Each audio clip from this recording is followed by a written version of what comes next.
Chapter 2. Torches had been lighted throughout the house. Doors lay open. Windows were uncovered as they looked out over the firmament and the sea. And as I left the barren little stairs that led down from my room, I realized that for the first time in my wandering I was truly in the safe refuge of an immortal being, furnished and stocked with all the things that an immortal being might want. Magnificent Grecian urns stood on pedestals in the corridors, great bronze statues from the Orient in their various niches, exquisite plants bloomed at every window and terrace open to the sky, gorgeous rugs from India, Persia, China covered the marble floors wherever I walked.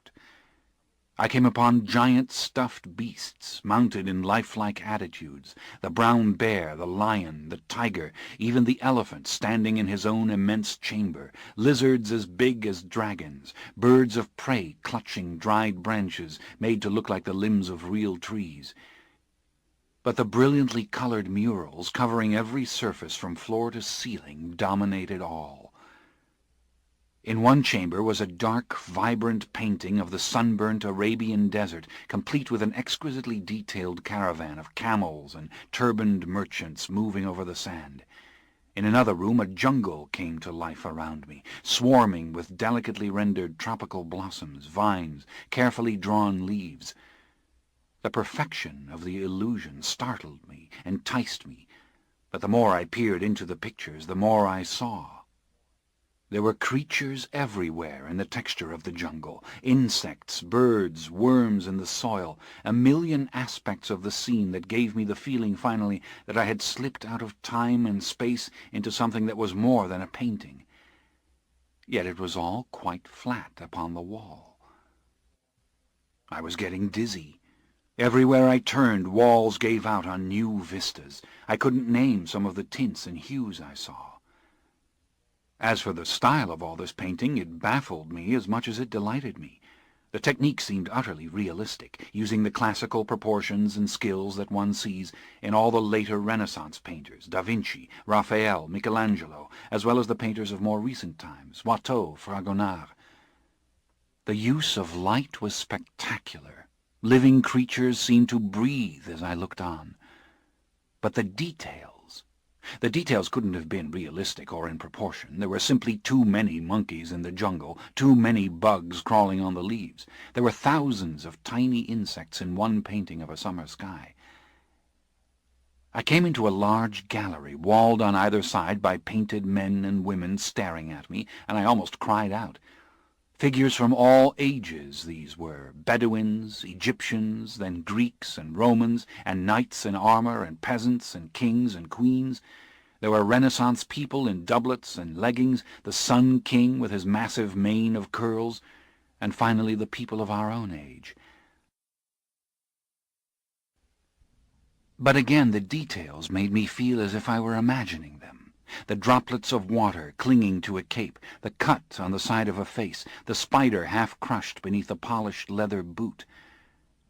I started to laugh. It wasn't funny, it was just delightful. I began to laugh and laugh. I had to force myself out of this gallery, and the only thing that gave me the willpower was the sight of a library, blazing with light. Walls and walls of books and rolled manuscripts, giant glistening world globes in their wooden cradles, busts of the ancient Greek gods and goddesses, great sprawling maps. Newspapers in all languages lay in stacks on tables, and there were strewn everywhere curious objects, fossils, mummified hands, exotic shells. There were bouquets of dried flowers, figurines and fragments of old sculpture, alabaster jars covered with Egyptian hieroglyphs. And everywhere, in the center of the room, scattered among the tables and the glass cases, were comfortable chairs with footstools and candelabra or oil lamps. In fact, the impression was one of comfortable messiness, of great, long hours of pure enjoyment, of a place that was human in the extreme. Human knowledge, human artifacts, chairs in which humans might sit. I stayed a long time here, perusing the Latin and Greek titles.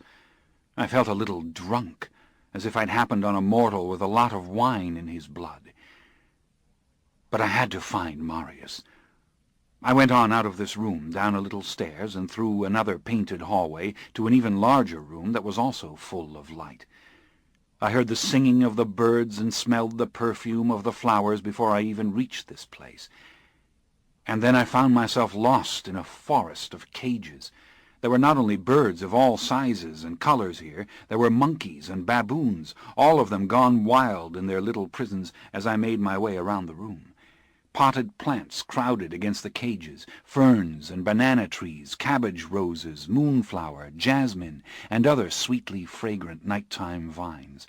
There were purple and white orchids, waxen flowers that trapped insects in their maw, little trees groaning with peaches and lemons and pears.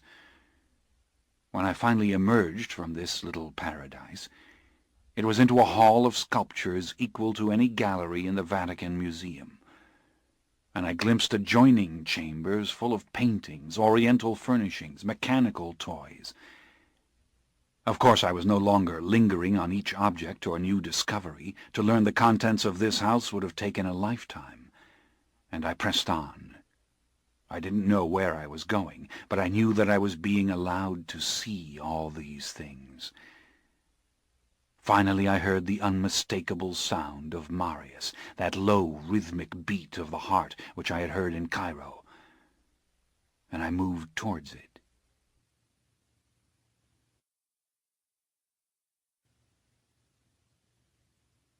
Chapter 3.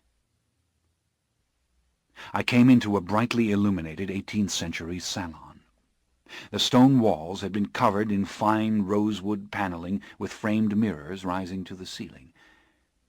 There were the usual painted chests, upholstered chairs, dark and lush landscapes, porcelain clocks, a small collection of books in the glass-doored bookcases, a newspaper of recent date lying on a small table beside a brocaded winged chair. High, narrow French doors opened onto the stone terrace, where banks of white lilies and red roses gave off their powerful perfume. And there, with his back to me, at the stone railing, stood an 18th century man. It was Marius when he turned around and gestured for me to come out. He was dressed as I was dressed. The frock-coat was red, not violet, the lace Valenciennes, not Bruxelles.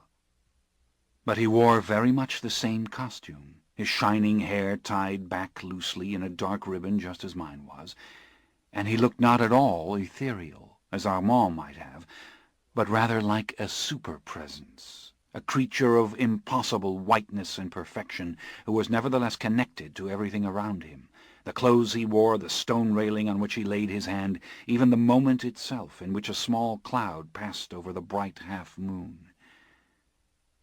I savoured the moment, that he and I were about to speak, that I was really here. I was still clear-headed as I had been on the ship. I couldn't feel thirst, and I sensed that it was his blood in me that was sustaining me. All the old mysteries collected in me, arousing me and sharpening me. Did those who must be kept lie somewhere on this island? Would all these things be known? I went up to the railing and stood beside him, glancing out over the sea. His eyes were now fixed on an island not a half-mile off the shore below. He was listening to something that I could not hear, and the side of his face in the light from the open doors behind us looked too frighteningly like stone. But immediately he turned to me with a cheerful expression, the smooth face vitalized impossibly for an instant, and then he put his arm around me and guided me back into the room. He walked with the same rhythm as a mortal man, the step light but firm, the body moving through space in the predictable way. He led me to a pair of winged chairs that faced each other, and there we sat down. This was more or less the center of the room. The terrace was to my right, and we had a clear illumination from the chandelier above, as well as a dozen or so candelabra and sconces on the panelled walls. Natural, civilized, it all was, and Marius settled in obvious comfort on the brocade cushions and let his fingers curl around the arms of the chair. As he smiled, he looked entirely human. All the lines, the animation were there until the smile melted again. I tried not to stare at him, but I couldn't help it. And something mischievous crept into his face. My heart was skipping. "What would be easier for you?" he asked in French.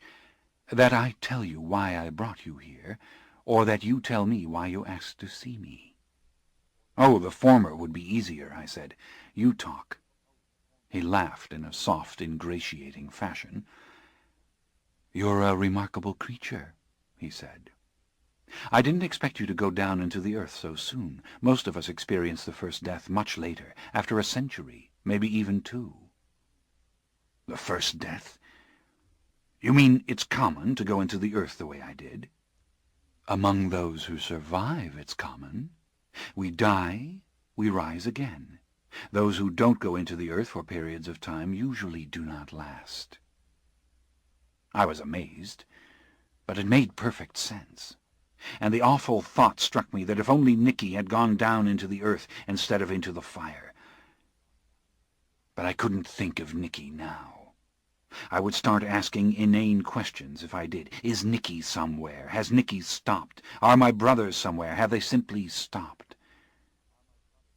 "But I shouldn't have been so surprised that it happened when it did in your case," he resumed, as if he hadn't heard these thoughts, or didn't want to address them yet. "You've lost too much that was precious to you. You saw and learned a great deal very fast." "How do you know what's been happening to me?" I asked. Again he smiled. He almost laughed. It was astonishing, the warmth emanating from him, the immediacy. The manner of his speech was lively and absolutely current. That is, he spoke like a well-educated Frenchman. "I don't frighten you, do I?" he asked. "I didn't think that you were trying to," I said. "I'm not." He made an offhand gesture. "But your self-possession is a little surprising, nevertheless. To answer your question, I know things that happen to our kind all over the world, and frankly I do not always understand how or why I know. The power increases with age, as do all our powers, but it remains inconsistent, not easily controlled. There are moments when I can hear what is happening with our kind in Rome, or even in Paris, and when another calls to me, as you have done, I can hear the call over amazing distances. I can find the source of it, as you have seen for yourself. But information comes to me in other ways as well. I know of the messages you left for me on walls throughout Europe because I read them, and I've heard of you from others, and sometimes you and I have been near to each other, nearer than you ever supposed, and I have heard your thoughts. I can hear your thoughts now, of course, as I'm sure you realize, but I prefer to communicate with words." "Why?" I asked. "I thought the older ones would dispense with speech altogether." "Thoughts are imprecise," he said. "If I open my mind to you, I cannot really control what you read there. And when I read your mind, it is possible for me to misunderstand what I hear or see. I prefer to use speech, and let my mental faculties work with it. I like the alarm of sound to announce my important communications, for my voice to be received. I do not like to penetrate the thoughts of another without warning. And quite frankly, I think speech is the greatest gift mortals and immortals share." I didn't know what to answer to this. Again, it made perfect sense. Yet I found myself shaking my head. "And your manner," I said. "You don't move the way Armand or Magnus moved, the way I thought the ancient ones—" "You mean like a phantom? Why should I?" He laughed again, softly, charming me. He slumped back in the chair a little further and raised his knee, resting his foot on the seat cushion just as a man might in his private study. "There were times, of course," he said, "when all of that was very interesting. To glide without seeming to take steps, to assume physical positions that are uncomfortable or impossible for mortals, to fly short distances and land without a sound, to move objects by the mere wish to do so. But it can be crude, finally. Human gestures are elegant. There is wisdom in the flesh, in the way the human body does things. I like the sound of my foot touching the ground, the feel of objects in my fingers. Besides, to fly even short distances and to move things by sheer will alone is exhausting. I can do it when I have to, as you've seen, but it's much easier to use my hands to do things. I was delighted by this and didn't try to hide it. A singer can shatter a glass with the proper high note, he said, but the simplest way for anyone to break a glass is simply to drop it on the floor. I laughed outright this time. I was already getting used to the shifts in his face between mask-like perfection and expression, and the steady vitality of his gaze that united both. The impression remained one of evenness and openness, of a startlingly beautiful and perceptive man. But what I could not get used to was the sense of presence, that something immensely powerful, dangerously powerful, was so contained and immediately there. I became a little agitated suddenly, a little overwhelmed. I felt the unaccountable desire to weep. He leaned forward and touched the back of my hand with his fingers, and a shock coursed through me. We were connected in the touch, and though his skin was silky like the skin of all vampires, it was less pliant.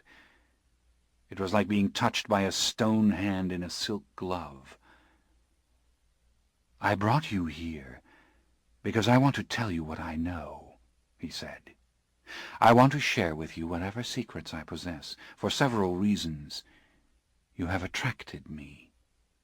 I was fascinated, and I felt the possibility of an overpowering love. "But I warn you," he said, "there's a danger in this. I don't possess the ultimate answers. I can't tell you who made the world or why man exists. I can't tell you why we exist. I can only tell you more about us than anyone else has told you so far. I can show you those who must be kept, and tell you what I know of them. I can tell you why I think I have managed to survive for so long. This knowledge may change you somewhat. That's all knowledge ever really does, I suppose." "Yes. But when I've given all I have to give, you will be exactly where you were before, an immortal being who must find his own reasons to exist." "Yes," I said. "Reasons to exist." My voice was a little bitter, but it was good to hear it spelled out that way. But I felt a dark sense of myself as a hungry, vicious creature who did a very good job of existing without reasons, a powerful vampire who always took exactly what he wanted, no matter who said what. I wondered if he knew how perfectly awful I was.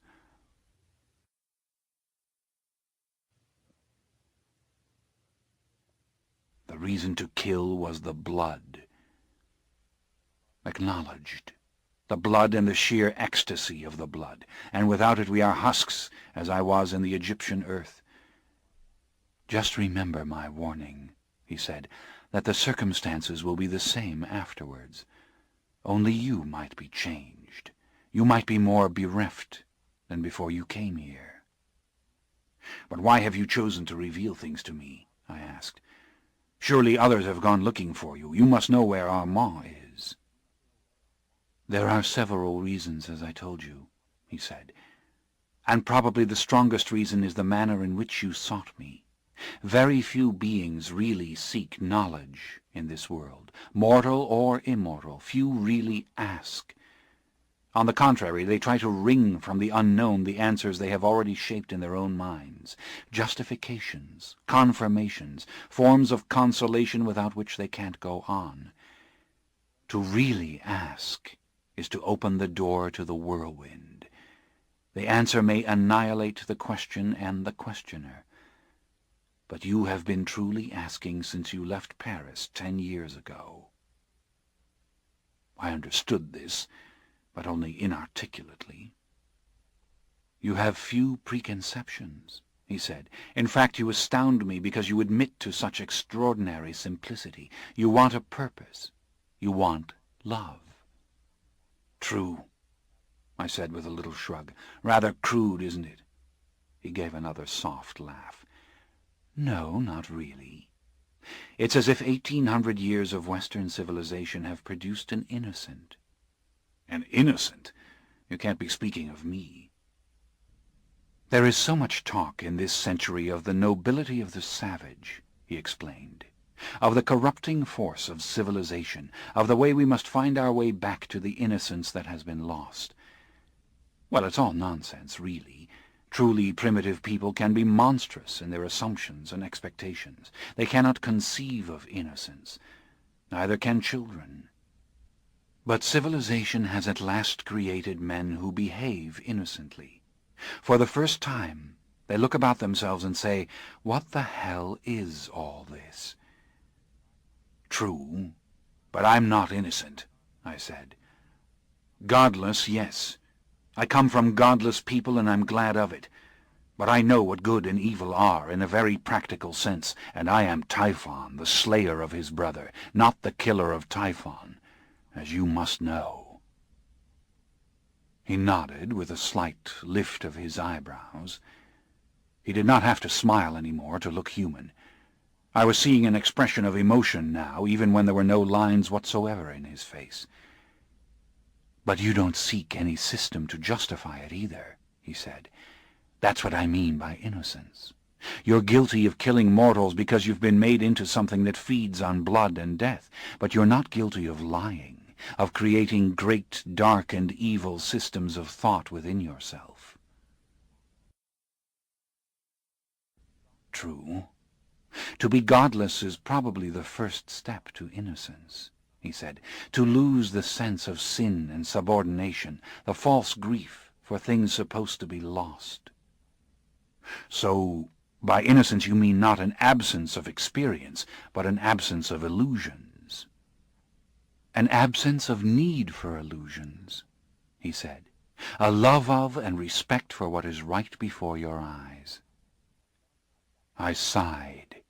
I sat back in the chair for the first time, thinking this over, what it had to do with Nicky and what Nicky said about the light, always the light. Had he meant this? Marius seemed now to be pondering. He, too, was sitting back in his chair, as he had been all along, and he was looking off at the night sky beyond the open doors, his eyes narrow, his mouth a little tense. "But it wasn't merely your spirit that attracted me," he said. "Your honesty, if you will. It was the way you came into being as one of us." "Then you know all that, too?" "Yes, everything," he said, dismissing that. "You have come into being at the end of an era, at a time when the world faces changes undreamed of. And it was the same with me. I was born and grew to manhood in a time when the ancient world, as we call it now, was coming to a close. Old faiths were worn out. A new God was about to rise." "When was this time?" I asked excitedly. "In the years of Augustus Caesar, when Rome had just become an empire, when faith in the gods was, for all lofty purposes, dead." I let him see the shock and the pleasure spread over my face.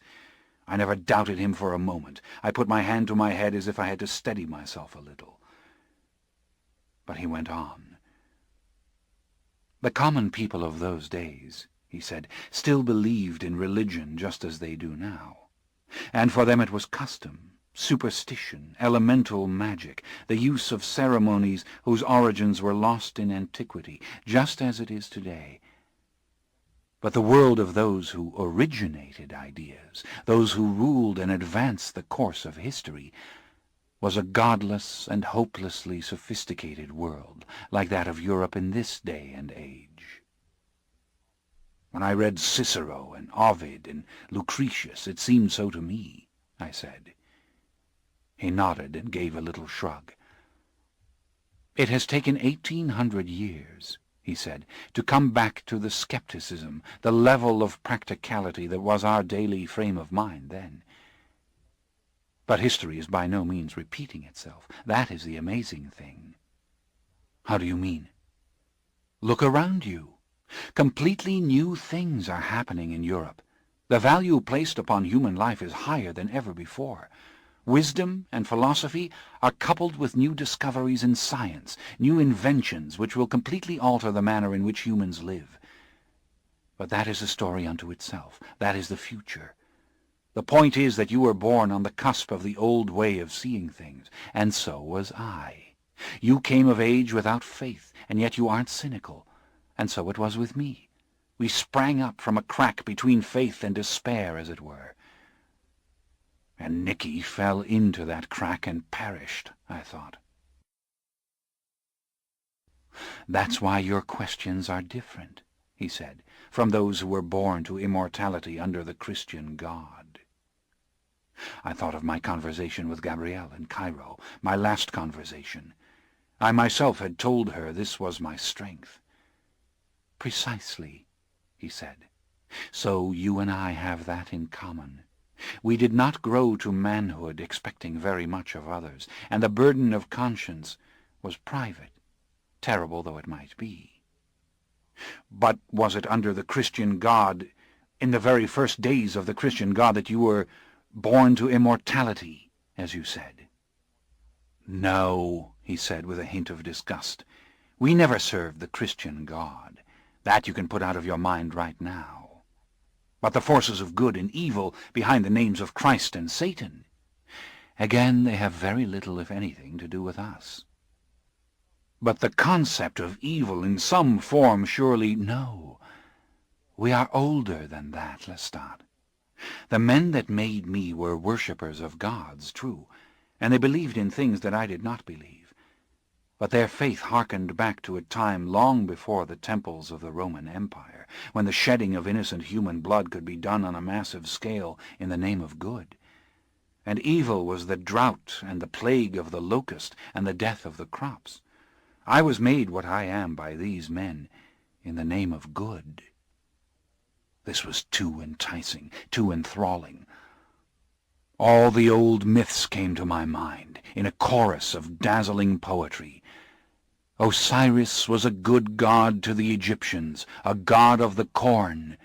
What has this to do with us? My thoughts were spinning.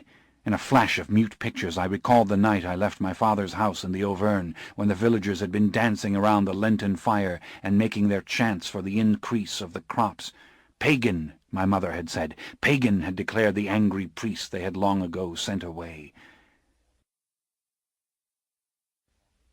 And it all seemed more than ever the story of the savage garden, dancers in the savage garden, where no law prevailed except the law of the garden, which was the aesthetic law, that the crops shall grow high, that the wheat shall be green and then yellow, that the sun shall shine. Look at the perfectly shaped apple that the tree has made. Fancy that! The villagers would run through the orchards with their burning brands from the Lenten bonfire to make the apples grow. Yes, the savage garden, Marius said with a spark of light in his eyes. And I had to go out of the civilized cities of the empire to find it. I had to go into the deep woods of the northern provinces, where the garden still grew at its lushest, the very land of southern Gaul in which you were born. I had to fall into the hands of the barbarians who gave us both our stature, our blue eyes, our fair hair. I had it through the blood of my mother, who had come from those people, the daughter of a Celtic chieftain married to a Roman patrician. And you have it through the blood of your fathers, directly from those days. And by a strange coincidence we were both chosen for immortality for the very same reason, you by Magnus and I by my captors, that we were the nonpareils of our blonde and blue-eyed race, that we were taller and more finely made than other men. "Oh, you have to tell me all of it. You have to explain everything," I said. "I am explaining everything," he said. "But first I think it is time for you to see something that will be very important as we go on." He waited a moment for the words to sink in. Then he rose slowly in human fashion, assisting himself easily with his hands on the arms of the chair. He stood looking down at me and waiting. "Those who must be kept?" I asked. My voice had gotten terribly small, terribly unsure of itself. And I could see a little mischief again in his face, or rather a touch of the amusement that was never far away. "Don't be afraid," he said soberly, trying to conceal the amusement. "It's very unlike you, you know." I was burning to see them, to know what they were, and yet I didn't move. I'd never really thought that I would see them. I'd never really thought what it would mean. Is it something terrible to see?" I asked. He smiled slowly and affectionately and placed his hand on my shoulder. "Would it stop you if I said yes?" "No," I said, but I was afraid. "It's only terrible as time goes on," he said. "In the beginning, it's beautiful." He waited, watching me, trying to be patient. Then he said softly, "Come, let's go."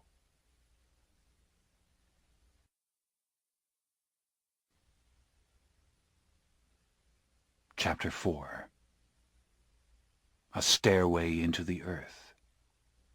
It was much older than the house, this stairway, though how I knew I couldn't say.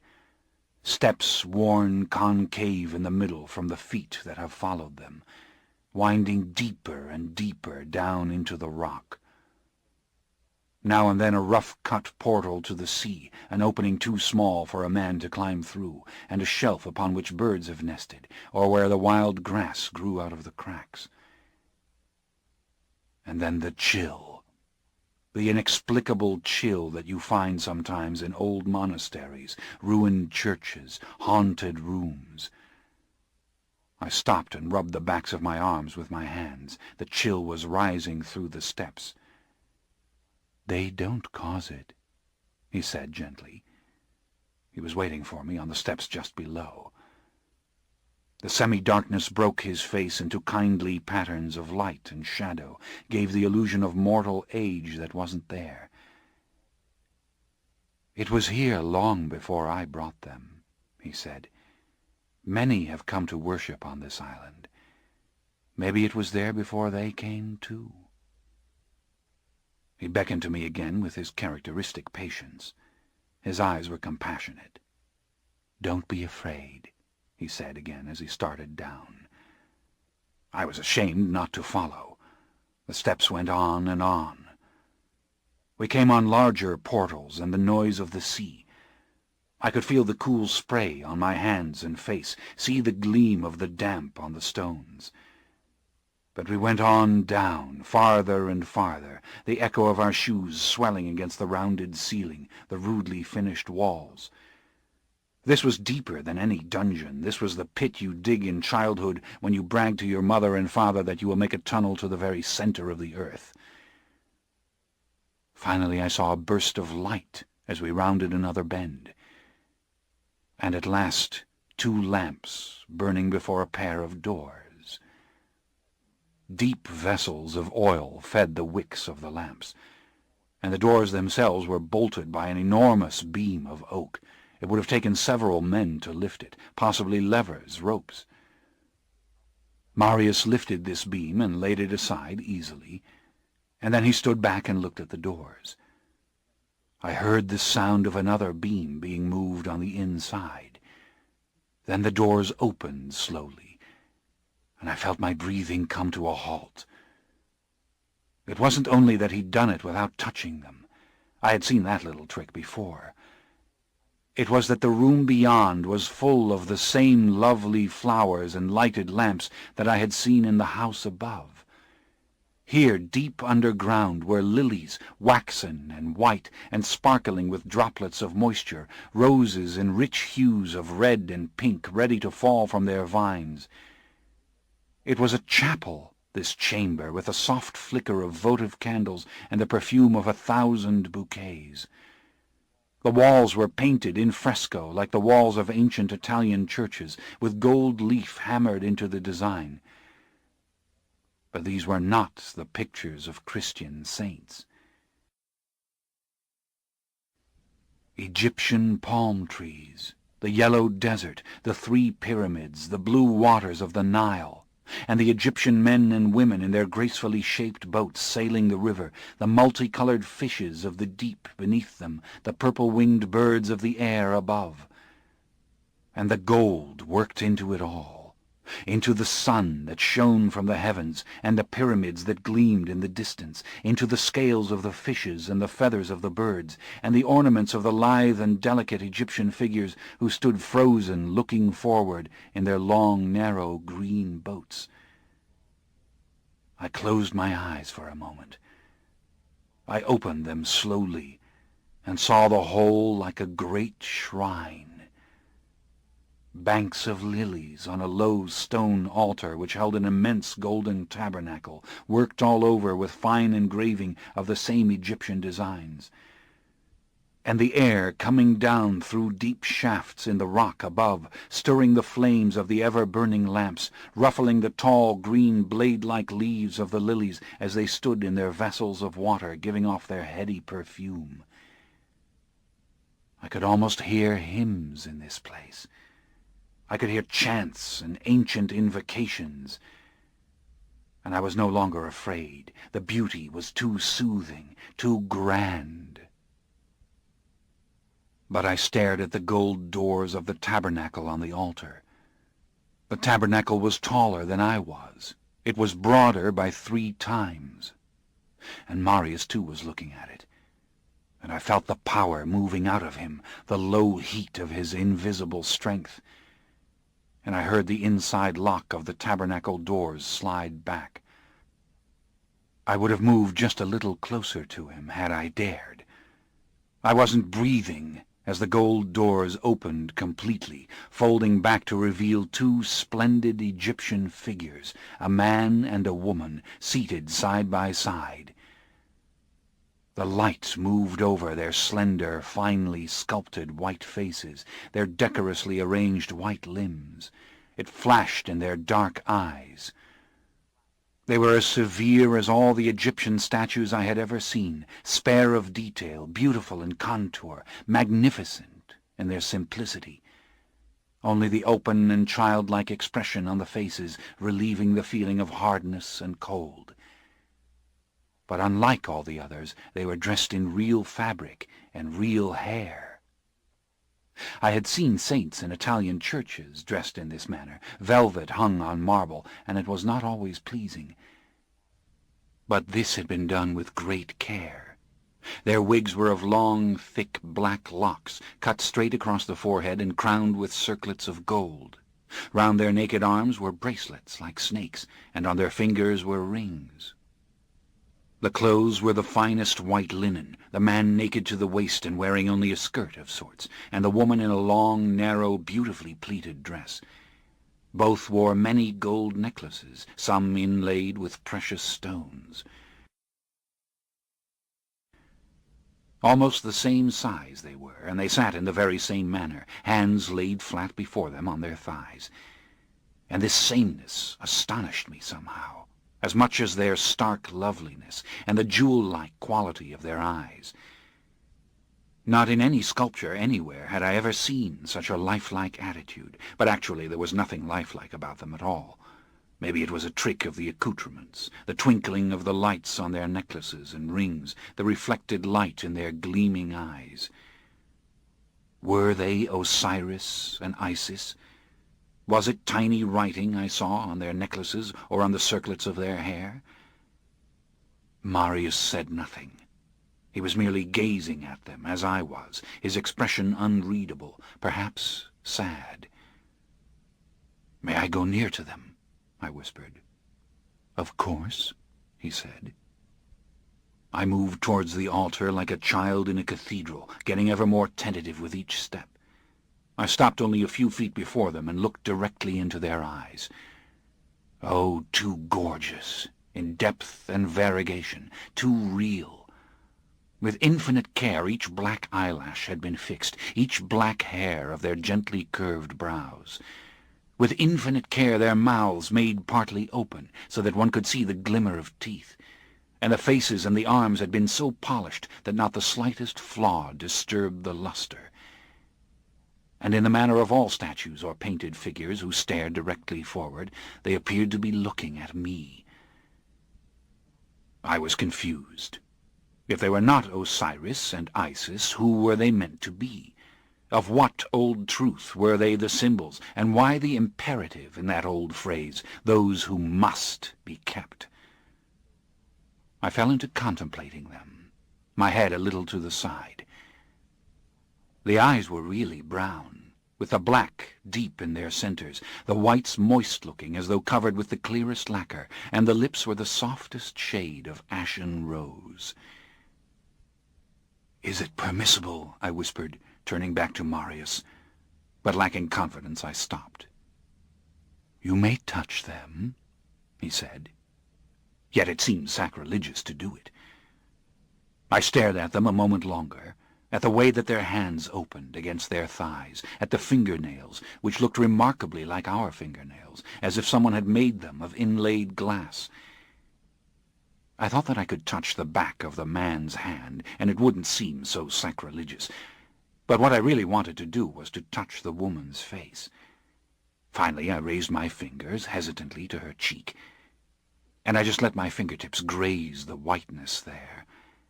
And then I looked into her eyes. It couldn't be stone I was feeling. It couldn't... Why, it felt exactly like... And the woman's eyes, something... I jumped backwards before I could stop myself. In fact, I shot backwards, overturning the vases of lilies, and slammed against the wall beside the door. I was trembling so violently my legs could hardly hold me. "They're alive," I said. "They aren't statues. They're vampires, just like us." "Yes," Marius said. That word, however, they wouldn't know. He was just ahead of me, and he was still looking at them, his hands at his sides, just as he had been all along. Slowly he turned and came up to me and took my right hand. The blood had rushed to my face. I wanted to say something, but I couldn't. I kept staring at them. And now I was staring at him, and staring at the white hand that held mine. "It's quite all right," he said, almost sadly. "I don't think they dislike your touching them." For a moment I couldn't understand him. Then I did understand. "You mean you don't know whether... They just sit there and... Oh, God!" And his words of hundreds of years ago, embedded in Armand's tale, came back to me. Those who must be kept are at peace, or in silence. More than that we may never know. I was shuddering all over. I couldn't stop the tremors in my arms and my legs. "They're breathing, thinking, living as we are," I stammered. "How long have they been like this? How long?" "Calm yourself," he said, patting my hand. "Oh, God!" I said again, stupidly. I kept saying it. No other words sufficed. "But who are they?" I asked finally. My voice was rising hysterically. "Are they Osiris and Isis? Is that who they are?" "I don't know." "I want to get away from them. I want to get out of here." "Why?" he asked calmly.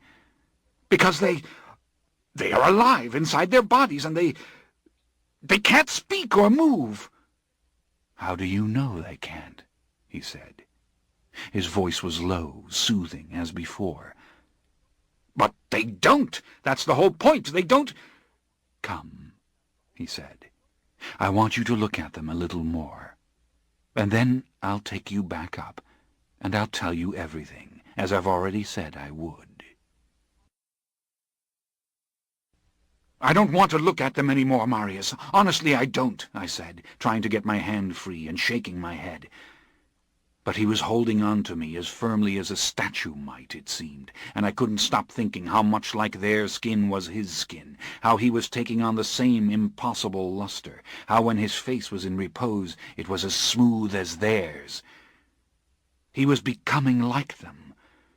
And sometime in the great yawn of eternity, I would become like him, if I survived that long. "Please, Marius," I said. I was beyond shame and vanity. I wanted to get out of the room. "Wait for me, then," he said patiently. "Stay here." And he let my hand go. He turned and looked down at the flowers I had crushed, the spilled water. And before my eyes these things were corrected, the flowers put back in the vase, the water gone from the floor. He stood looking at the two before him, and then I heard his thoughts. He was greeting them in some personal way that did not require an address or a title. He was explaining to them why he had been away the last few nights. He had gone into Egypt, and he had brought back gifts for them, which he would soon bring. He would take them out to look at the sea very soon.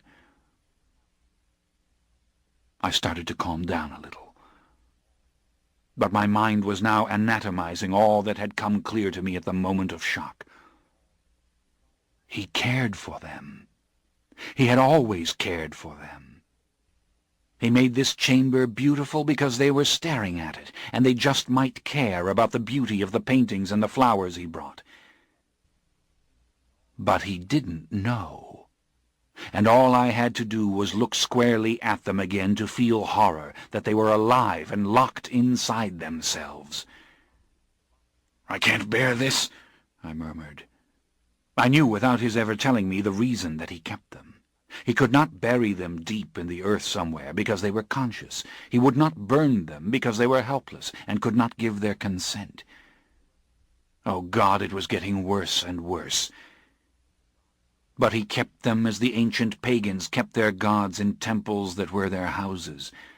He brought them flowers. This ends Disc 14. The Vampire Lestat, Disc 15. And now, as I watched, he was lighting incense for them, a small cake that he had taken out of a silk handkerchief.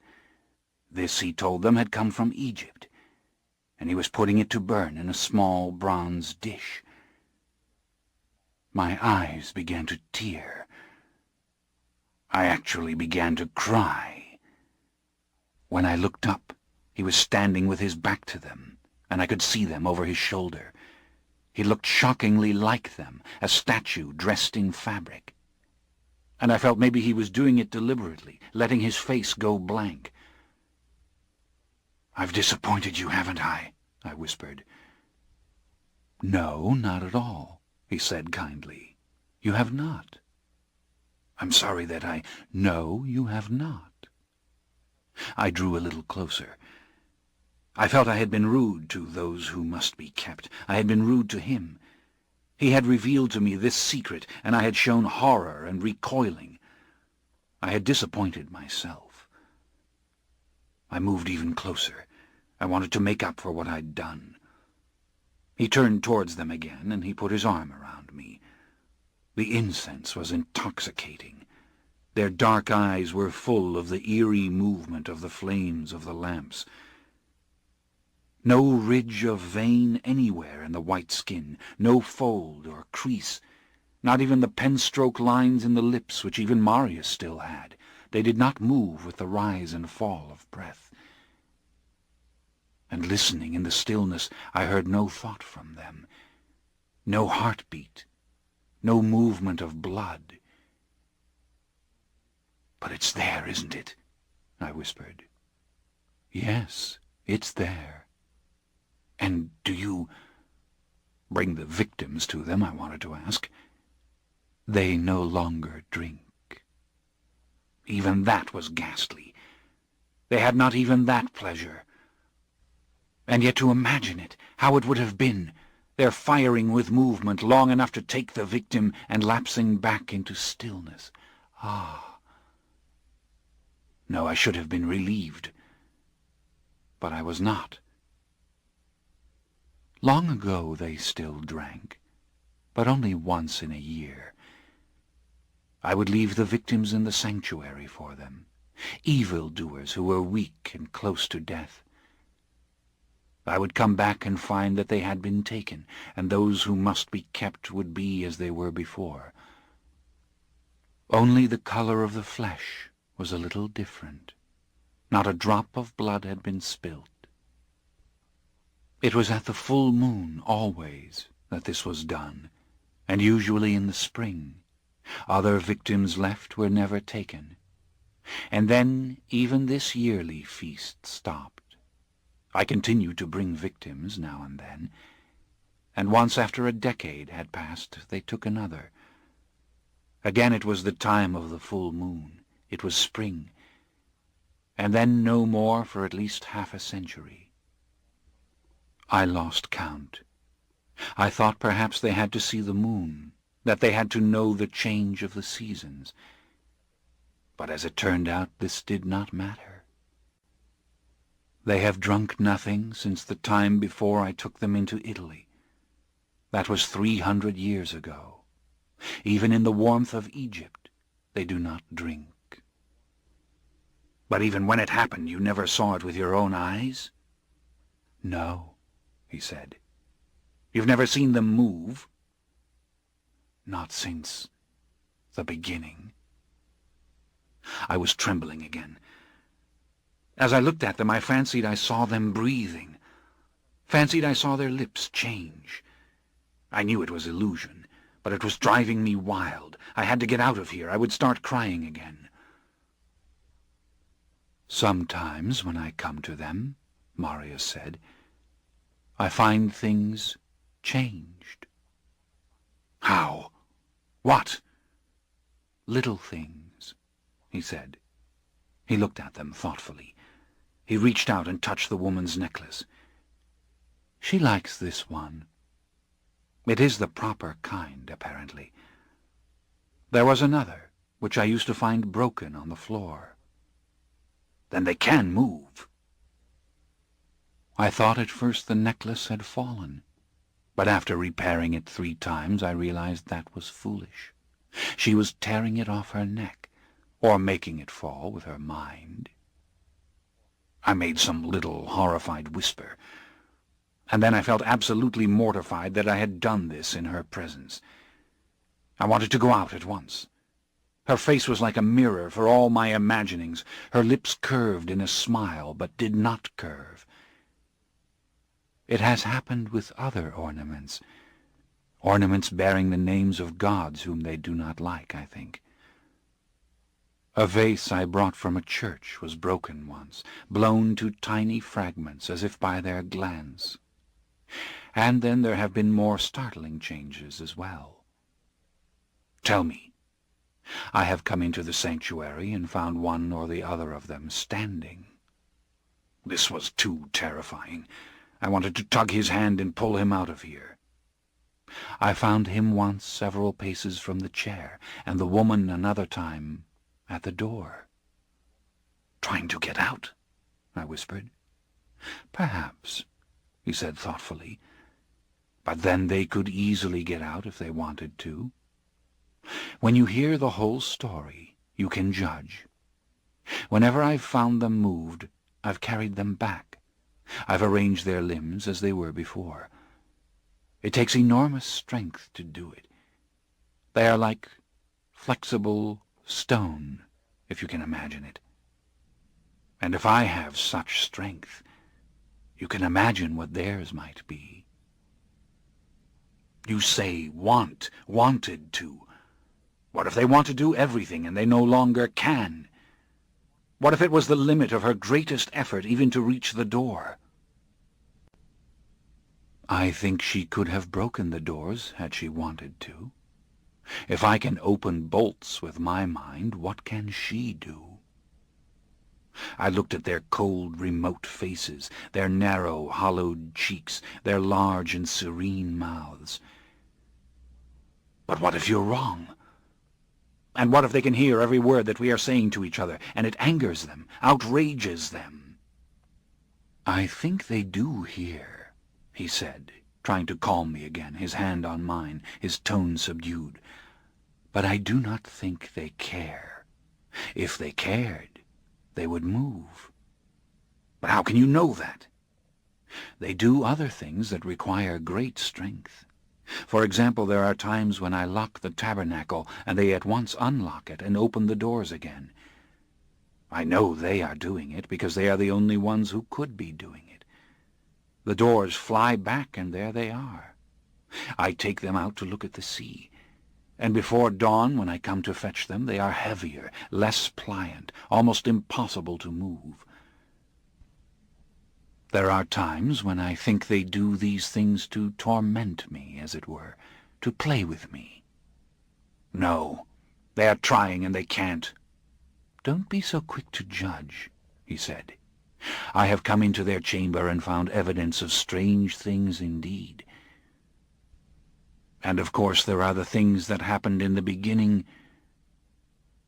But he stopped. Something had distracted him. Do you hear thoughts from them? I asked. He did seem to be listening. He didn't answer. He was studying them. It occurred to me that something had changed. I used every bit of my will not to turn and run. I looked at them carefully. I couldn't see anything, hear anything, feel anything. I was going to start shouting and screaming if Marius didn't explain why he was staring. "Don't be so impetuous, Lestat," he said finally, smiling a little, his eyes still fixed on the male. "Every now and then I do hear them, but it is unintelligible. It is merely the presence of them. You know the sound." "And you heard him just then?" "Yes, perhaps." "Marius, please, let's go out of here. I beg you. Forgive me, I can't bear it. Please, Marius, let's go." "All right," he said kindly. He squeezed my shoulder. "But do something for me first. Anything you ask." Talk to them. It need not be out loud, but talk. Tell them you find them beautiful. "They know," I said. "They know I find them indescribably beautiful." I was certain that they did, but he meant tell them in a ceremonial way, and so I cleared my mind of all fear and all mad suppositions, and I told them this. "Just talk to them," Marius said, urging me on. I did. I looked into the eyes of the man and into the eyes of the woman, and the strangest feeling crept over me. I was repeating the phrases, "I find you beautiful, I find you incomparably beautiful," with the barest shape of real words. I was praying as I had when I was very, very little, and I would lie in the meadow on the side of the mountain and ask God, please, please, to help me get away from my father's house. I talked to her like this now, and I said I was grateful that I had been allowed to come near her and her ancient secrets, and this feeling became physical. It was all over the surface of my skin and at the roots of my hair. I could feel tension draining from my face. I could feel it leaving my body. I was light all over, and the incense and the flowers were enfolding my spirit as I looked into the black centers of her deep brown eyes. "Akasha," I said aloud. I heard the name at the same moment of speaking it, and it sounded lovely to me. The hairs rose all over me. The tabernacle became like a flaming border around her, and there was only something indistinct where the male figure sat. I drew close to her without willing it, and I leaned forward and I almost kissed her lips. I wanted to. I bent nearer. Then I felt her lips. I wanted to make the blood come up in my mouth and pass it to her as I had that time to Gabrielle when she lay in the coffin. The spell was deepening, and I looked right into the fathomless orbs of her eyes. I am kissing the goddess on her mouth. What is the matter with me? Am I mad to think of it? I moved back. I found myself against the wall again, trembling with my hands clamped to the sides of my head. At least this time I had not upset the lilies, but I was crying again. Marius closed the tabernacle doors. He made the bolts inside slip into place. We went into the passage, and he made the inner bolt rise and go into its brackets. He put the outside bolt in with his hands. "Come, young one," he said, "let's go upstairs." But we had walked only a few yards when we heard a crisp clicking sound, and then another. He turned and looked back. "They did it again," he said, and a look of distress divided his face like a shadow. "What?" I backed up against the wall. "The tabernacle. They opened it. Come, I'll return later and lock it before the sun rises. Now we will go back to my drawing-room, and I will tell you my tale." When we reached the lighted room, I collapsed in the chair with my head in my hands. He was standing still, just looking at me, and when I realized it, I looked up.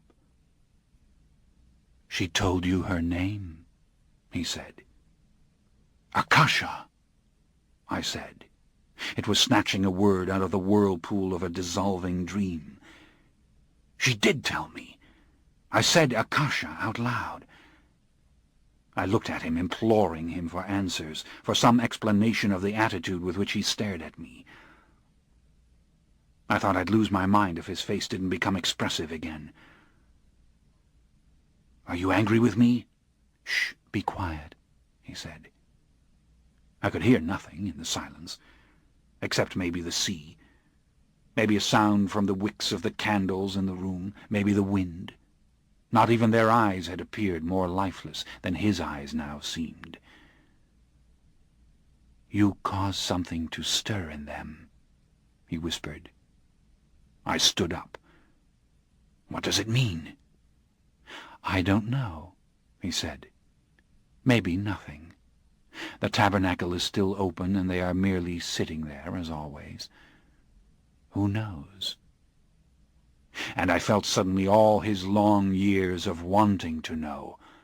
I would say centuries, but I cannot really imagine centuries, not even now. I felt his years and years of trying to elicit from them the smallest signs and getting nothing, and I knew that he was wondering why I had drawn from her the secret of her name. Akasha. Things had happened, but that had been in the time of Rome. Dark things, terrible things, suffering, unspeakable suffering. The images went white. Silence. He was stranded in the room like a saint taken down off an altar and left in the aisle of a church. "Marius," I whispered. He woke, and his face warmed slowly, and he looked at me affectionately, almost wonderingly. "Yes, Lestat," he said, and gave my hand a reassuring squeeze. He seated himself and gestured for me to do the same, and we were once again facing each other comfortably. And the even light of the room was reassuring. It was reassuring to see beyond the windows the night sky. His former quickness was returning, the glint of good humor in his eyes. "It's not yet midnight," he said, "and all is well on the islands. If I'm not disturbed, I think there is time for me to tell you the whole tale."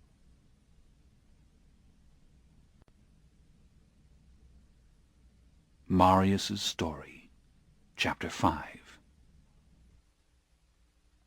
It happened in my 40th year, on a warm spring night in the Roman Gallic city of Massilia, when in a dirty waterfront tavern I sat scribbling away on my history of the world. The tavern was deliciously filthy and crowded, a hangout for sailors and wanderers, travelers like me, I fancied, loving them all in a general sort of way, though most of them were poor, and I wasn't poor, and they couldn't read what I wrote when they glanced over my shoulder. I'd come to Massilia after a long and studious journey that had taken me through all the great cities of the empire. To Alexandria, Pergamon, Athens I'd travelled, observing and writing about the people, and now I was making my way through the cities of Roman Gaul. I couldn't have been more content on this night had I been in my library at Rome. In fact, I liked the tavern better. Everywhere I went I sought out such places in which to write, setting up my candle and ink and parchment at a table close to the wall, and I did my best work early in the evening when the places were at their noisiest. In retrospect, it's easy to see that I lived my whole life in the midst of frenzied activity. I was used to the idea that nothing could affect me adversely. I'd grown up an illegitimate son in a rich Roman household, loved, pampered, and allowed to do what I wanted. My legitimate brothers had to worry about marriage, politics, and war. By the age of 20, I'd become the scholar and the chronicler, the one who raised his voice at drunken banquets to settle historical and military arguments. When I traveled, I had plenty of money, and documents that opened doors everywhere. And to say life had been good to me would be an understatement. I was an extraordinarily happy individual. But the really important point here is that life had never bored me or defeated me. I carried within me a sense of invincibility, a sense of wonder. And this was as important to me later on as your anger and strength have been to you, as important as despair or cruelty can be in the spirits of others. But to continue, if there was anything I'd missed in my rather eventful life, and I didn't think of this too much, it was the love and knowledge of my Celtic mother. She died when I was born, and all I knew of her was that she'd been a slave, daughter of the warlike Gauls who fought Julius Caesar. I was blonde and blue-eyed as she was, and her people had been giants, it seemed. At a very young age I towered over my father and my brothers. But I had little or no curiosity about my Gallic ancestors.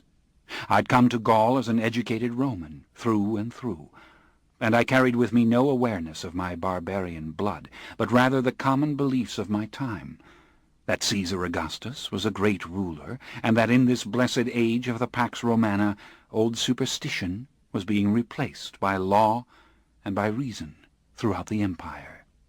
There was no place too wretched for the Roman roads, and for the soldiers, the scholars, and the traders who followed them. On this night I was writing like a madman, scribbling down descriptions of the men who came and went in the tavern, children of all races, it seemed, speakers of a dozen different languages. And for no apparent reason, I was possessed of a strange idea about life, a strange concern that amounted almost to a pleasant obsession. I remember that it came on me this night because it seemed somehow related to what happened after. But it wasn't related. I had had the idea before. That it came to me in these last free hours as a Roman citizen was no more than coincidence. The idea was simply that there was somebody who knew everything, somebody who had seen everything. I did not mean by this that a supreme being existed, but rather that there was on earth a continual intelligence, a continual awareness. And I thought of it in practical terms that excited me and soothed me simultaneously. There was an awareness somewhere of all things I had seen in my travels, an awareness of what it had been like in Massilia 6 centuries ago when the first Greek traders came, an awareness of what it had been like in Egypt when Cheops built the pyramids. Somebody knew what the light had been like in the late afternoon on the day that Troy fell to the Greeks, and someone or something knew what the peasants said to each other in their little farmhouses outside Athens right before the Spartans brought down the walls. My idea of who or what it was vague, but I was comforted by the notion that nothing spiritual, and knowing was spiritual, was lost to us, that there was this continuous knowing. And as I drank a little more wine and thought about it and wrote about it, I realized it wasn't so much a belief of mine as it was a prejudice. I just felt that there was a continual awareness. And the history that I was writing was an imitation of it. I tried to unite all things I had seen in my history, linking my observations of lands and people with all the written observations that had come down to me from the Greeks, from Xenophon and Herodotus and Posidonius, to make one continuous awareness of the world in my lifetime. It was a pale thing, a limited thing, compared to the true awareness. Yet I felt good as I continued writing.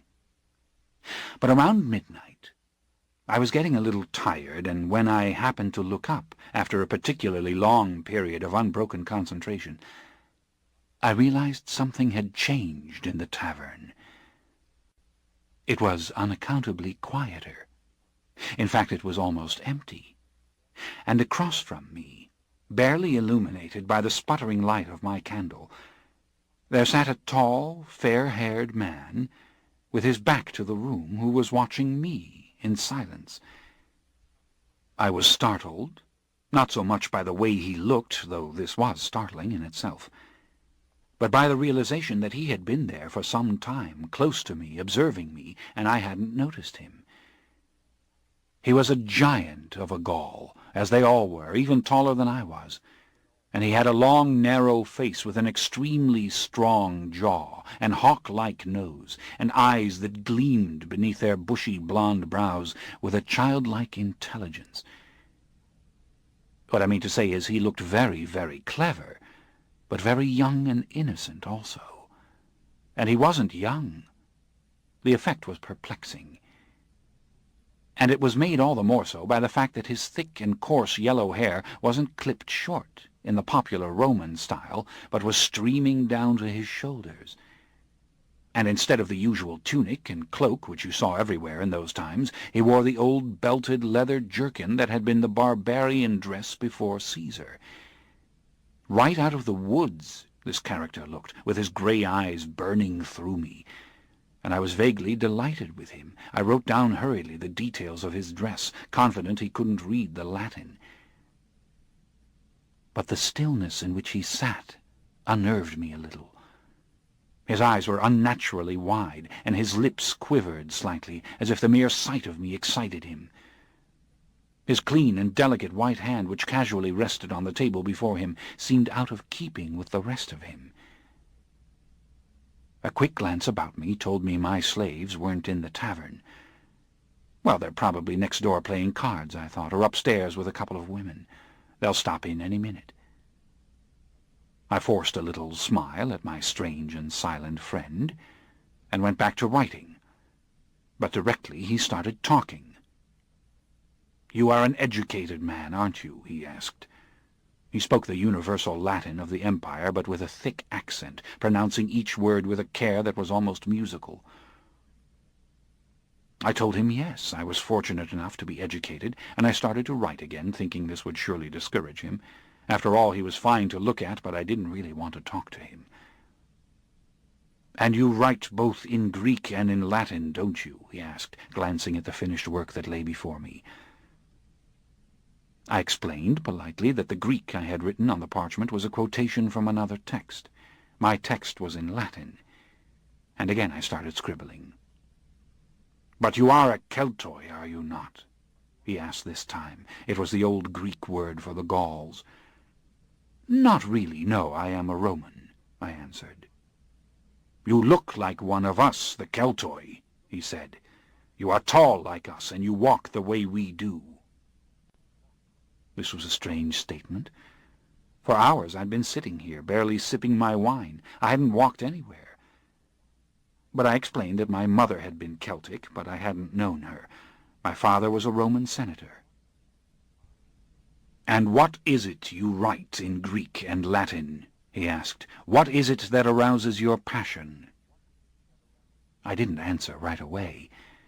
He was beginning to intrigue me. But I knew enough at 40 to realize that most people you meet in taverns sound interesting for the first few minutes, and then begin to weary you beyond endurance. "Your slaves say," he announced gravely, "that you are writing a great history." "Do they?" I answered a bit stiffly. "And where are my slaves, I wonder?"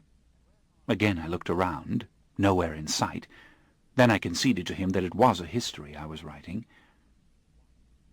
"And you have been to Egypt," he said, and his hand spread itself out flat on the table. I paused and took another good look at him. There was something otherworldly about him, the way that he sat, the way he used this one hand to gesture. It was the decorum primitive people often have that makes them seem repositors of immense wisdom when in fact all they possess is immense conviction. "Yes," I said a little warily, "I've been to Egypt." Obviously this exhilarated him. His eyes widened slightly, then narrowed, and he made some little movement with his lips as though speaking to himself. "And you know the language and the writing of Egypt?" he asked earnestly, his eyebrows knitting. "You know the cities of Egypt?" "The language as it is spoken, yes, I do know it.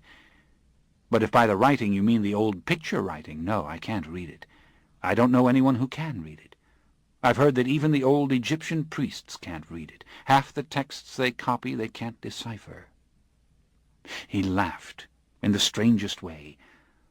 I couldn't tell whether this was exciting him or he knew something I didn't know. He appeared to take a deep breath, his nostrils dilating a little. And then his face cooled.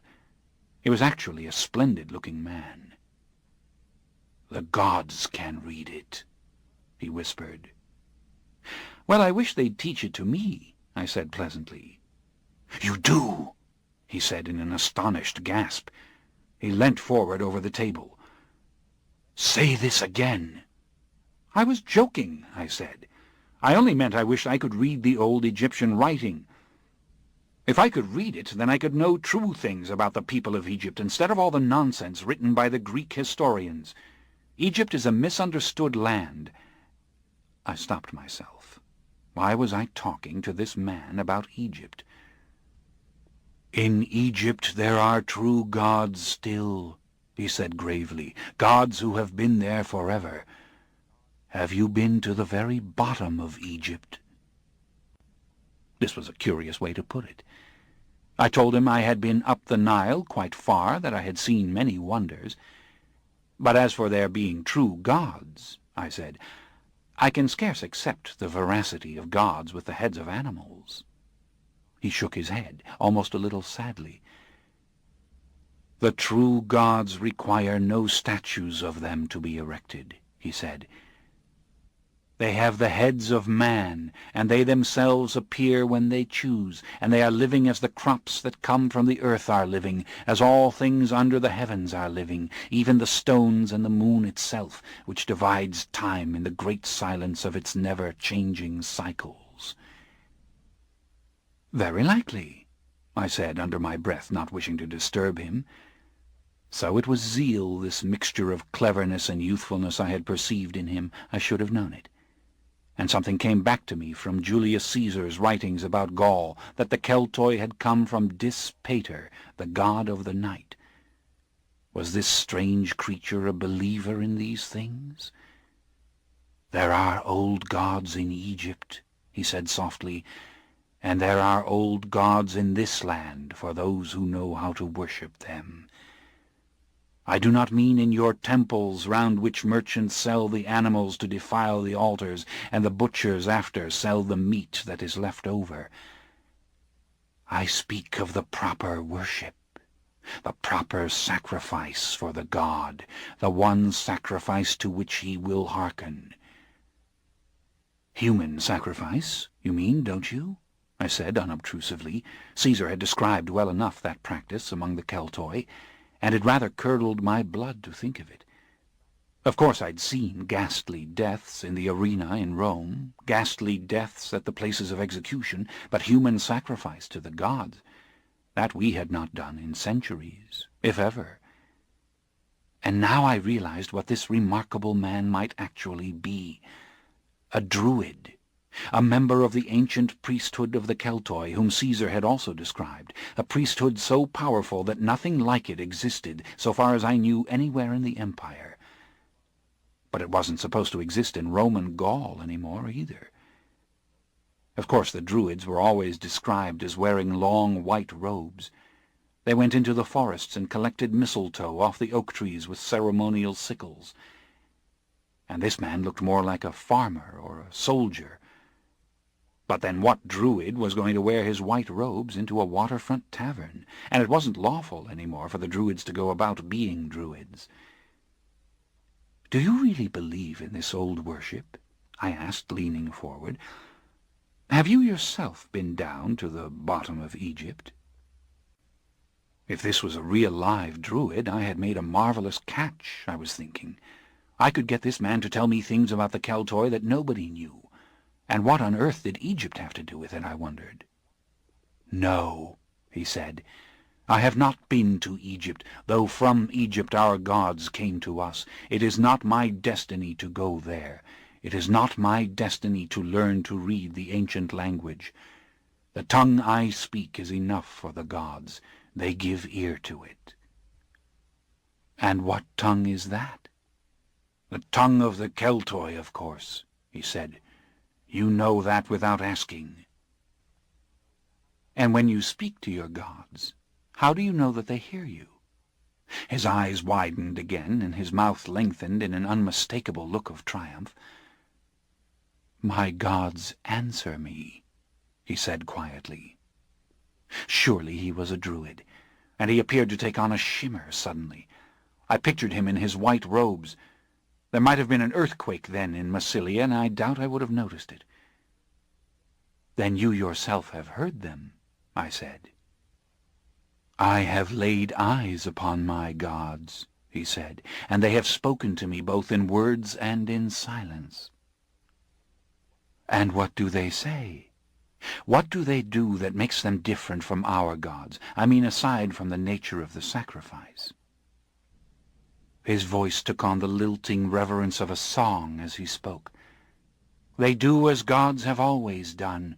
They divide the evil from the good. They bring down blessings upon all who worship them. They draw the faithful into harmony with all the cycles of the universe, with the cycles of the moon, as I have told you. They fructify the land, the gods do. All things that are good proceed from them." Yes, I thought. The old religion, in its simplest forms, and the forms that still held a great spell for the common people of the empire. "My gods sent me here," he said, "to search for you." "For me?" I asked. I was startled. "You will understand all these things," he said, "just as you will come to know the true worship of ancient Egypt. The gods will teach you." "Why ever would they do that?" I asked. "The answer is simple," he said, "because you are going to become one of them." I was about to answer when I felt a sharp blow to the back of my head, and the pain spread out in all directions over my skull as if it were water. I knew I was going out. I saw the table rising, saw the ceiling high above me, and I think I wanted to say, "If it is ransom you want, take me to my house, to my steward." But I knew even then that the rules of my world had absolutely nothing to do with it. When I awoke it was daylight, and I was in a large wagon being pulled fast along an unpaved road through an immense forest. I was bound hand and foot, and a loose cover was thrown over me. I could see to the left and right through the wicker sides of the cart, and I saw the man who had talked to me riding beside me. There were others riding with him, and all were dressed in the trousers and belted leather jerkins, and they wore iron swords and iron bracelets. Their hair was almost white in the dappled sun, and they didn't talk as they rode beside the cart together. This forest itself seemed made to the scale of Titans. The oaks were ancient and enormous. The interlacing of their limbs blocked out most of the light, and we moved for hours through a world of damp and dark green leaves and deep shadow. I do not remember towns, I do not remember villages, I remember only a crude fortress. Once inside the gates I saw 2 rows of thatched roof houses, and everywhere the leather-clad barbarians. And when I was taken into one of the houses, a dark, low place, and left there alone, I could hardly stand for the cramps in my legs, and I was as wary as I was furious. I knew now that I was in an undisturbed enclave of the ancient Keltoi, the very same fighters who had sacked the great shrine of Delphi only a few centuries ago, and Rome itself not too long after, the same warlike creatures who rode stark naked into battle against Caesar, their trumpets blasting, their cries affrighting the disciplined Roman soldiers. In other words, I was beyond the reach of everything I counted upon. And if all this talk about my becoming one of the gods meant I was to be slain on some blood-stained altar in an oak grove, then I had better try to get the hell out of here. Chapter 6. When my captor appeared again, he was in the fabled long white robes, and his coarse blonde hair had been combed, and he looked immaculate and impressive and solemn. There were other tall, white-robed men, some old, some young, and all with the same gleaming yellow hair, who came into the small, shadowy room behind him. In a silent circle they enclosed me, and after a protracted silence, a riff of whispers passed amongst them. "You are perfect for the god," said the eldest, and I saw the silent pleasure in the one who had brought me here. "You are what the god has asked for," the eldest said. "You will remain with us until the great feast of Samhain, and then you will be taken to the sacred grove, and there you will drink the divine blood, and you will become a father of gods, a restorer of all the magic that has inexplicably been taken from us." "And will my body die when this happens?" I asked. I was looking at them, their sharp, narrow faces, their probing eyes, the gaunt grace with which they surrounded me. What a terror this race must have been when its warriors swept down on the Mediterranean peoples. No wonder there had been so much written about their fearlessness. But these weren't warriors. These were priests, judges, and teachers. These were the instructors of the young, the keepers of the poetry and the laws that were never written in any language. "Only the mortal part of you will die," said the one who had spoken to me all along. "Bad luck," I said, "since that's about all there is to me."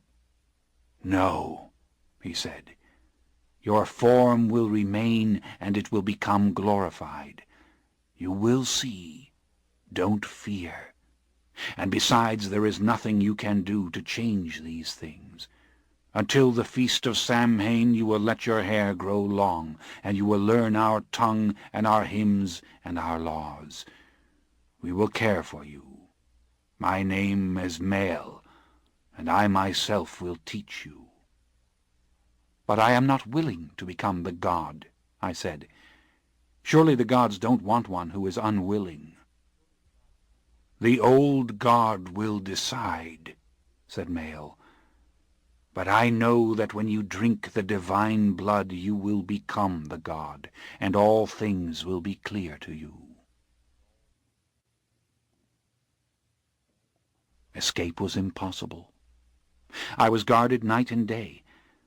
I was allowed no knife with which I might cut off my hair or otherwise damage myself. And a good deal of the time I lay in the dark, empty room, drunk on wheaten beer and satiated with the rich roasted meats they gave to me. I had nothing with which to write, and this tortured me. Out of boredom I listened to Mael when he came to instruct me. I let him sing anthems to me and tell me old poems and talk on about laws, only now and then taunting him with the obvious fact that a god should not have to be so instructed. This he conceded, but what could he do but try to make me understand what would happen to me? "You can help me get out of here. You can come with me to Rome," I said. "I have a villa all my own on the cliffs above the Bay of Naples. You have never seen such a beautiful spot. And I would let you live there forever if you would help me, asking only that you repeat all these anthems and prayers and laws to me so that I might record them." "Why do you try to corrupt me?" he would ask, but I could see he was tantalized by the world I came from. He confessed that he had searched the Greek city of Massilia for weeks before my arrival, and he loved the Roman wine and the great ships that he had seen in the port, and the exotic foods he had eaten. "I don't try to corrupt you," I said. "I don't believe what you believe, and you've made me your prisoner." But I continued to listen to his prayers out of boredom and curiosity, and the vague fear of what was in store for me. I began waiting for him to come, for his pale, wraith-like figure to illuminate the barren room like a white light, for his quiet, measured voice to pour forth with all the old melodious nonsense. It soon came clear that his verses did not unfold continuous stories of the gods as we knew them in Greek and Latin, but the identity and characteristics of the gods began to emerge in the many stanzas. Deities of all the predictable sorts belonged to the tribe of the heavens. But the god I was to become exerted the greatest hold over Mael and those he instructed. He had no name, this god, though he had numerous titles, and the drinker of the blood was the most often repeated. He was also the White One, the god of the night, the god of the oak, the lover of the mother. This god took blood sacrifice at every full moon. But on Samhain, the 1st of November in our present Christian calendar, the day that has become the Feast of All Saints, or the Day of the Dead, this god would accept the greatest number of human sacrifices before the whole tribe for the increase of the crops, as well as speak all manner of predictions and judgments. It was the Great Mother he served, she who is without visible form, but nevertheless present in all things, and the mother of all things, of the earth, of the trees, of the sky overhead, of all men, of the drinker of the blood himself, who walks in her garden. My interest deepened, but so did my apprehension. The worship of the Great Mother was certainly not unknown to me. The Mother Earth and the Mother of all things was worshipped under a dozen names, from one end of the empire to the other, and so was her lover and son, the dying god, the one who grew to manhood as the crops grow, only to be cut down as the crops are cut down, while the mother remains eternal. It was the ancient and gentle myth of the seasons. But the celebration anywhere and at any time was hardly ever gentle. For the Divine Mother was also death, the earth that swallows the remains of that young lover, the earth that swallows all of us. And in consonance with this ancient truth, old as the sowing of seed itself, there came 1,000 bloody rituals. The goddess was worshipped under the name of Cybele in Rome, and I had seen her mad priests castrating themselves in the midst of their devoted frenzy. And the gods of myth met their ends even more violently. Attis gelded, Dionysus rent limb from limb, the old Egyptian Osiris dismembered before the great mother Isis restored him. And now I was to be that god of growing things, the vine god, the corn god, the god of the tree, and I knew that whatever happened, it was going to be something appalling. And what was there to do but get drunk and murmur these anthems with Mael, whose eyes would cloud with tears from time to time as he looked at me. "Get me out of here, you wretch!" I said once in pure exasperation. "Why the hell don't you become the god of the tree? Why am I so honored?" "I have told you that God confided to me his wishes. I wasn't chosen." "And would you do it if you were chosen?" I demanded. I was sick of hearing of these old rites by which any man threatened by illness or misfortune must serve up a human sacrifice to the god if he wished to be spared, and all the other sacrosanct beliefs that had to them the same childlike barbarity. "I would fear, but I would accept," he whispered. "But do you know what is so terrible about your fate? It is that your soul will be locked in your body forever. It will have no chance in natural death to pass into another body or another lifetime. No, all through time your soul will be the soul of the god. The cycle of death and rebirth will be closed in you."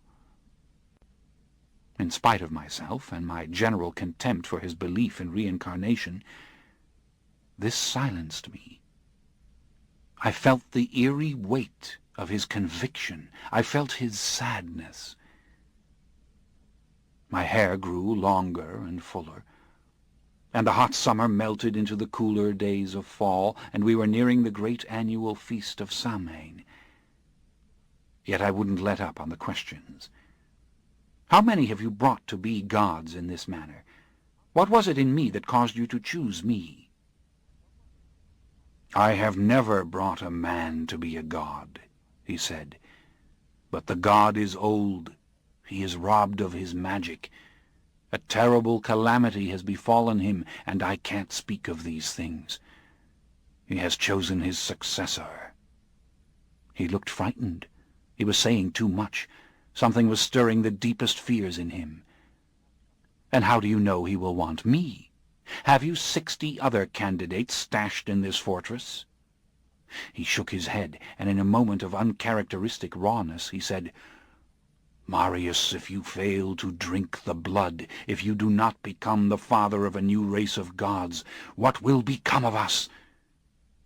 I wish I could care, my friend, I said. Ah, calamity, he whispered.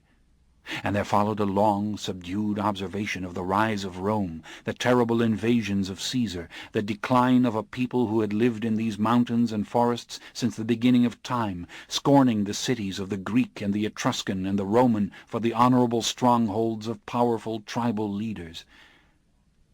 Civilizations rise and fall, my friend, I said. Old gods give way to new ones. You don't understand, Marius, he said.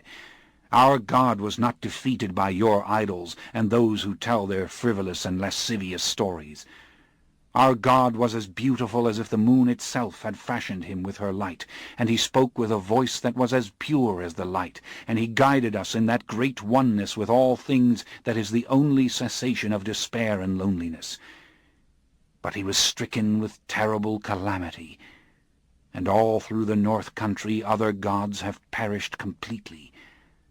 It was the revenge of the sun god upon him. But how the sun entered into him in the hours of darkness and sleep is not known to us, nor to him. You are our salvation, Marius. You are the mortal who knows, and is learned, and can learn, and who can go down into Egypt. I thought about this. I thought of the old worship of Isis and Osiris, and of those who said she was the Mother Earth, and he the corn, and Typhon, the slayer of Osiris, was the fire of the sunlight. And now this pious communicator with the god was telling me that the sun had found his god of the night and caused great calamity. Finally, my reason gave out on me. Too many days passed in drunkenness and solitude. I lay down in the dark, and I sang to myself the hymns of the Great Mother. She was no goddess to me, however. Not Diana of Ephesus, with her rows and rows of milk-filled breasts, or the terrible Sibyl, or even the gentle Demeter, whose mourning for Persephone in the land of the dead had inspired the sacred mysteries of Eleusis. She was the strong, good earth that I smelled through the small barred windows of this place, the wind that carried with it the damp and the sweetness of the dark green forest. She was the meadow flowers and the blowing grass, the water I heard now and then gushing as if from some mountain spring. She was all the things that I still had in this rude little wooden room where everything else had been taken from me.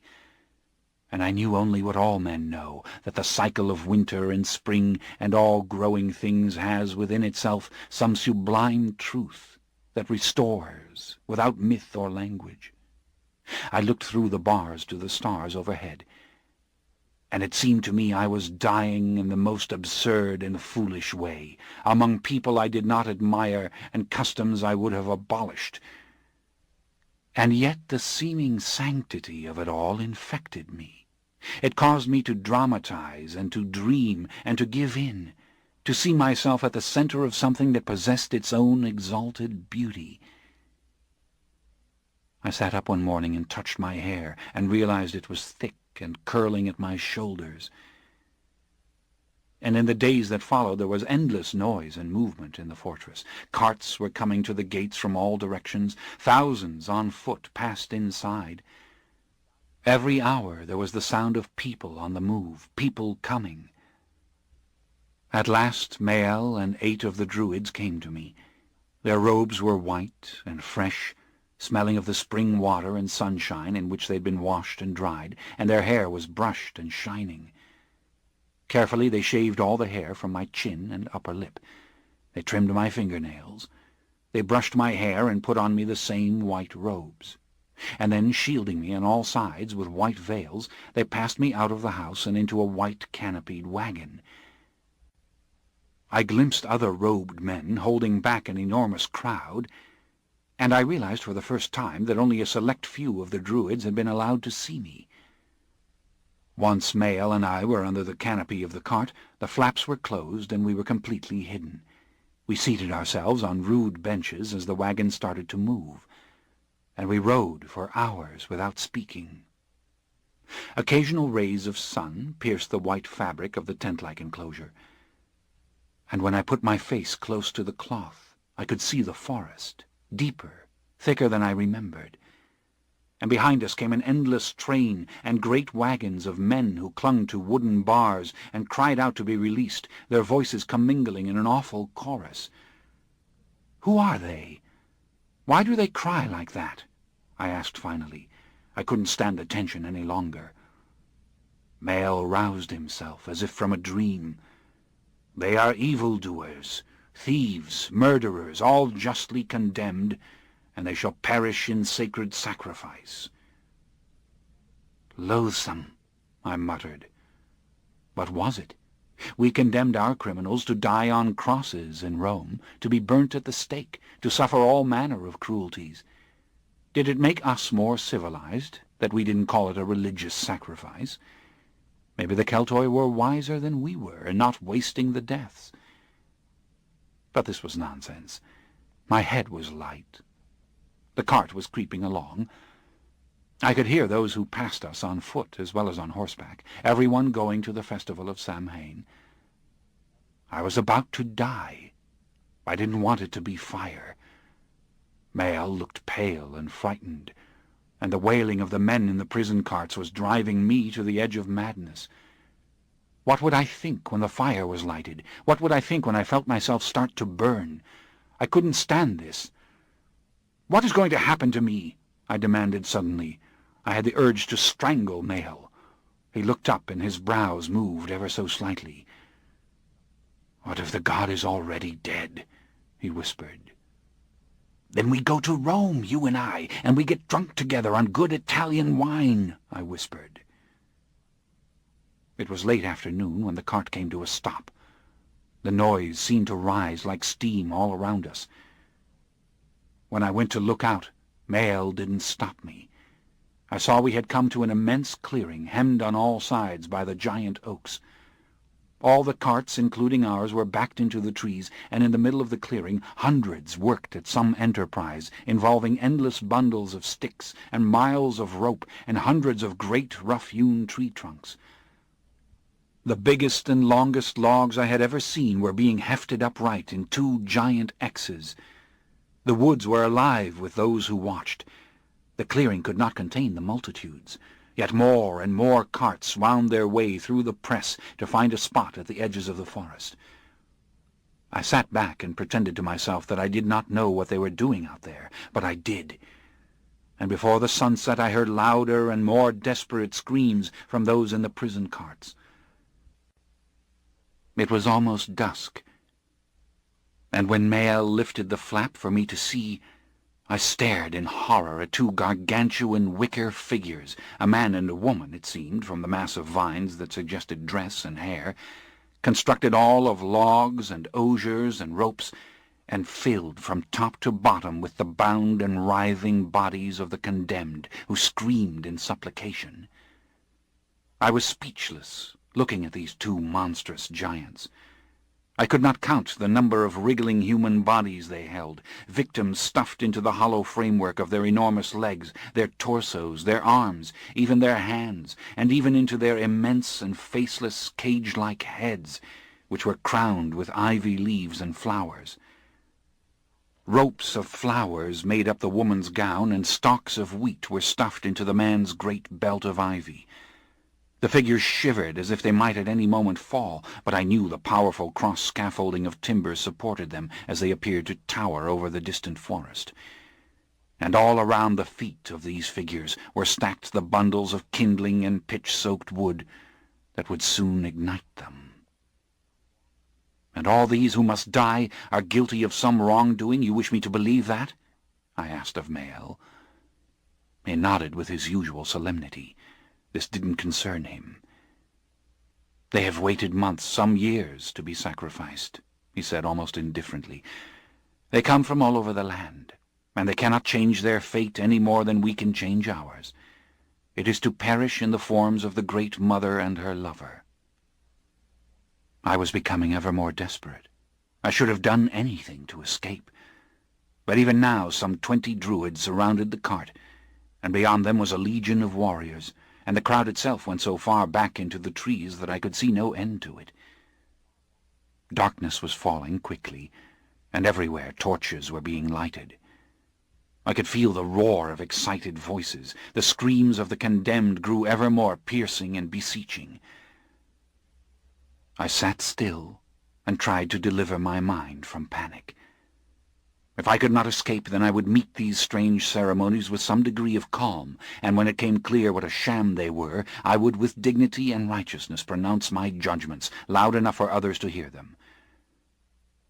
That would be my last act, the act of the god. And it must be done with authority, or else it would do nothing in the scheme of things. The cart began to move. There was much noise, shouting, and Mael rose and took my arm and steadied me. When the flap was opened, we had come to a stop, deep in the woods, many yards from the clearing. I glanced back at the lurid sight of the immense figures, torchlight glinting on the swarm of pathetic movement inside them.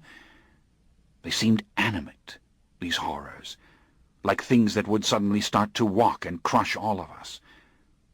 The play of light and shadow on those stuffed into the giant heads gave a false impression of hideous faces. I couldn't make myself turn away from it, and from the sight of the crowd gathered all around. But Mael tightened his grip on my arm and said that I must come now to the sanctuary of the god with the elect of the priesthood. The others closed me in, obviously trying to conceal me. I realized the crowd did not know what was happening now.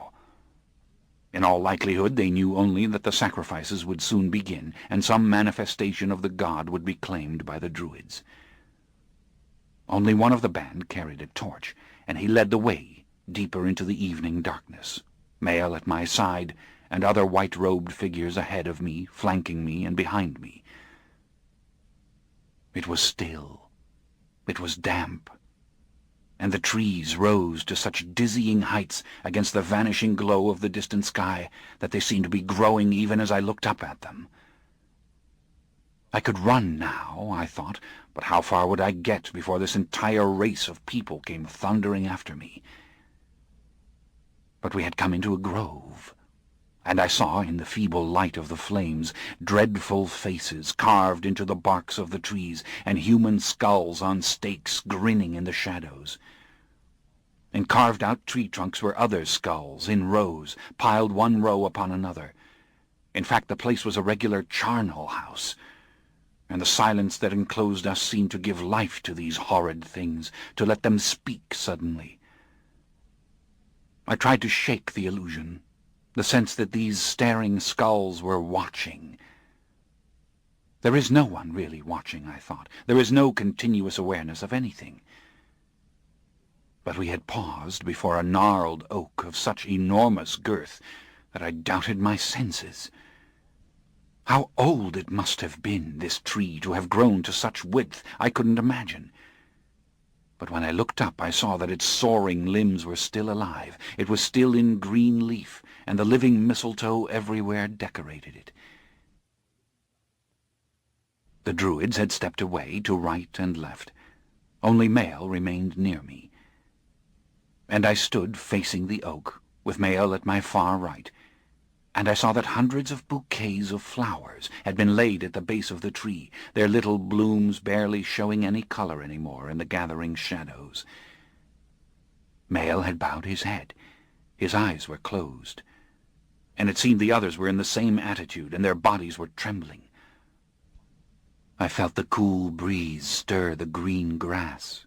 I heard the leaves all around us carry the breeze in a loud and long sigh that died away as it had come in the forest. And then, very distinctly, I heard words spoken in the dark that had no sound to them. They came undeniably from within the tree itself, and they asked whether or not all the conditions had been met by him who would drink the divine blood tonight. For a moment I thought that I was going mad. They had drugged me, but I had drunk nothing since morning. My head was clear, too painfully clear, and I heard the silent pulse of this personage again, and it was asking questions. "He is a man of learning?" Mael's slender form seemed to shimmer as surely he expressed the answer. And the faces of the others had become rapt, their eyes fixed on the great oak, the flutter of the torch the only movement. "Can he go down into Egypt?" I saw Mael nod, and the tears rose in his eyes, and his pale throat moved as he swallowed. "Yes, I live, my faithful one, and I speak, and you have done well. And I shall make the new god. Send him in to me." I was too astonished to speak, and I had nothing to say either. Everything had changed. Everything that I believed, depended upon, had suddenly been called into question. I hadn't the slightest fear, only paralyzing amazement. Mael took me by the arm. The other druids came to assist him, and I was led around the oak, clear of the flowers heaped at its roots, until we stood behind it, before a huge pile of stones banked against it. The grove had its carved images on this side as well, its troves of skulls, and the pale figures of druids whom I had not seen before. And it was these men, some with long white beards, who drifted forward to lay their hands on the stones and start to remove them. Mael and the others worked with them, silently lifting these great rocks and casting them aside, some of the stones so heavy that 3 men had to lift them. And finally there was revealed in the base of the oak a heavy doorway of iron with huge locks over it. Mael drew out an iron key, and he said some long words in the language of the Keltoi, to which the others gave responses. Mael's hand was shaking, but he soon had all the locks undone. And then it took 4 of the druids to pull back the door. And then the torchbearer lighted another brand for me and placed it in my hands, and Mael said, "Enter, Marius." In the wavering light, we glanced at each other. He seemed a helpless creature, unable to move his limbs, though his heart brimmed as he looked at me. I knew now the barest glimpse of the wonder that had shaped him and inflamed him, and was utterly humbled and baffled by its origins. But from within the tree, from the darkness beyond this rudely cut doorway, there came the Silent One again. "Do not be afraid, Marius. I wait for you.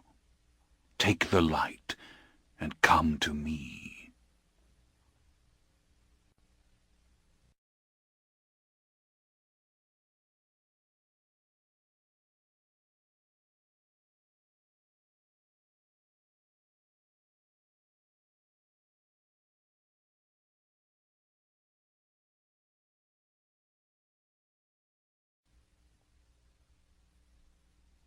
Chapter 7. When I stepped through the doorway, the Druids closed it, and I realized that I stood at the top of a long stone stairs. It was a configuration I was to see over and over again in the centuries that followed, and you have already seen it twice, and you will see it again, the steps leading down into the Mother Earth, into the chambers where those who drink the blood always hide. The oak itself contained a chamber, low and unfinished, the light of my torch glinting on the rude marks left everywhere in the wood by the chisels.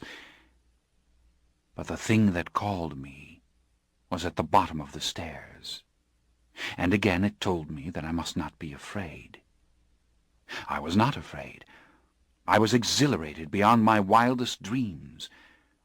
I was not going to die as simply as I had imagined. I was descending to a mystery that was infinitely more interesting than I had ever thought it would be. But when I reached the bottom of the narrow steps and stood in the small stone chamber there, I was terrified by what I saw, terrified and repelled by it, the loathing and fear so immediate that I felt a lump rising to suffocate me or make me uncontrollably sick. A creature sat on a stone bench opposite the foot of the stairway, and in the full light of the torch I saw that it had the face and limbs of a man, but it was burnt black all over, horribly burnt, its skin shriveled to its very bones. In fact, it appeared a yellow-eyed skeleton coated in pitch, only its flowing mane of white hair untouched. It opened its mouth to speak, and I saw its white teeth, its fanged teeth, and I gripped the torch firmly, trying not to scream like a fool. "Do not come too close to me," it said. "Stand there where I may really see you, not as they see you, but as my eyes can still see." I swallowed, tried to breathe easily. No human being could have been burnt like that and survived. And yet the thing lived, naked and shrunken and black, and its voice was low and beautiful.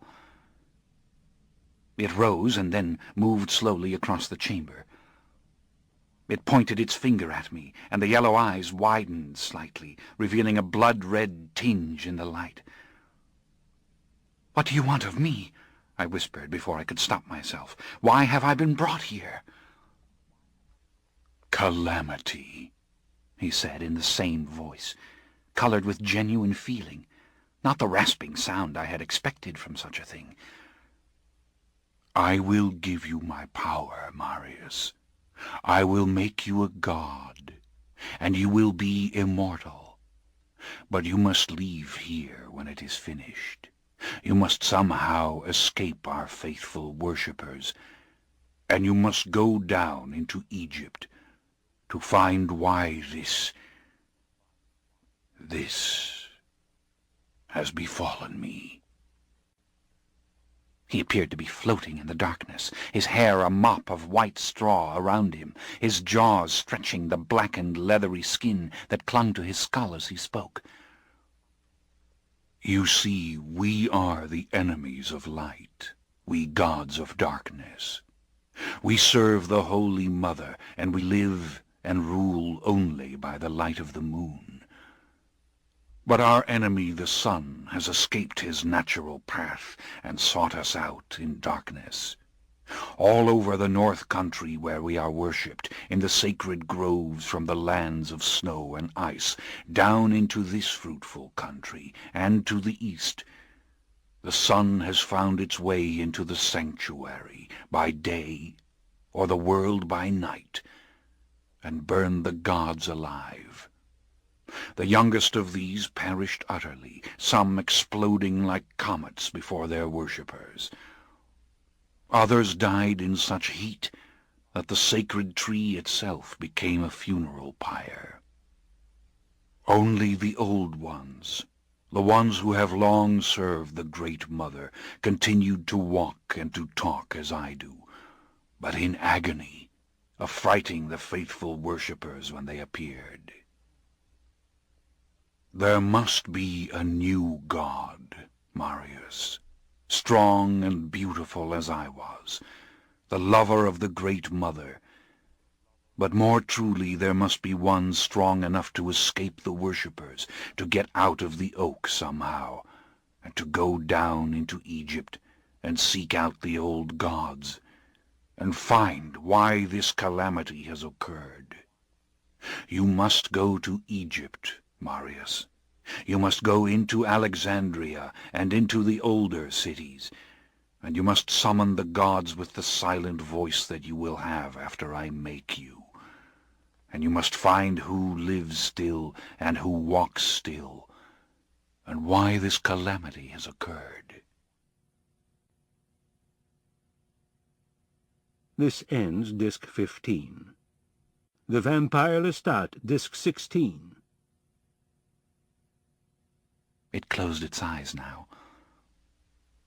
It stood still, its light frame wavering uncontrollably, as if it were a thing made of black paper. And I saw suddenly, unaccountably, a spill of violent images. These gods of the grove bursting into flame. I heard their screams. My mind, being rational, being Roman, resisted these images. It tried to memorize and contain them, rather than yield to them. But the maker of the images, this thing, was patient, and the images went on. I saw the country that could only be Egypt, the burnt yellow look to all things, the sand that overlies everything and soils it and dusts it to the same color. And I saw more stairways into the earth, and I saw sanctuaries. "Find them," he said. "Find why and how this has come to pass. See to it that it never comes to pass again. Use your powers in the streets of Alexandria until you find the old ones. Pray the old ones are there, as I am still here." I was too shocked to answer, too humbled by the mystery. And perhaps there was even a moment when I accepted this destiny, accepted it completely, but I am not sure. "I know," he said. "From me you can keep no secrets. You do not wish to be the god of the grove, and you will seek to escape. But you see, this disaster may seek you out wherever you are, unless you discover the cause and the prevention of it. So I know you will go into Egypt, else you too in the womb of the night or the womb of the dark earth may be burnt by this unnatural sun." It came towards me a little, dragging its dried feet on the stone floor. "Now mark my words, you must escape this very night," it said. "I will tell the worshippers that you must go down into Egypt for the salvation of all of us. But having a new and able God, they will be loath to part with him. But you must go down. And you must not let them imprison you in the oak after the festival. You must travel fast. And before sunrise go into the Mother Earth to escape the light. She will protect you. Now, come to me. I will give you the blood. And pray I still have the power to give you my ancient strength. It will be slow. It will be long. I will take, and I will give, and I will take, and I will give. But I must do it. And you must become the god, and you must do as I have said." Without waiting for my compliance, it was suddenly on me, its blackened fingers clutching at me, the torch falling from my hands. I fell backwards on the stairs, but its teeth were already in my throat. You know what happened. You know what it was to feel the blood being drawn, to feel the swoon. I saw in those moments the tombs and temples of Egypt. I saw two figures, resplendent as they sat side by side as if on a throne. I saw and heard other voices speaking to me in other languages, and underneath it all there came the same command: serve the Mother, take the blood of the sacrifice, preside over the worship that is the only worship, the eternal worship of the grove. I was struggling, as one struggles in dreams, unable to cry out, unable to escape. And when I realized I was free and no longer pinned to the floor, I saw the god again, black as he had been before, but this time he was robust, as if the blaze had only baked him and he retained his full strength. His face had definition, even beauty, features well formed beneath the cracked casing of blackened leather that was his skin. The yellow eyes had round them now the natural folds of flesh that made them portals of a soul. But he was still crippled, still suffering, almost unable to move. "Rise, Marius," he said. "You thirst, and I will give you to drink. Rise and come to me."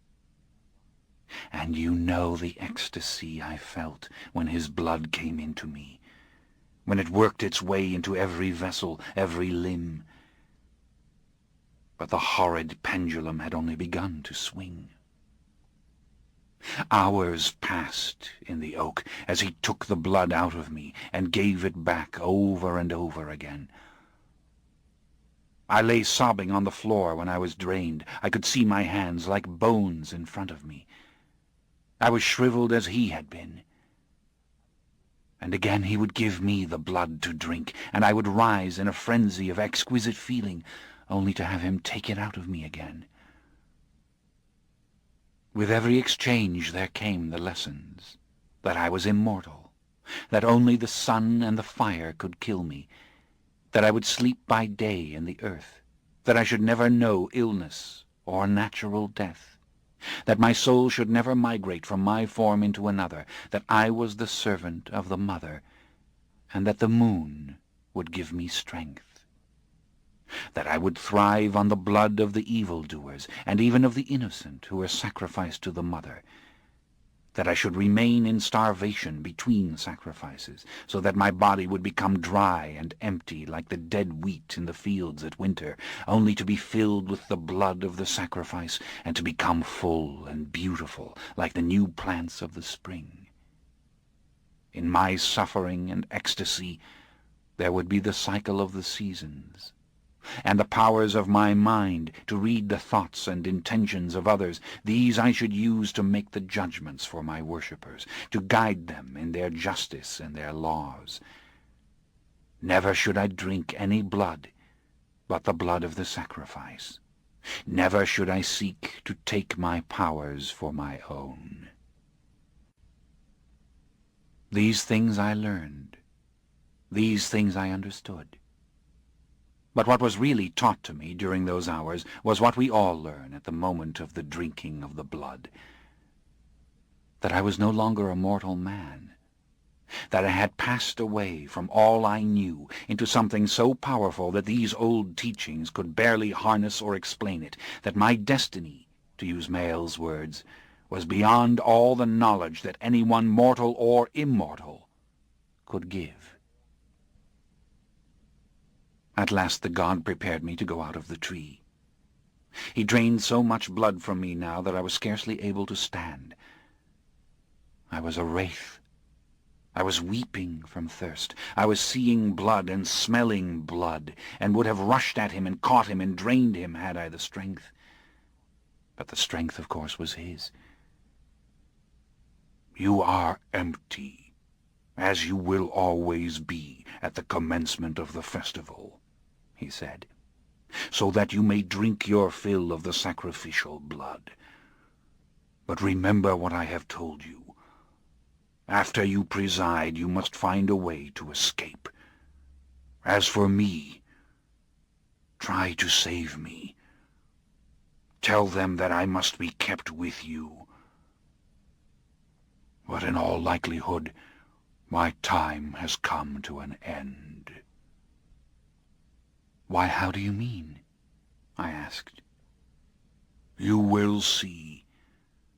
There need be only one God here, one good God," he said. "If I could go with you to Egypt, I could drink the blood of the old ones, and it might heal me.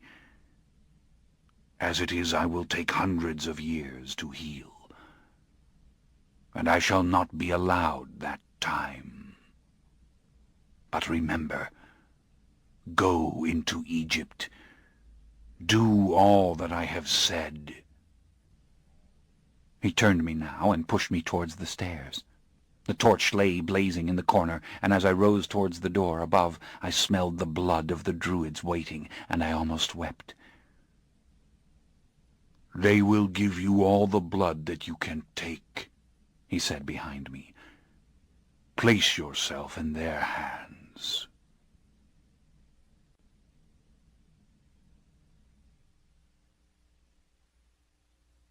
Chapter 8. You can well imagine how I looked when I stepped from the oak. The Druids had waited for my knock upon the door, and in my silent voice I had said, "Open, it is the god." My human death was long finished. I was ravenous, and surely my face was no more than a living skull. No doubt my eyes were bulging from their sockets, and my teeth were bared. The white robe hung on me as on a skeleton, and no clearer evidence of my divinity could have been given to the Druids, who stood awestruck as I came out of the tree. But I saw not merely their faces. I saw into their hearts. I saw the relief in Mael that the God within had not been too feeble to create me. I saw the confirmation in him of all that he believed. And I saw the other great vision that is ours to see, the great spiritual depth of each man buried deep within a crucible of heated flesh and blood. My thirst was pure agony, and summoning all my new strength, I said, "Take me to the altars. The feast of Samhain is to begin." The Druids let out chilling screams. They howled in the forest, and far beyond the sacred grove there came a deafening roar from the multitudes who had waited for that cry. We walked swiftly, in procession towards the clearing, and more of the white-robed priests came out to greet us, and I found myself pelted with fresh and fragrant flowers from all sides, blossoms I crushed under my feet as I was saluted with hymns. I need not tell you how the world looked to me with the new vision, how I saw each tint and surface beneath the thin veil of darkness, how these hymns and anthems assaulted my ears. Marius, the man, was disintegrated inside this new being. Trumpets blared from the clearing as I mounted the steps of the stone altar and looked out over the thousands gathered there, the sea of expectant faces, the giant wicker figures with their doomed victims still struggling and crying inside. A great silver cauldron of water stood before the altar, and as the priests sang, a chain of prisoners was led to this cauldron, their arms bound behind their backs. The voices were singing in concert around me as the priests placed the flowers in my hair, on my shoulders, at my feet. "Beautiful one, powerful one, God of the woods and the fields, drink now the sacrifices offered to you, and as your wasted limbs fill with life, so the earth will renew itself. So you will forgive us for the cutting of the corn, which is the harvest. So you will bless the seed we sow." And I saw before me those selected to be my victims, 3 stout men, bound as the others were bound, but clean and dressed also in white robes, with flowers on their shoulders and in their hair. Youths they were, handsome and innocent and overcome with awe as they awaited the will of the god. The trumpets were deafening. The roaring was ceaseless. I said, "Let the sacrifices begin." And as the first youth was delivered up to me, as I prepared to drink for the very first time from that truly divine cup which is human life, as I held the warm flesh of the victim in my hands, the blood ready for my open mouth, I saw the fires lighted beneath the towering wicker giants. I saw the first 2 prisoners forced head down into the water of the silver cauldron. Death by fire, death by water, death by the piercing teeth of the hungry god. Through the age-old ecstasy the hymns continued. God of the waning and waxing moon, God of the woods and fields, you who are the very image of death in your hunger, grow strong with the blood of the victims. Grow beautiful so that the Great Mother will take you to herself. How long did it last?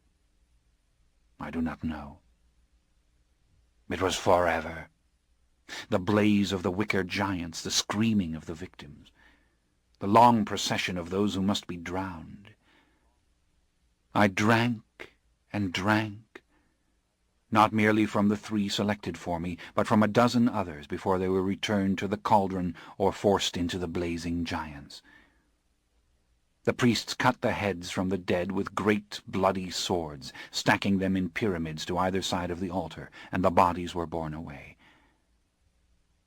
Everywhere I turned I saw rapture on sweating faces. Everywhere I turned I heard the anthems and cries. But at last the frenzy was dying out. The giants were fallen into a smouldering heap upon which men poured more pitch, more kindling. And it was now time for the judgments, for men to stand before me and present their cases for vengeance against others, and for me to look with my new eyes into their souls. I was reeling. I had drunk too much blood, but I felt such power in me I could have leapt up and over the clearing and deep into the forest. I could have spread invisible wings, or so it seemed. But I carried out my destiny, as Mael would have called it. I found this one just, that one in error, this one innocent, that one deserving of death. I don't know how long it went on, because my body no longer measured time in weariness. But finally it was finished, and I realized the moment of action had come. I had somehow to do what the old god had commanded me, which was to escape the imprisonment in the oak. And I also had precious little time in which to do it, no more than an hour before dawn. As for what lay ahead in Egypt, I had not made my decision yet. But I knew that if I let the Druids enclose me in the sacred tree again, I would starve in there until the small offering at the next full moon. And all of my nights until that time would be thirst and torture, and what the old one had called the god's dreams, in which I'd learned the secrets of the tree and the grass that grew and the silent mother. But these secrets were not for me. The Druids surrounded me now, and we proceeded to the sacred tree again, the hymns dying to a litany which commanded me to remain within the oak, to sanctify the forest, to be its guardian, and to speak kindly through the oak to those of the priesthood, who would come from time to ask guidance of me. I stopped before we reached the tree. A huge pyre was blazing in the middle of the grove, casting ghastly light on the carved faces and the heaps of human skulls. The rest of the priesthood stood round it, waiting. A current of terror shot through me, with all the new power that such feelings have for us. I started talking hastily. In an authoritative voice I told them that I wished them all to leave the grove, that I should seal myself up in the oak at dawn with the old god. But I could see it wasn't working. They were staring at me coldly and glancing one to the other, their eyes shallow like bits of glass. "Mael," I said, "do as I command you. Tell these priests to leave the grove." Suddenly, without the slightest warning, half the assemblage of priests ran towards the tree. The other took hold of my arms. I shouted for Mael, who led the siege on the tree, to stop. I tried to get loose, but some 12 of the priests gripped my arms and my legs. If I had only understood the extent of my strength, I might easily have freed myself. But I didn't know. I was still reeling from the feast, too horrified by what I knew would happen now. As I struggled, trying to free my arms, even kicking at those who held me, the old god, the naked and black thing, was borne out of the tree and heaved into the fire. Only for a split second did I see him, and all I beheld was resignation. He did not once lift his arms to fight.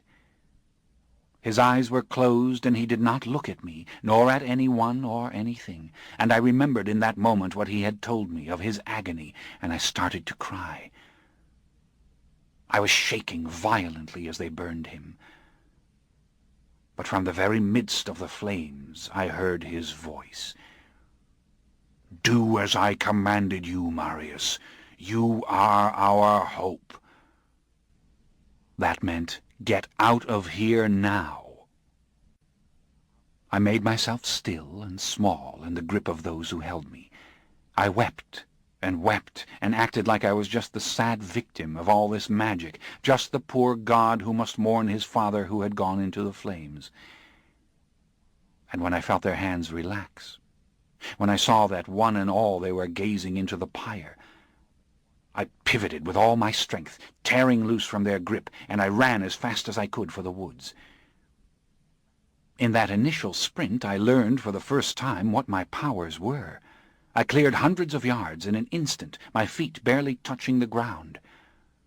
But the cry rang out immediately, "The god has flown!" and within seconds the multitude in the clearing was screaming it over and over as thousands of mortals plunged into the trees.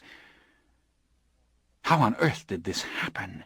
I thought suddenly, that I'm a god full of human blood and running from thousands of Celtic barbarians through this damned woods. I didn't even stop to tear the white robe off me, but ripped it off while I was still running, and then I leapt up to the branches overhead and moved even faster through the tops of the oaks. Within minutes I was so far away from my pursuers that I couldn't hear them any more. But I kept running and running, leaping from branch to branch, until there was nothing to fear any more but the morning sun. And I learned then what Gabrielle learned so early in your wanderings, that I could easily dig into the earth to save myself from the light. When I awoke, the heat of my thirst astonished me.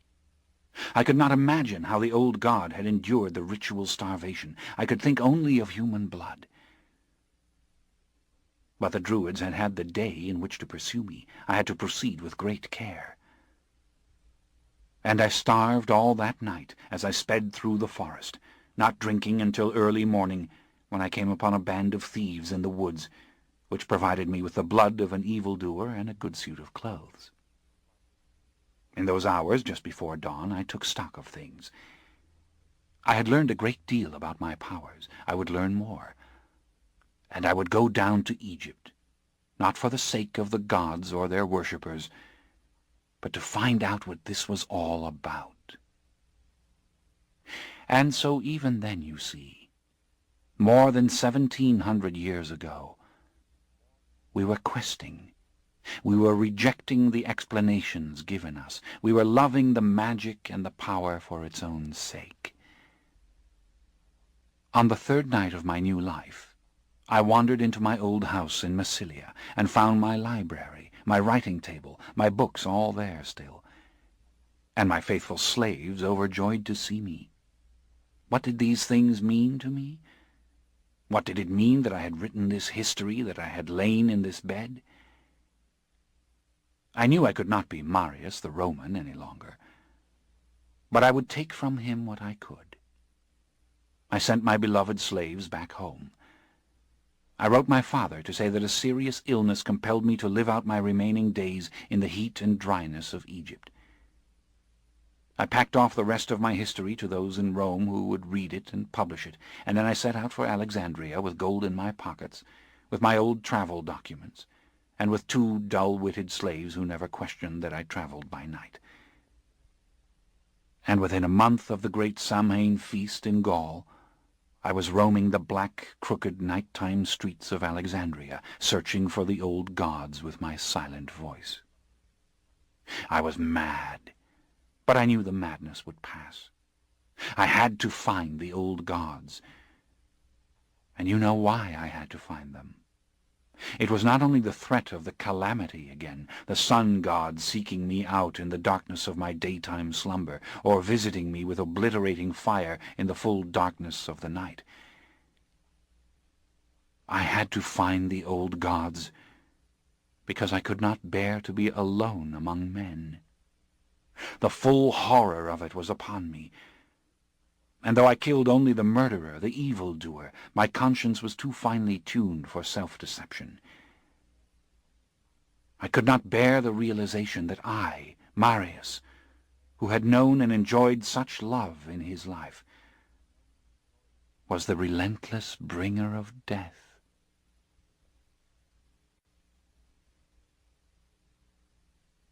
Chapter 9.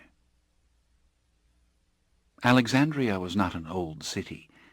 It had existed for just a little over 300 years. But it was a great port, and the home of the largest libraries in the Roman world. Scholars from all over the empire came to study there, and I had been one of them in another lifetime. And now I found myself there again.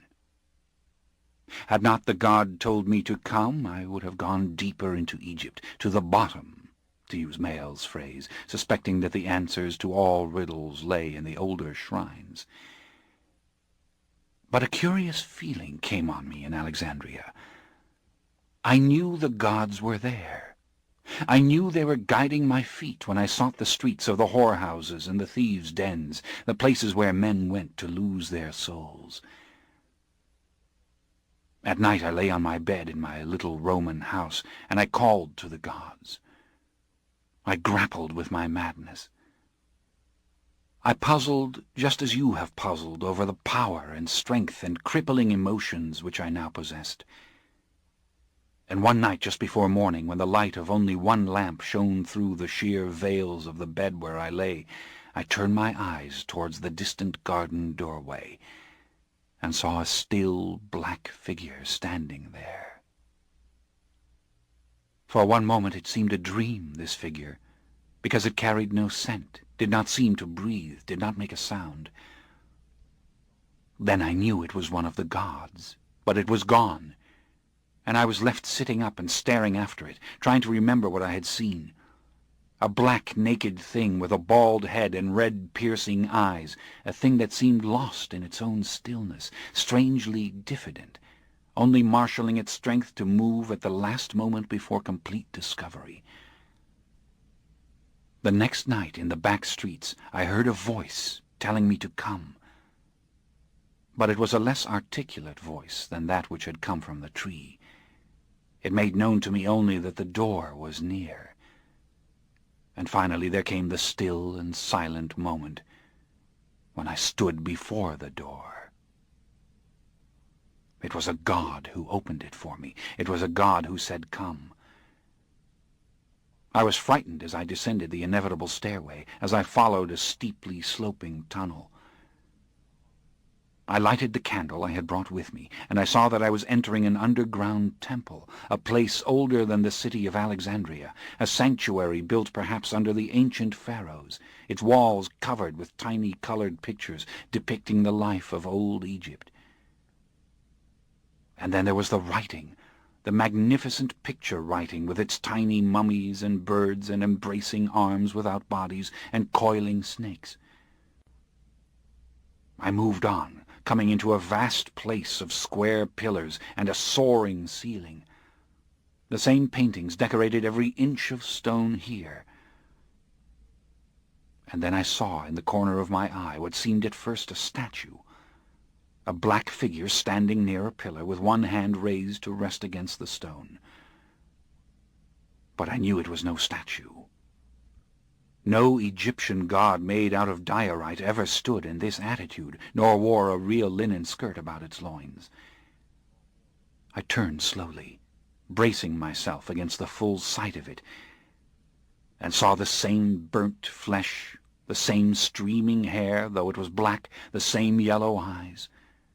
The lips were shriveled around the teeth and the gums, and the breath came out of its throat full of pain.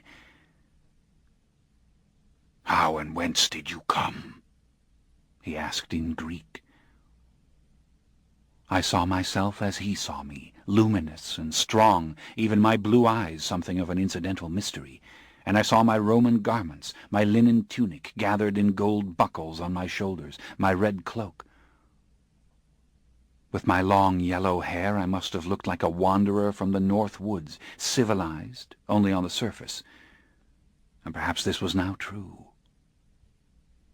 But he was the one who concerned me, and I saw him more fully, the seamed flesh burnt to his ribs and moulded to his collarbone and the jutting bones of his hips. He was not starved, this thing. He had recently drunk human blood. But his agony was like heat coming from him, as though the fire still cooked him from within, as though he were a self-contained hell. "How have you escaped the burning?" he asked. "What saved you? Answer." "Nothing saved me," I said, speaking Greek as he did. I approached him, holding the candle to the side when he shied from it. He had been thin in life, broad-shouldered like the old pharaohs, and his long black hair was cropped straight across the forehead in that old style. "I wasn't made when it happened," I said, "but afterwards, by the god of the sacred grove in Gaul." "Ah, then he was unharmed, this one who made you?" "No, burned as you are, but he had enough strength to do it. He gave and took the blood over and over again. He said, 'Go into Egypt and find why this has happened.' He said the gods of the wood had burst into flames, some in their sleep and some awake. He said this had happened all over the north." "Yes."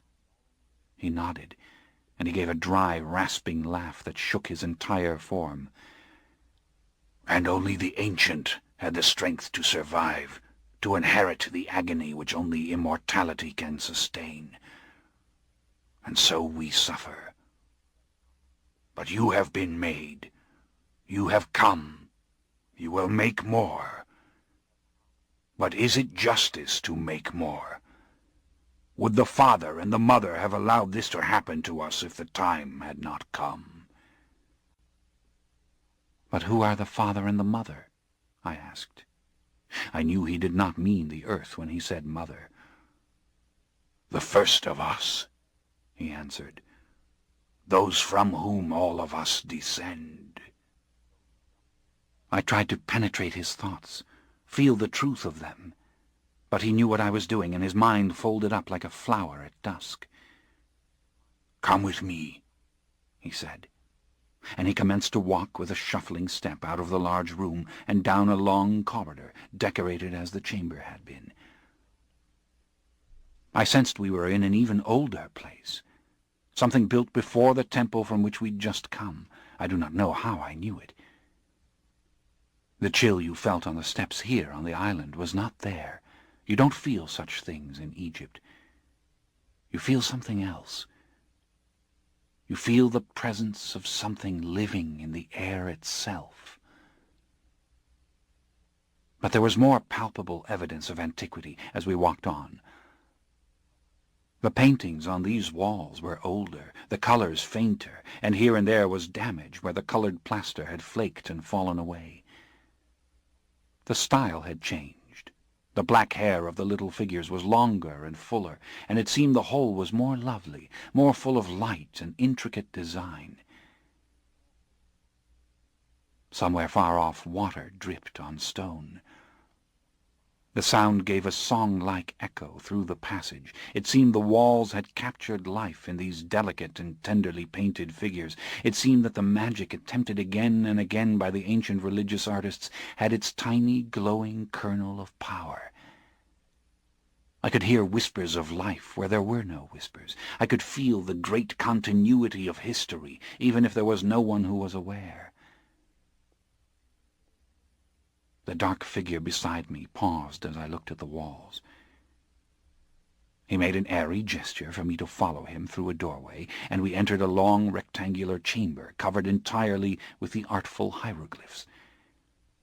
It was like being encased in a manuscript to be inside it. And I saw 2 older Egyptian sarcophagi placed head to head against the wall. These were boxes carved to conform to the shape of the mummies for which they were made, and fully modelled and painted to represent the dead, with faces of hammered gold and eyes of inlaid lapis lazuli. I held the candle high, and with great effort my guide opened the lids of these cases and let them fall back so that I might see inside. I saw what at first appeared to be bodies, but when I drew closer I realized that they were heaps of ash in manly form. Nothing of tissue remained to them except a white fang here, a chip of bone there. "No amount of blood can bring them back now," said my guide. "They are past all resurrection. The vessels of the blood are gone. Those who could rise have risen, and centuries will pass before we are healed, before we know the cessation of our pain." Before he closed the mummy cases, I saw that the lids inside were blackened by the fire that had immolated these 2. I wasn't sorry to see them shut up again. He turned and moved towards the doorway again, and I followed with the candle, but he paused and glanced back at the painted coffins. "When the ashes are scattered," he said, "their souls are free." "Then why don't you scatter the ashes?" I said, trying not to sound so desperate, so undone. "Should I?" he asked of me, the crisped flesh around his eyes widening. "Do you think that I should?" "You ask me," I said. He gave one of those dry laughs again that seemed to carry agony with it, and he led on down the passage to a lighted room. It was a library we entered, where a few scattered candles revealed the diamond-shaped wooden racks of parchment and papyrus scrolls. This delighted me, naturally, because a library was something I could understand. It was the one human place in which I still felt some measure of my old sanity. But I was startled to see another one of us, sitting to the side behind the writing table, his eyes on the floor. This one had no hair whatsoever, and though he was pitch black all over, his skin was full and well modelled, and gleamed as if it had been oiled. The planes of his face were beautiful. The hand that rested in the lap of his white linen kilt was gracefully curled, all the muscles of his naked chest well defined. He turned and looked up at me, and something immediately passed between us, something more silent than silence, as it can be with us. "This is the elder," said the weaker one who'd brought me here, "and you see for yourself how he withstood the fire. But he will not speak. He has not spoken since it happened. Yet surely he knows where are the mother and the father, and why this was allowed to pass." The elder merely looked forward again, but there was a curious expression on his face, something sarcastic and faintly amused and a little contemptuous. "Even before this disaster," the other one said, "the elder did not often speak to us. The fire did not change him, make him more receptive. He sits in silence, more and more like the mother and the father. Now and then he reads. Now and then he walks in the world above. He drinks the blood. He listens to the singers. Now and then he will dance. He speaks to mortals in the streets of Alexandria, but he will not speak to us. He has nothing to say to us. But he knows. He knows why this happened to us." "Leave me with him," I said. I had the feeling that all beings have in such situations. I will make the man speak. I will draw something out of him, as no one else has been able to do. But it wasn't mere vanity that impelled me. This was the one who had come to me in the bedroom of my house. I was sure of it. This was the one who had stood watching me in my door.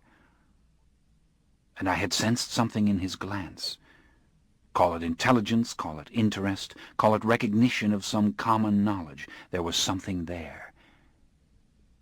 And I knew that I carried with me the possibilities of a different world, unknown to the god of the grove, and even to this feeble and wounded one beside me, who looked at the elder in despair. The feeble one withdrew, as I had asked. I went to the writing table and looked at the elder. "What should I do?" I asked in Greek. He looked up at me abruptly, and I could see this thing I call intelligence in his face. "Is there any point," I asked, "to questioning you further?" I had chosen my tone carefully. There was nothing formal in it, nothing reverential. It was as familiar as it could be. "And just what is it you seek?" he asked in Latin suddenly, coldly, his mouth turning down at the ends, his attitude one of abruptness and challenge.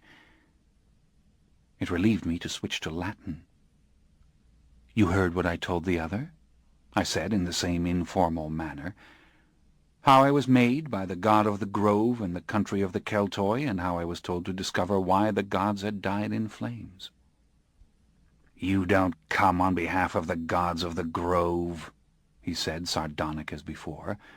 He had not lifted his head, merely looked up, which made his eyes seem all the more challenging and contemptuous. "I do and I don't," I said. "If we can perish in this way, I would like to know why. What happened once can happen a second time. And I would like to know if we are really gods. And if we are, then what are our obligations to man? Are the mother and the father true beings, or are they legend? How did all this start? I would like to know that, of course." "By accident," he said. "By accident?" I leaned forward. I thought I had heard wrong. "By accident it started," he said coolly, forbiddingly, with the clear implication that the question was absurd. 4,000 years ago, by accident, and it has been enclosed in magic and religion ever since." "You are telling me the truth, aren't you?" "Why shouldn't I? Why should I protect you from the truth? Why should I bother to lie to you? I don't even know who you are. I don't care." "Then will you explain to me what you mean, that it happened by accident?" I pressed. "I don't know. I may not. I have spoken more in these last few moments than I have in years. The story of the accident may be no more true than the myths that delight the others. The others have always chosen the myths. It's what you really want, is it not?" His voice rose, and he rose slightly out of the chair, as if his angry voice were impelling him to his feet. "A story of our creation, analogous to the Genesis of the Hebrews, the tales in Homer, the babblings of your Roman poets Ovid and Virgil, a great gleaming morass of symbols out of which life itself is supposed to have sprung?" He was on his feet and all but shouting, his black forehead knotted with veins, his hand a fist on the desk. "It is that kind of tale that fills the documents in these rooms, that emerges in fragments from the anthems and the incantations. Want to hear it? It's as true as anything else." "Tell me what you will," I said. I was trying to keep calm. The volume of his voice was hurting my ears, and I heard things stirring in the rooms near us. Other creatures, like that dried-up wisp of a thing that had brought me in here, were prowling about. "And you might begin," I said acidly, "by confessing why you came to me in my rooms here in Alexandria. It was you who led me here. Why did you do that? To rail at me? To curse me for asking you how it started?" "Quiet yourself." I might say the same to you." He looked me up and down calmly, and then he smiled. He opened both his hands as if in greeting or offering, and then he shrugged. "I want you to tell me about the accident," I said. "I would beg you to tell me if I thought it would do any good. What can I do for you to make you tell?" His face underwent several remarkable transformations. I could feel his thoughts, but not hear them, feel a high-pitched humor. And when he spoke again, his voice was thickened, as if he were fighting back sorrow, as if it were strangling him. "Hearken to our old story," he said. "The good god Osiris, the first pharaoh of Egypt, in the eons before the invention of writing, was murdered by evil men. And when his wife Isis gathered together the parts of his body, he became immortal, and thereafter ruled in the realm of the dead. This is the realm of the moon, and the night in which he reigned, and to him were brought the blood sacrifices for the great goddess which he drank. But the priests tried to steal from him the secret of his immortality, and so his worship became secret, and his temples were known only to those of his cult who protected him from the sun god, who might at any time seek to destroy Osiris with the sun's burning rays. But you can see the truth in the legend. The early king discovered something, or rather he was the victim of an ugly occurrence, and he became unnatural, with a power that could be used for incalculable evil by those around him, and so he made a worship of it, seeking to contain it in obligation and ceremony, seeking to limit the powerful blood to those who would use it for white magic and nothing else. And so here we are. And the mother and father are Isis and Osiris? Yes and no. They are the first two.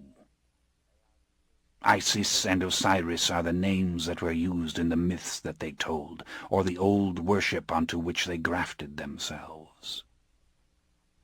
What was the accident, then? How was this thing discovered?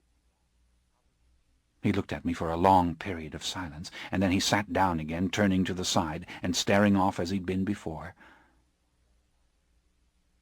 "But why should I tell you?" he asked. Yet this time he put the question with new feeling, as though he meant it sincerely and had to answer it for himself. "Why should I do anything? If the mother and the father will not rise from the sands to save themselves as the sun comes over the horizon, why should I move, or speak, or go on?" Again he looked up at me. "This is what happened? The mother and the father went out into the sun?"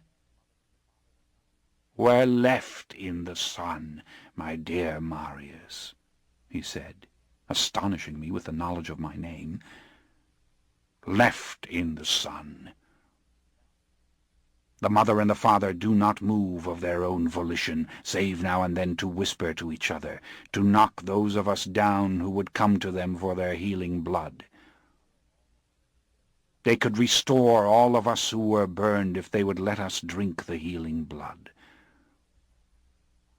4,000 years the father and mother have existed, and our blood grows stronger with every season, every victim. It grows stronger even with starvation, for when the starvation is ended, new strength is enjoyed. But the father and the mother do not care for their children. And now it seems they do not care for themselves. Maybe after 4,000 nights, they merely wish to see the sun. Since the coming of the Greek into Egypt, since the perversion of the old art, they have not spoken to us. They have not let us see the blink of their eye. And what is Egypt now but the granary of Rome? When the mother and the father strike out to drive us away from the veins in their necks, they are as iron and can crush our bones. And if they do not care any more, then why should I? I studied him for a long moment. "And you are saying," I asked, "that this is what caused the others to burn up? That the father and mother were left out in the sun?" He nodded. "Our blood comes from them," he said. "It is their blood. The line is direct, and what befalls them befalls us. If they are burnt, we are burnt." "We are connected to them," I whispered in amazement. "Exactly, my dear Marius," he said, watching me, seeming to enjoy my fear. "That is why they have been kept for 1,000 years, the mother and the father. That is why victims are brought to them in sacrifice. That is why they are worshipped. What happens to them happens to us." "Who did it? Who put them in the sun?" He laughed without making a sound. "The one who kept them," he said. "The one who couldn't endure it any longer, the one who had had this solemn charge for too long, the one who could persuade no one else to accept the burden, and finally, weeping and shivering, took them out into the desert sands and left them like 2 statues there. "And my fate is linked to this," I murmured. "Yes. But you see, I do not think he believed it any longer, the one who kept them. It was just an old tale. After all, they were worshipped, as I told you, worshipped by us as we are worshipped by mortals, and no one dared to harm them. No one held a torch to them to see if it made the rest of us feel pain. No, he did not believe it.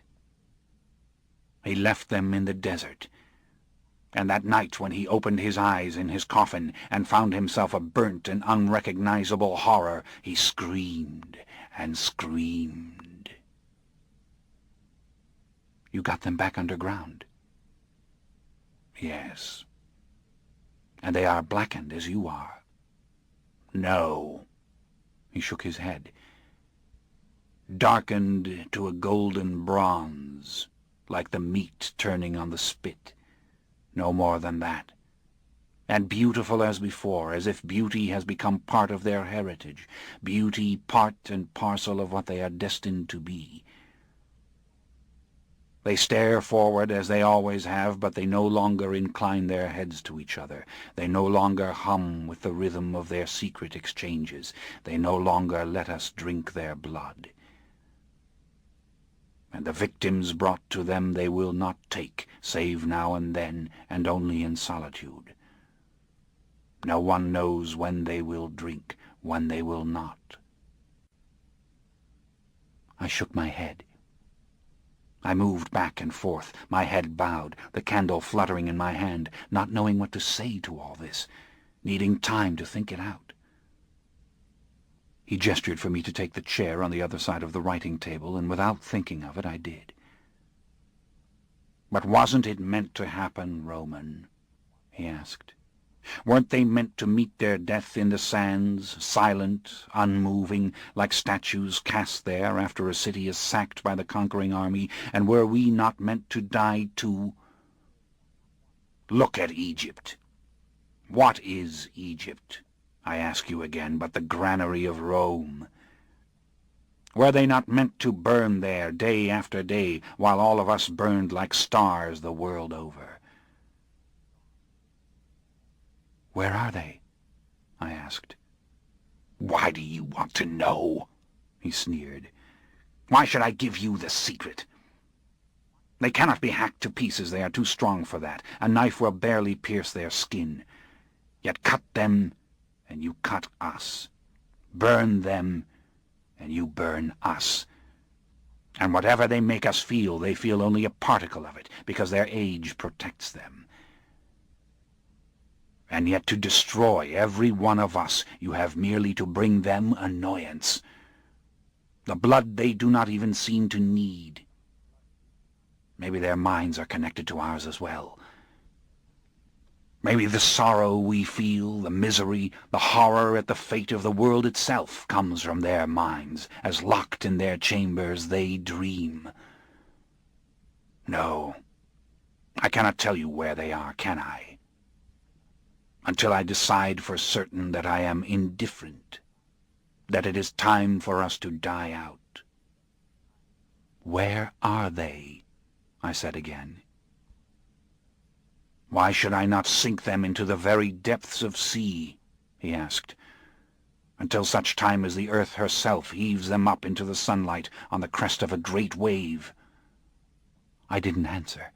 I was watching him, wondering at his excitement, understanding it, but in awe of it just the same. "Why should I not bury them in the depths of the earth? I mean the darkest depths, beyond the faintest sounds of life, and let them lie in silence there, no matter what they think and feel." What answer could I give? I watched him. I waited until he seemed calmer. He looked at me and his face became tranquil and almost trusting. "Tell me how they became the mother and the father," I said. "Why?" "You know damn good and well why. I want to know." "Why did you come into my bedroom if you didn't mean to tell me?" I asked again. "So what if I did?" he said bitterly. "So what if I wanted to see the Roman with my own eyes? We will die, and you will die with us, so I wanted to see our magic in a new form. Who worships us now, after all? Yellow-haired warriors in the northern forests? Old Egyptians in secret crypts beneath the sands?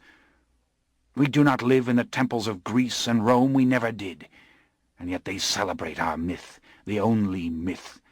They call the names of the mother and the father."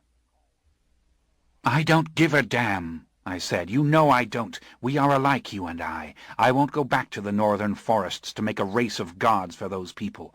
But I came here to know, and you must tell." "All right. So that you can understand the futility of it, so that you can understand the silence of the mother and the father, I will tell. But mark my words, I may yet bring us all down. I may yet burn the mother and the father in the heat of a kiln. But we will dispense with lengthy initiations and high-blown language. We will do away with the myths that died in the sand the day the sun shone on the mother and the father. I will tell you what all these scrolls left by the father and the mother reveal. Set down your candle and listen to me." Chapter 10.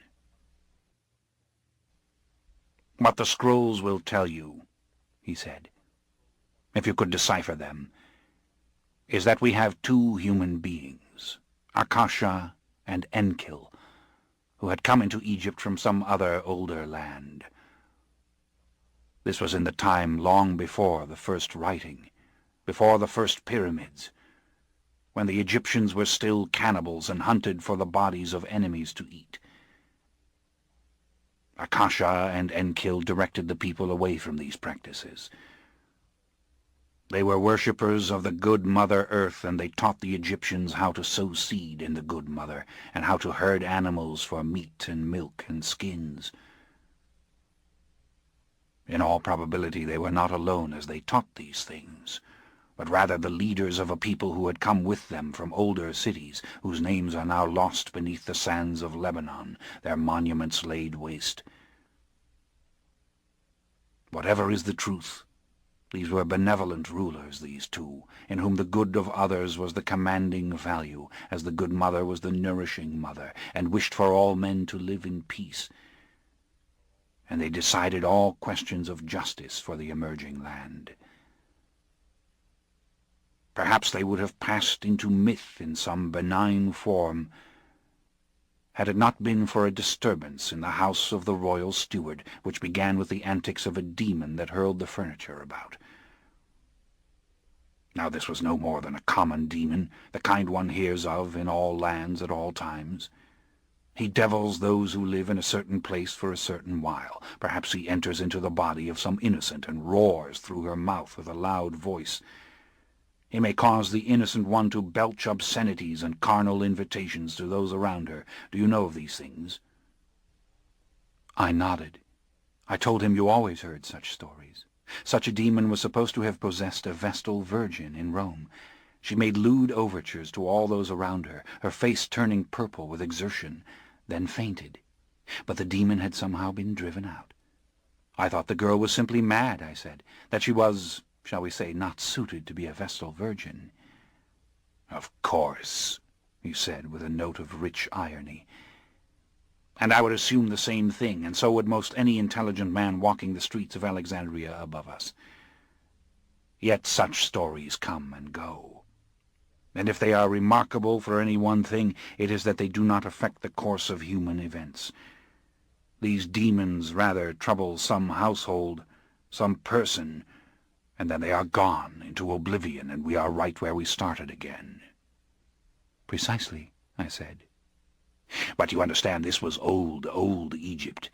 This was a time when men ran from the thunder, or ate the bodies of the dead to absorb their souls." "I understand," I said. "And this good King Enkil decided that he would himself address the demon who had come into his steward's house. This thing was out of harmony, he said. The royal magicians begged, of course, to drive the demon out. But this was a king who would do good for everyone. He had some vision of all things being united in good, of all forces being made to go on the same divine course. He would speak to this demon, try to harness its power, so to speak, for the general good. And only if that could not be done would he consent to the demon's being driven out. And so he went into the house of his steward, where furniture was being flung at the walls and jars broken and doors slammed. And he commenced to talk to this demon, and invite it to talk to him. Everyone else ran away. A full night passed before he came out of the haunted house, and he had amazing things to say. "These demons are mindless and childlike," he told his magicians, "but I have studied their conduct, and I have learned from all the evidence why it is that they rage. They are maddened that they do not have bodies, that they cannot feel as we feel. They make the innocent scream filth because the rights of love and passion are things that they cannot possibly know. They can work the body parts but not truly inhabit them, and so they are obsessed with the flesh that they cannot invade. And with their feeble powers they bump upon objects, they make their victims twist and jump. This longing to be carnal is the origin of their anger, the indication of the suffering which is their lot." And with these pious words he prepared to lock himself in the haunted chambers to learn more. But this time his wife came between him and his purpose. She would not let him stay with the demons.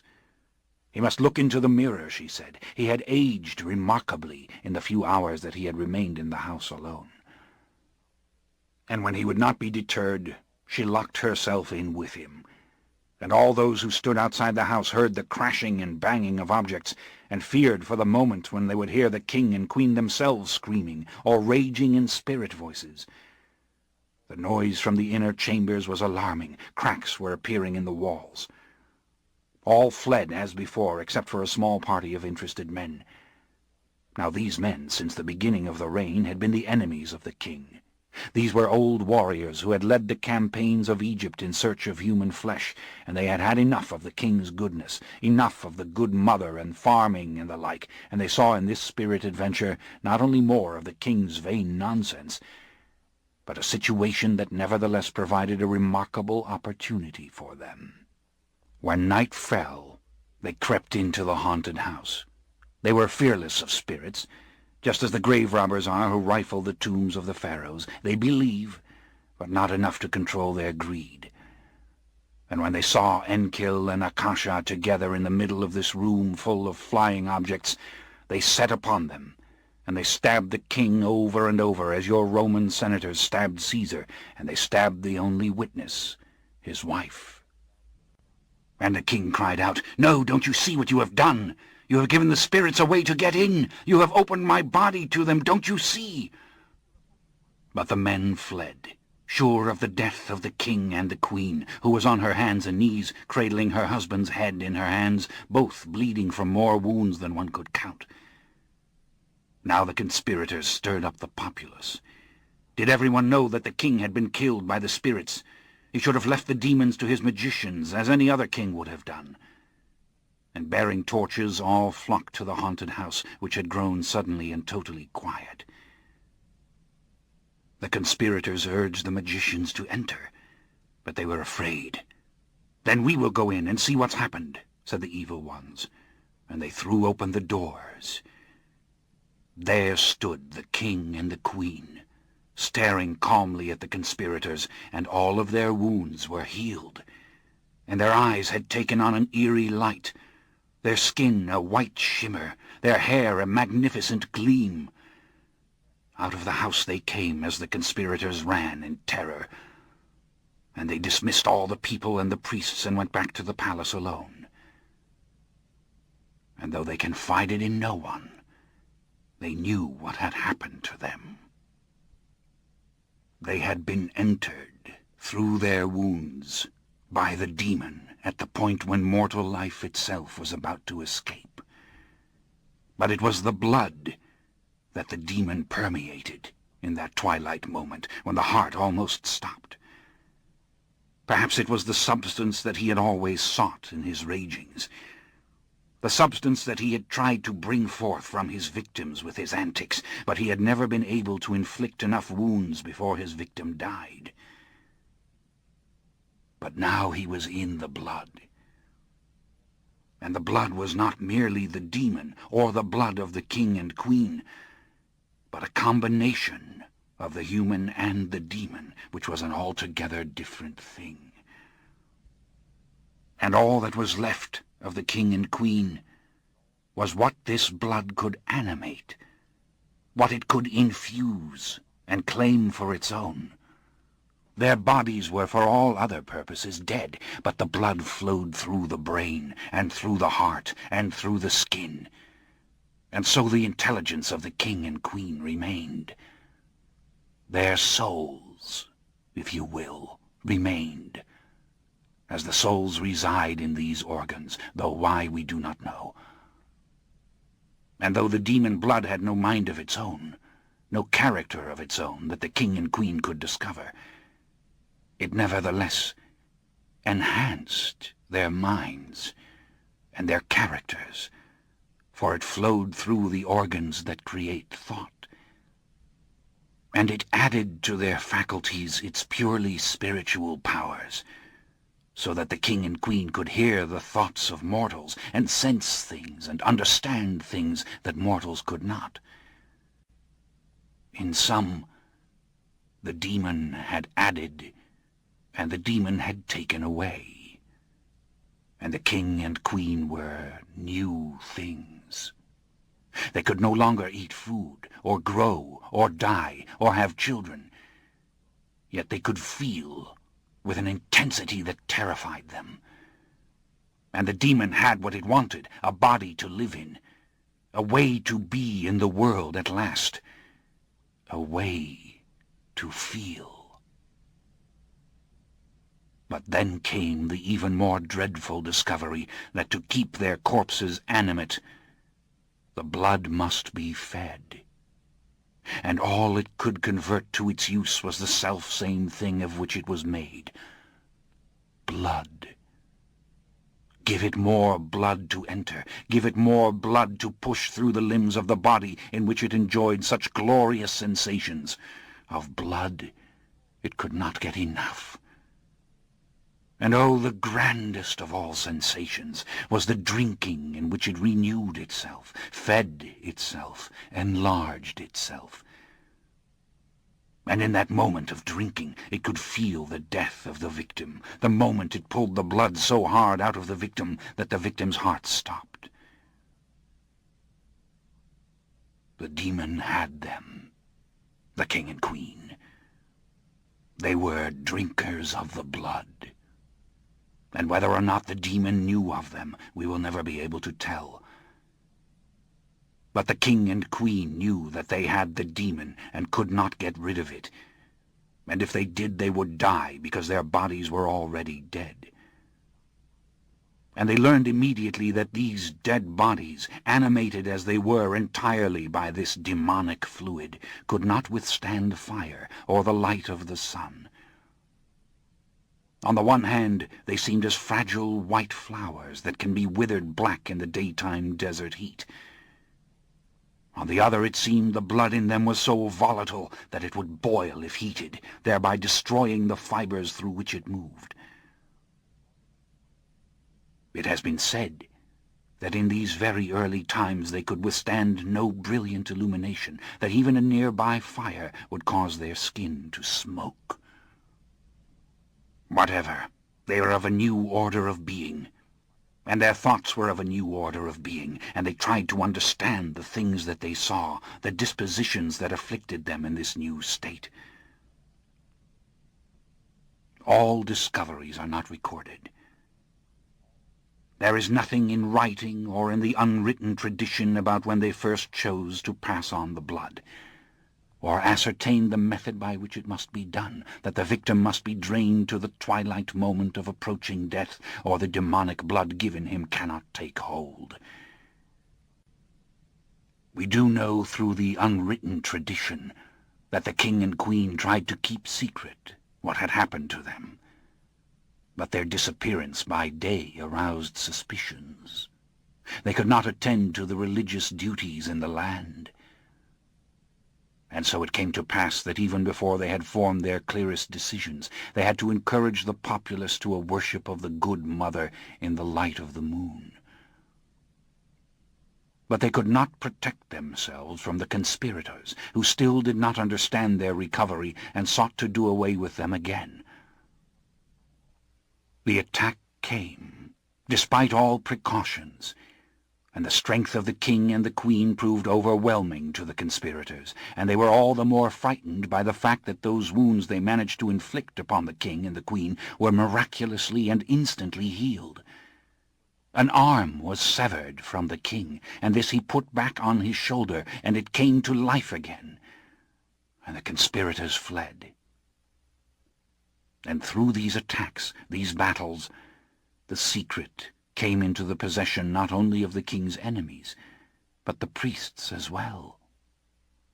And no one wanted to destroy the king and the queen now. Rather, they wanted to take them prisoner and gain the secret of immortality from them, and they sought to take the blood from them. But their early attempts failed. The drinkers were not near to death, and so they became hybrid creatures, half god and half human, and they perished in horrible ways. Yet some succeeded. Perhaps they emptied their veins first, it isn't recorded.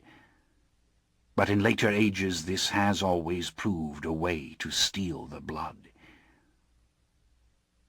And perhaps the mother and the father chose to make fledglings. Maybe out of loneliness and fear they chose to pass on the secret to those of good mettle whom they could trust. Again, we are not told. Whatever the case, other drinkers of the blood did come into being, and the method of making them was eventually known. And the scrolls tell us that the mother and the father sought to triumph in their adversity. They sought to find some reason in what had happened, and they believed that their heightened senses must surely serve some good.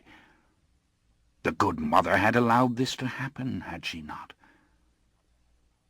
And they must sanctify and contain what was done by mystery, or else Egypt might become a race of blood-drinking demons who would divide the world into those who drink the blood and those who are bred only to give it. But tyranny that once achieved might never be broken by mortal men alone. This ends Disc 16. The Vampire Lestat, Disc 17. And so the good king and queen chose the path of ritual, of myth. They saw in themselves the images of the waning and waxing moon, and in their drinking of the blood the God incarnate who takes unto himself his sacrifice. And they used their superior powers to divine and predict and judge. They saw themselves as truly accepting the blood for the God, which otherwise would run down the altar. They girded with the symbolic and the mysterious what could not be allowed to become common. And they passed out of the sight of mortal men into the temples to be worshipped by those who would bring them blood. They took to themselves the most fit sacrifices, those that had always been made for the good of the land. Innocents, outsiders, evildoers, they drank the blood for the mother and for the good. They set into motion the tale of Osiris, composed in part of their own terrible suffering, the attack of the conspirators, the recovery, their need to live in the realm of darkness, the world beyond life, their inability to walk any more in sun. And they grafted this upon the older stories of the gods who rise and fall in their love of the good mother, which were already there in the land from which they came. And so these stories came down to us. These stories spread beyond the secret places in which the mother and the father were worshipped, in which those they made with the blood were installed. And they were already old when the first pharaoh built his first pyramid, and the earliest texts record them in broken and strange form. 100 other gods ruled in Egypt, just as they rule in all lands. But the worship of the mother and father and those who drink the blood remained secret and powerful, a cult to which the devoted went to hear the silent voices of the gods, to dream their dreams. We are not told who were the first fledglings of the mother and father. We know only that they spread the religion to the islands of the Great Sea, and to the lands of the two rivers, and to the north woods. That in shrines everywhere the moon god ruled and drank his blood sacrifices, and used his powers to look into the hearts of men. During the periods between sacrifice, in starvation, the god's mind could leave his body. It could travel the heavens. He could learn 1,000 things. And those mortals of the greatest purity of heart could come to the shrine and hear the voice of the god, and he could hear them. But even before my time, 1,000 years ago, this was all an old and incoherent story. The gods of the moon had ruled in Egypt for maybe 3,000 years, and the religion had been attacked again and again. When the Egyptian priests turned to the sun god Amun-Ra, they opened the crypts of the moon god and let the sun burn him to cinders, and many of our kind were destroyed. The same happened when the first rude warriors rode down into Greece and broke open the sanctuaries and killed what they did not understand. Now the babbling oracle of Delphi rules where we once ruled, and statues stand where we once stood. Our last hour is enjoyed in the north woods whence you came, among those who still drench our altars with the blood of the evildoer, and in the small villages of Egypt where 1 or 2 priests tend the god in the crypt and allow the faithful to bring to him the evildoers, for they cannot take the innocent without arousing suspicion. And of evildoers and outsiders there are always some to be had. And down in the jungles of Africa, near the ruins of old cities that no one remembers, there too we are still obeyed. But our history is punctuated by tales of rogues, the drinkers of the blood who look to no goddess for guidance and have always used their powers as they chose. In Rome they live, in Athens, in all cities of the empire, these who hearken to no laws of right and wrong and use their powers for their own ends.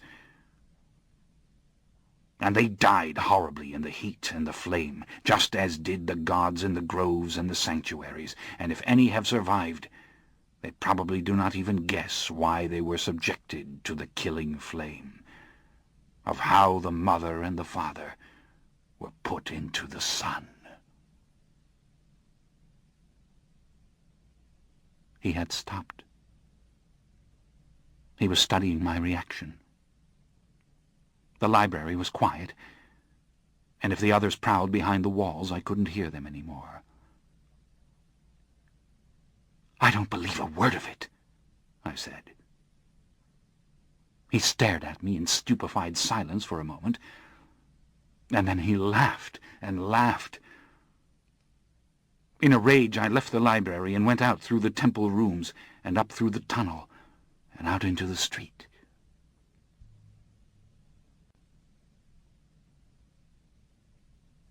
Chapter 11.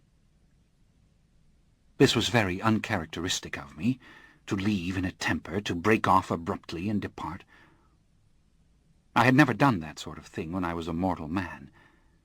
But as I've said, I was on the edge of madness, the first madness many of us suffer, especially those who have been brought into this by force. I went back to my little house near the great library of Alexandria, and I lay down on my bed as if I could really let myself fall asleep there and escape from this thing. "Idiot nonsense," I murmured to myself. But the more I thought about the story, the more it made sense. It made sense that something was in my blood, impelling me to drink more blood. It made sense that it heightened all sensations, that it kept my body, a mere imitation now of a human body, functioning, when it should have come to a stop. And it made sense that this thing had no mind of its own, but was nevertheless a power, an organization of force with a desire to live all its own. And then it even made sense that we could all be connected to the mother and the father, because this thing was spiritual and had no bodily limits except the limits of the individual bodies in which it had gained control. It was the vine, this thing, and we were the flowers, scattered over great distances, but connected by the twining tendrils that could reach all over the world. And this was why we gods could hear each other so well, why I could know the others were in Alexandria, even before they called to me. It was why they could come and find me in my house, why they could lead me to the secret door. All right. Maybe it was true. And it was an accident, this melding of an unnamed force and a human body and mind to make the new thing, as the elder had said. But still, I didn't like it. I revolted against all of it because if I was anything, I was an individual, a particular being with a strong sense of my own rights and prerogatives. I could not realize that I was host to an alien entity. I was still Marius, no matter what had been done to me. I was left finally with one thought, and one thought only. If I was connected to this mother and father, then I must see them, and I must know that they were safe. I could not live with the thought that I could die at any moment on account of some alchemy I could neither control nor understand. But I didn't return to the underground temple. I spent the next few nights feasting on blood until my miserable thoughts were drowned in it. And then in the early hours I roamed the great library of Alexandria, reading as I had always done.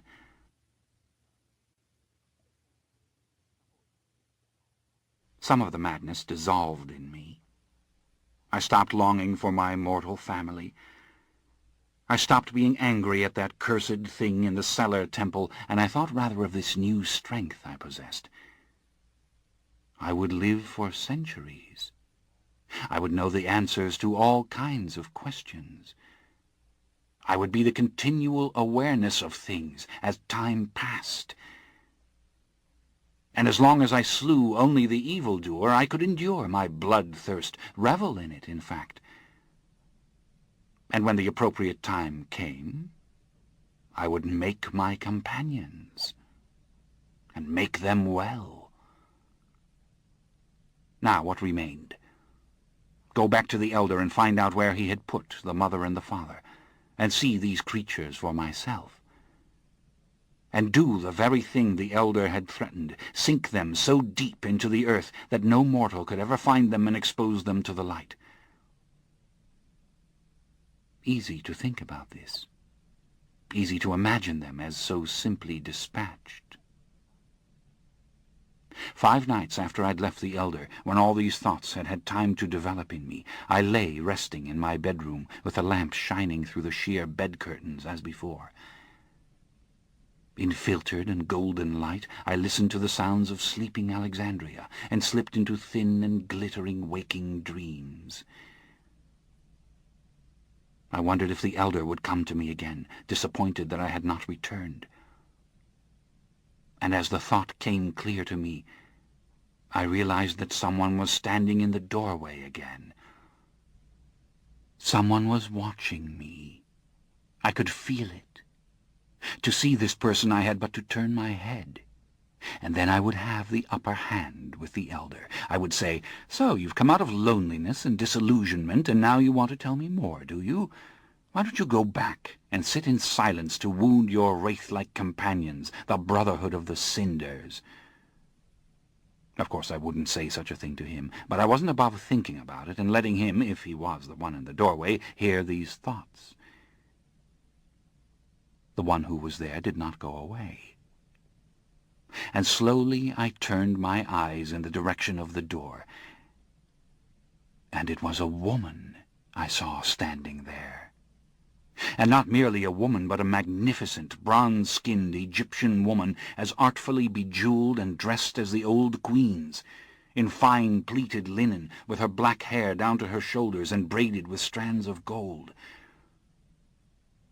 An immense force emanated from her, an invisible and commanding sense of her presence, her occupation of this small and insignificant room. I sat up and moved back the curtains, and the lamps in the room went out. I saw the smoke rising from them and the dark grey wisps like snakes coiling towards the ceiling and then gone. She was still there, the remaining light defining her expressionless face, sparkling on the jewels around her neck and in her large almond-shaped eyes. And silently she said, "Marius, take us out of Egypt." And then she was gone. My heart was knocking in me uncontrollably. I went into the garden looking for her. I leapt over the wall and stood alone, listening in the empty, unpaved street. I started to run towards the old section where I had found the door. I meant to get into the underground temple and find the elder and tell him that he must take me to her. I had seen her. She had moved. She had spoken. She had come to me. I was delirious. But when I reached the door, I knew that I didn't have to go down. I knew that if I went out of the city, into the sands, I could find her. She was already leading me to where she was. In the hour that followed, I was to remember the strength and the speed I'd known in the forests of Gaul and had not used since. I went out from the city to where the stars provided the only light, and I walked until I came to a ruined temple, and there I began to dig in the sand. It would have taken a band of mortals several hours to discover the trap door, but I found it quickly, and I was able to lift it, which mortals couldn't have done. The twisting stairs and corridors I followed were not illuminated, and I cursed myself for not bringing a candle, for being so swept off my feet by the sight of her that I had rushed after her as if I were in love.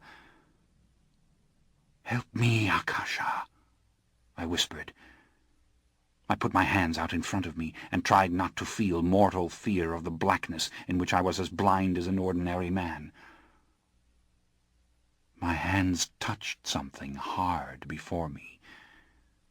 and I rested, catching my breath, trying to command myself. Then my hands moved on the thing, and felt what seemed the chest of a human statue, its shoulders, its arms. But this was no statue, this thing. This thing was made of something more resilient than stone. And when my hand found the face, the lips proved just a little softer than all the rest of it. And I drew back. I could hear my heart beat. I could feel the sheer humiliation of cowardice. I didn't dare say the name Akasha. I knew that this thing I had touched had a man's form. It was Enkil. I closed my eyes, trying to gather my wits, form some plan of action that didn't include turning and running like a madman, and I heard a dry, crackling sound, and against my closed lids saw fire. When I opened my eyes, I saw a blazing torch on the wall beyond him, and his dark outline looming before me, and his eyes animate, and looking at me without question, the black pupils swimming in a dull grey light. He was otherwise lifeless, hands limp at his sides. He was ornamented as she had been, and he wore the glorified dress of the pharaoh, and his hair too was plaited with gold. His skin was bronze all over, as hers had been, enhanced, as the elder had said, and he was the incarnation of menace, in his stillness, as he stood staring at me. In the barren chamber behind him, she sat on a stone shelf, with her head at an angle, her arms dangling as if she were a lifeless body flung there. Her linen was smeared with sand, her sandaled feet caked with it, and her eyes were vacant and staring. Perfect attitude of death. And he, like a stone sentinel in a royal tomb, blocked my path. I could hear no more from either of them than you heard from them when I took you down to the chamber here on the island, and I thought I might expire on the spot from fear. Yet there was the sand on her feet, and on her linen. She'd come to me. She had. But someone had come into the corridor behind me. Someone was shuffling along the passage, and when I turned I saw one of the burnt ones. A mere skeleton, this one, with black gums showing and the fangs cutting into the shiny black raisin skin of his lower lip. I swallowed a gasp at the sight of him, his bony limbs, feet splayed, arms jiggling with every step. He was ploughing towards us, but he did not seem to see me. He put his hands up and shoved at Enkil. "No, no, back into the chamber," he whispered in a low, crackling voice. "No, no," and each syllable seemed to take all he had. His withered arms shoved at the figure. He couldn't budge it. "Help me," he said to me. "They have moved. Why did they move? Make them go back. The further they move, the harder it is to get them back." I stared at Enkil, and I felt the horror that you felt, to see this statue with life in it, seemingly unable or unwilling to move. And as I watched, the spectacle grew even more horrible, because the blackened wraith was now screaming and scratching at Enkil, unable to do anything with him. And the sight of this thing that should have been dead, wearing itself out like this, and this other thing that looked so perfectly godlike and magnificent, just standing there, was more than I could bear. "Help me," the thing said. "Get him back into the chamber. Get them back where they must remain." How could I do this? How could I lay hands on this being? How could I presume to push him where he did not wish to go? "They will be all right if you help me," the thing said. "They will be together, and they will be at peace. Push on him. Do it. Push. Oh, look at her. What's happened to her? Look." "All right, damn it," I whispered, and overcome with shame I tried. I laid my hands again on Enkil, and I pushed at him, but it was impossible. My strength meant nothing here, and the burnt one became all the more irritating with his useless ranting and shoving. But then he gasped and cackled and threw his skeletal arms up in the air and backed up. "What's the matter with you?" I said, trying not to scream and run. But I saw, soon enough. Akasha had appeared behind Enkil.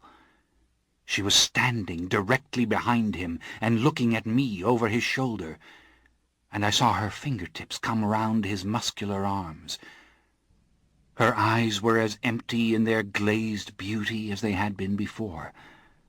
But she was making him move, and now came the spectacle of these two things walking of their own volition, he backing up slowly, feet barely leaving the ground, and she shielded by him, so that I saw only her hands and the top of her head and her eyes. I blinked, trying to clear my head. They were sitting on the shelf again, together, and they had lapsed into the same posture in which you saw them downstairs on this island tonight. The burnt creature was near to collapse. He had gone down on his knees, and he didn't have to explain to me why. He had found them many a time in different positions, but he had never witnessed their movement, and he had never seen her as she had been before. I was bursting with the knowledge of why she had been as she was before. She had come to me. But there was a point at which my pride and exhilaration gave way to what it should have been. Overwhelming awe, and finally grief. I started to cry. I started to cry uncontrollably, as I had not cried since I had been with the old god in the grove, and my death had occurred, and this curse, this great, luminous, and powerful curse, had descended on me. I cried as you cried when you first saw them. I cried for their stillness and their isolation, and this horrible little place in which they stared forward at nothing, or sat in darkness while Egypt died above. The goddess, the mother, the thing, whatever she was, the mindless and silent or helpless progenitor, was looking at me. Surely it wasn't an illusion. Her great glossy eyes, with their black fringe of lashes, were fixed upon me. And there came her voice again. But it had nothing of its old power. It was merely the thought, quite beyond language, inside my head. "Take us out of Egypt, Marius. The elder means to destroy us. Guard us, Marius, or we perish here." "Did they want blood?" the burnt one cried. "Did they move because they would have sacrifice?" the dried one begged. "Go get them a sacrifice," I said. "I cannot now. I haven't the strength, and they won't give their healing blood to me. Would they but allow me a few drops, my burnt flesh might restore itself. The blood in me would be replenished, and I should bring them glorious sacrifices." But there was an element of dishonesty in this little speech, because they didn't desire glorious sacrifices any more. "Try again to drink their blood," I said. And this was horribly selfish of me. I just wanted to see what would happen. Yet to my humiliation he did approach them, bent over and weeping, begging them to give their powerful blood, their old blood, so that his burns might heal faster, saying that he was innocent. He had not put them in the sand. It had been the elder. Please, please, would they let him drink from the original fount? And then ravenous hunger consumed him, and, convulsing, he distended his fangs as a cobra might, and he shot forward, his black claws out to the neck of Enkil.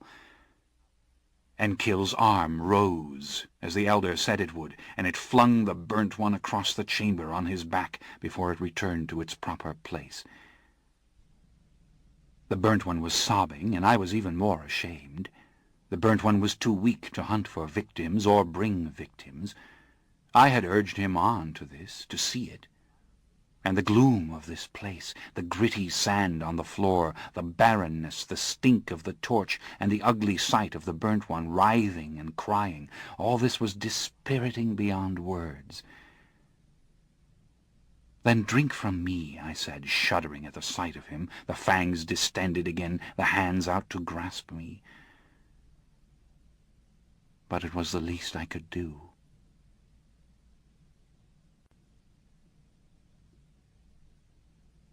Chapter 12. As soon as I was done with that creature, I ordered him to let no one enter the crypt. How the hell he was supposed to keep anyone out I couldn't imagine, but I told him this with tremendous authority, and I hurried away. I went back into Alexandria, and I broke into a shop that sold antique things, and I stole 2 fine-painted and gold-plated mummy cases, and I took a great deal of linen for wrapping, and I went back to the desert crypt. My courage and my fear were at their peak. As often happens when we give the blood or take it from another of our kind, I had seen things, dreamed things, as it were, when the burnt one had his teeth in my throat. And what I had seen and dreamed had to do with Egypt, the age of Egypt. The fact that for 4,000 years this land had known little change in language, religion, or art. And for the first time this was understandable to me, and it put me in profound sympathy with the mother and the father as relics of this country, as surely as the pyramids were relics. It intensified my curiosity and made it something more akin to devotion. Though, to be honest, I would have stolen the mother and the father just in order to survive. This new knowledge, this new infatuation, inspired me, as I approached Akasha and Enkil, to put them in the wooden mummy cases, knowing full well that Akasha would allow it, and that one blow from Enkil could probably crush my skull. But Enkil yielded as well as Akasha. They allowed me to wrap them in linen, to make mummies of them, and to place them into the shapely wooden coffins which bore the painted faces of others and the endless hieroglyph instructions for the dead, and to take them with me into Alexandria, which I did. I left the wraith being in a terrible state of agitation as I went off dragging a mummy case under each arm. When I reached the city, I hired men to carry these coffins properly to my house, out of a sense of fittingness, and then I buried them deep beneath the garden, explaining to Akasha and Enkil all the while aloud that their stay in the earth would not be long. I was in terror to leave them the next night. I hunted and killed within yards of my own garden gate. And then I sent my slaves to purchase horses and a wagon for me, and to make preparations for a journey around the coast to Antioch on the Orontes River, a city I knew and loved, and in which I felt I would be safe. As I feared, the elder soon appeared. I was actually waiting for him in the shadowy bedroom, seated on my couch like a Roman, one lamp beside me, an old copy of some Roman poem in my hand. I wondered if he would sense the location of Akasha and Enkil, and deliberately imagined false things, that I had shut them up in the Great Pyramid itself. I still dreamed the dream of Egypt that had come to me from the Burnt One, a land in which the laws and the beliefs had remained the same for longer than we could imagine, a land that had known the picture-writing and the pyramids and the myths of Osiris and Isis when Greece had been in darkness and when there was no Rome. I saw the river Nile overflowing her banks. I saw the mountains on either side which created the valley. I saw time with a wholly different idea of it. And it was not merely the dream of the Burnt One. It was all I had ever seen or known in Egypt, a sense of things beginning there, which I had learned from books long before I had become the child of the mother and the father whom I meant now to take. "What makes you think that we would entrust them to you?" the elder said as soon as he appeared in the doorway. He appeared enormous, As girded only in the short linen kilt, he walked around my room. The lamplight shone on his bald head, his round face, his bulging eyes. "How dare you take the mother and the father? What have you done with them?" he said. "It was you who put them in the sun," I answered. "You who sought to destroy them. You were the one who didn't believe the old story. You were the guardian of the mother and the father, and you lied to me. You brought about the death of our kind from one end of the world to the other. And you lied to me." He was dumbfounded. He thought me proud and impossible beyond words. So did I. But so what? He had the power to burn me to ashes if and when he burnt the mother and the father, and she had come to me. To me. "I did not know what would happen," he said now, his veins cording against his forehead, his fists clenched. It looked like a great, bald Nubian as he tried to intimidate me. "I swear to you by all that is sacred, I didn't know. And you cannot know what it means to keep them, to look at them year after year, decade after decade, century after century, and know that they could speak, they could move, and they will not."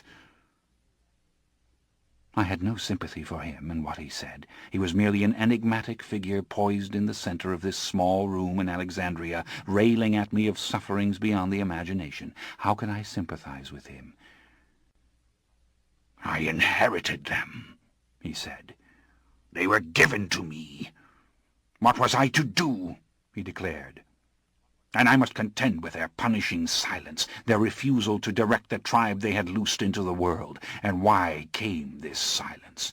Vengeance, I tell you. Vengeance on us. But for what? Who exists who can remember back 1,000 years now? No one. Who understands all these things? The old gods go into the sun, into the fire, or they meet with obliteration through violence, or they bury themselves in the deepest earth, never to rise again. But the mother and the father go on forever, and they do not speak. Why don't they bury themselves where no harm can come to them? Why do they simply watch and listen and refuse to speak? Only when one tries to take Akasha from Enkil does he move, does he strike out, and then batter down his foes as if he were a stone colossus come to life. I tell you, when I put them in the sand, they did not try to save themselves. They stood facing the river as I ran." "You did it to see what would happen, if it would make them move." "To free myself.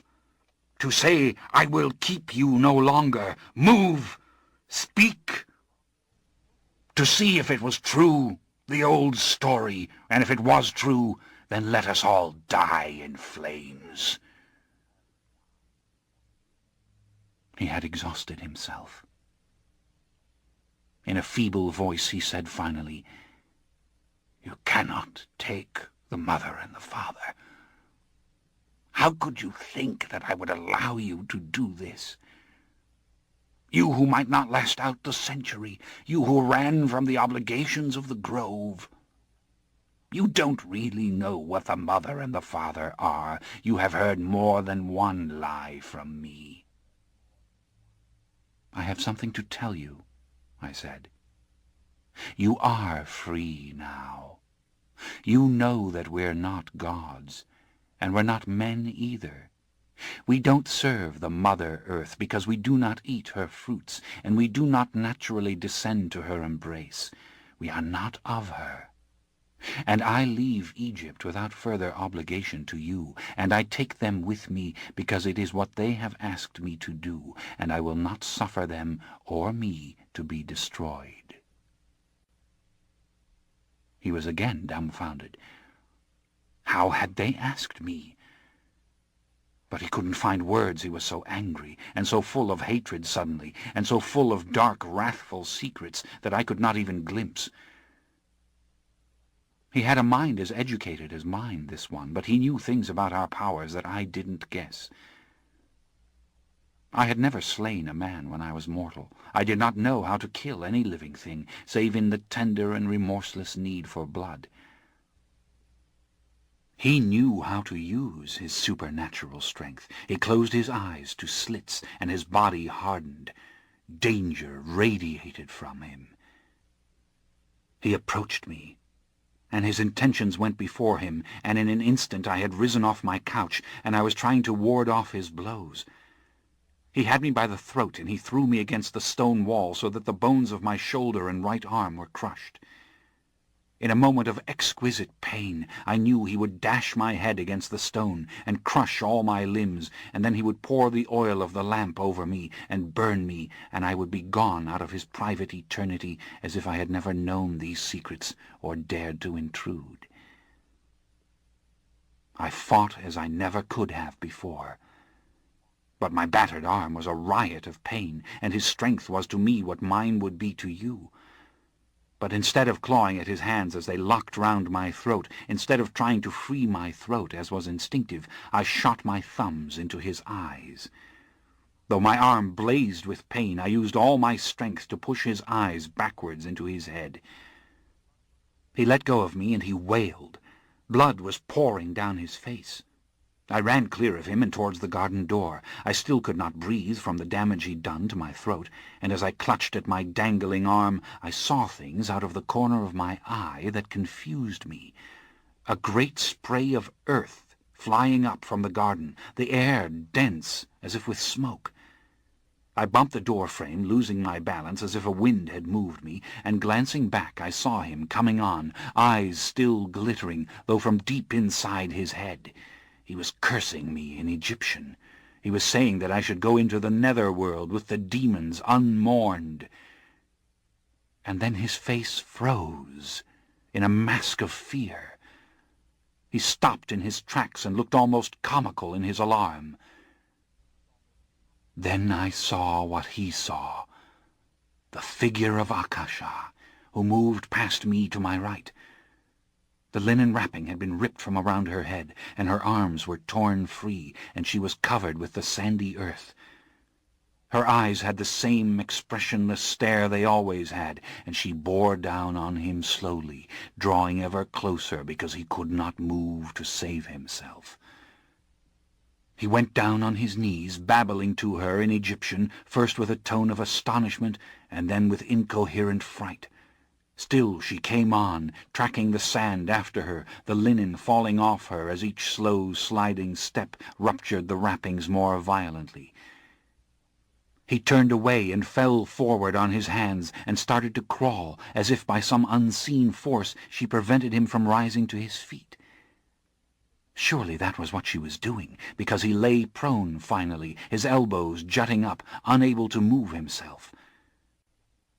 Quietly and slowly she stepped on the back of his right knee, crushing it flat beneath her foot, the blood squirting from under her heel. And with the next step she crushed his pelvis just as flat, while he roared like a dumb beast, the blood gushing from his mangled parts. Then came her next step down upon his shoulder, and the next upon his head, which exploded beneath her weight as if it had been an acorn. The roaring ceased. The blood spurted from all his remains as they twitched. Turning, she revealed to me no change in expression, signifying nothing of what had happened to him, indifferent even to the lone and horrified witness who shrank back against the wall. She walked back and forth over his remains with the same slow and effortless gait, and crushed the last of him utterly. What was left was not even the outline of a man, but mere blood-soaked pulp upon the floor. And yet it glittered, bubbled, seemed to swell and contract as if there were still life in it. I was petrified, knowing that there was life in it, that this was what immortality could mean. But she had come to a stop, and she turned to her left so slowly it seemed the revolution of a statue on a chain, and her hand rose, and the lamp beside the couch rose in the air and fell down upon the bloody mass, the flame quickly igniting the oil as it spilled.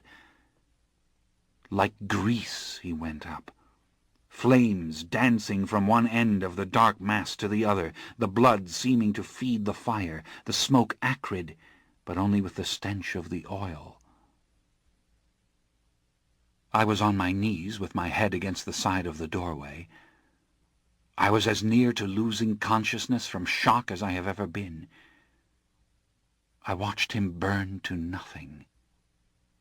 I watched her standing there, beyond the flames, her bronze face giving forth not the slightest sign of intelligence or triumph or will.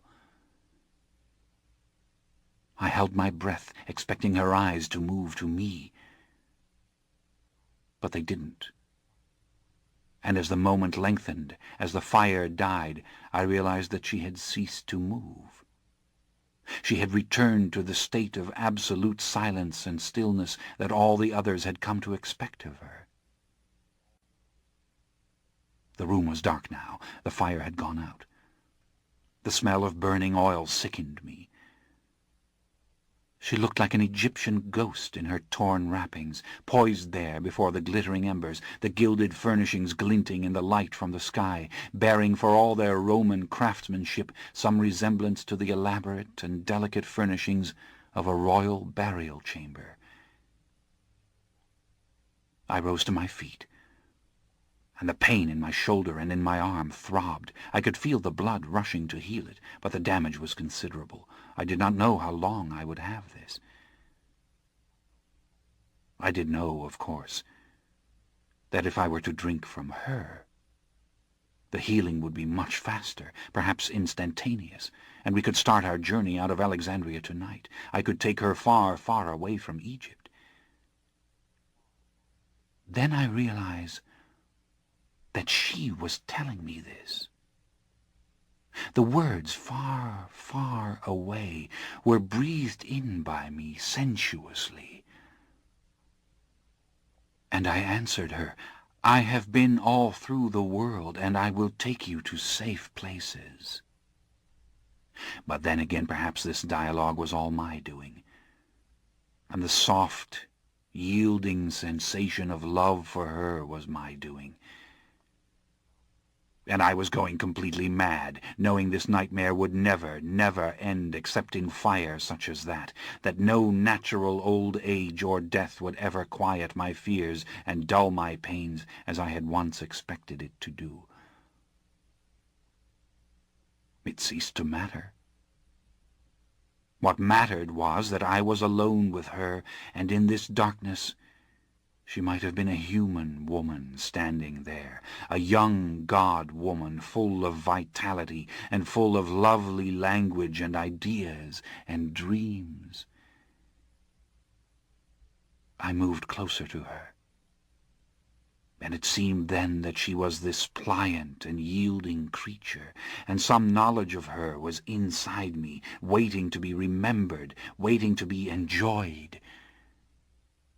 Yet I was afraid. She could do to me what she had done to the elder. But that was absurd. She would not. I was her guardian now. She would never let anyone hurt me. No. I was to understand that. And I came closer and closer to her, until my lips were almost at her bronze throat. And it was decided when I felt the firm, cold press of her hand on the back of my head.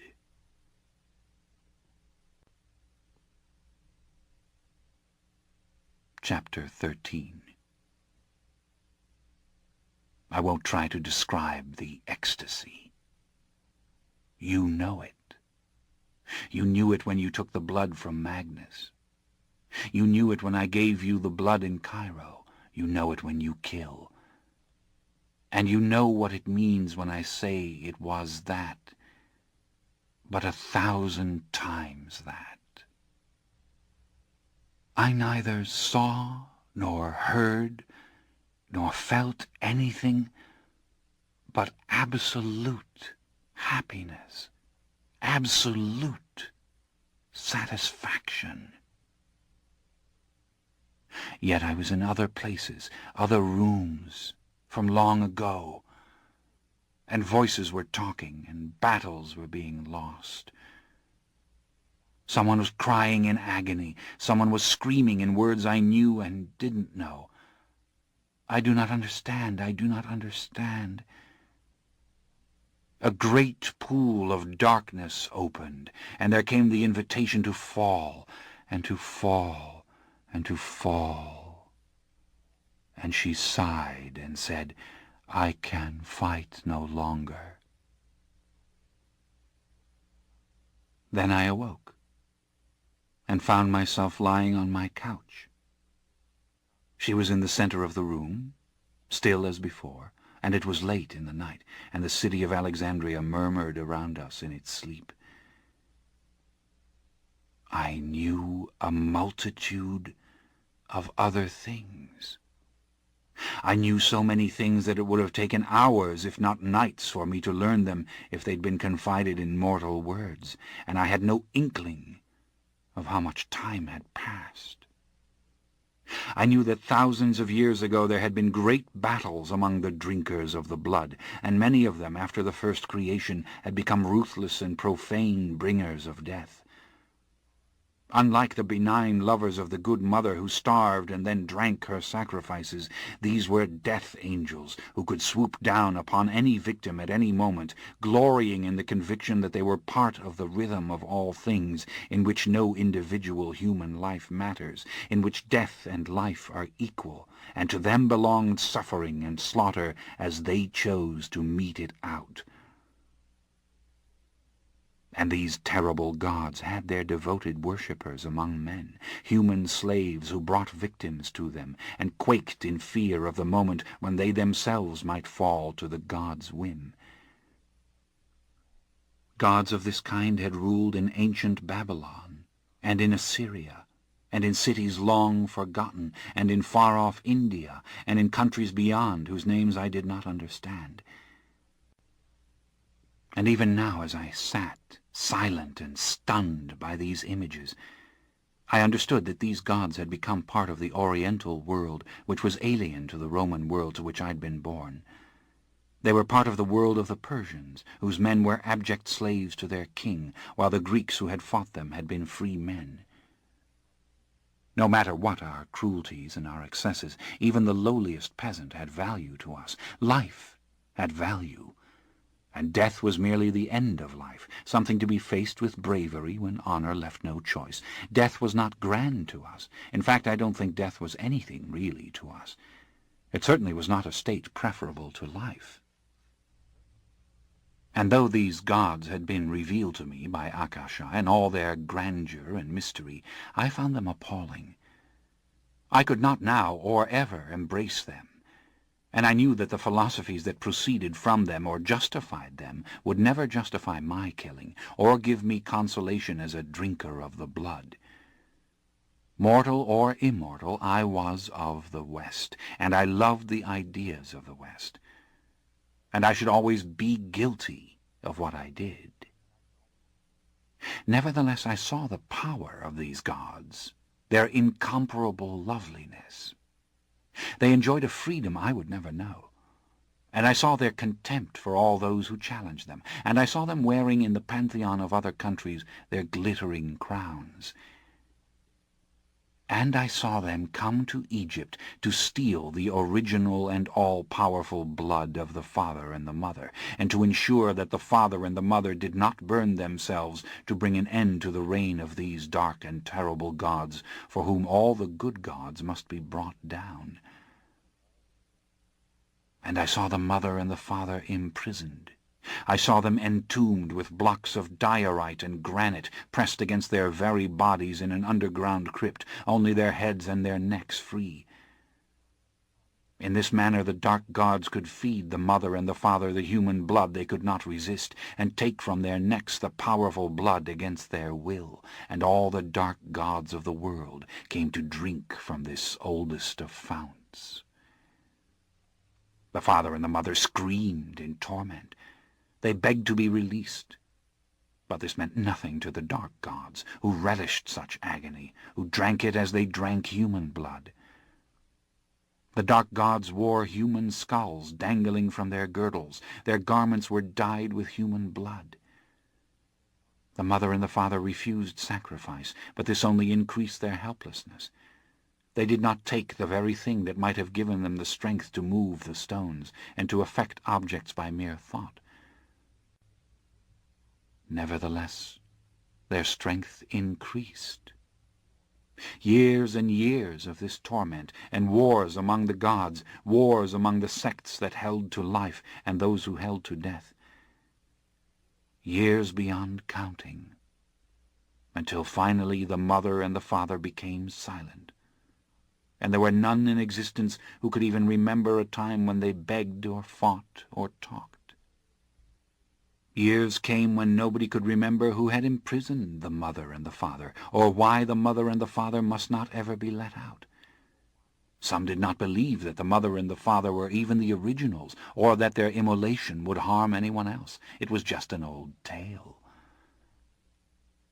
And all the while Egypt was Egypt, and its religion, uncorrupted by outsiders, finally moved on towards the belief in conscience, the judgment after death of all beings, be they rich or poor, the belief in goodness on earth and life after death.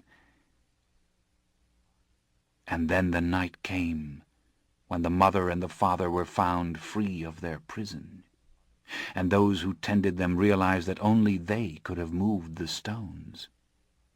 In silence, their strength had grown beyond all reckoning.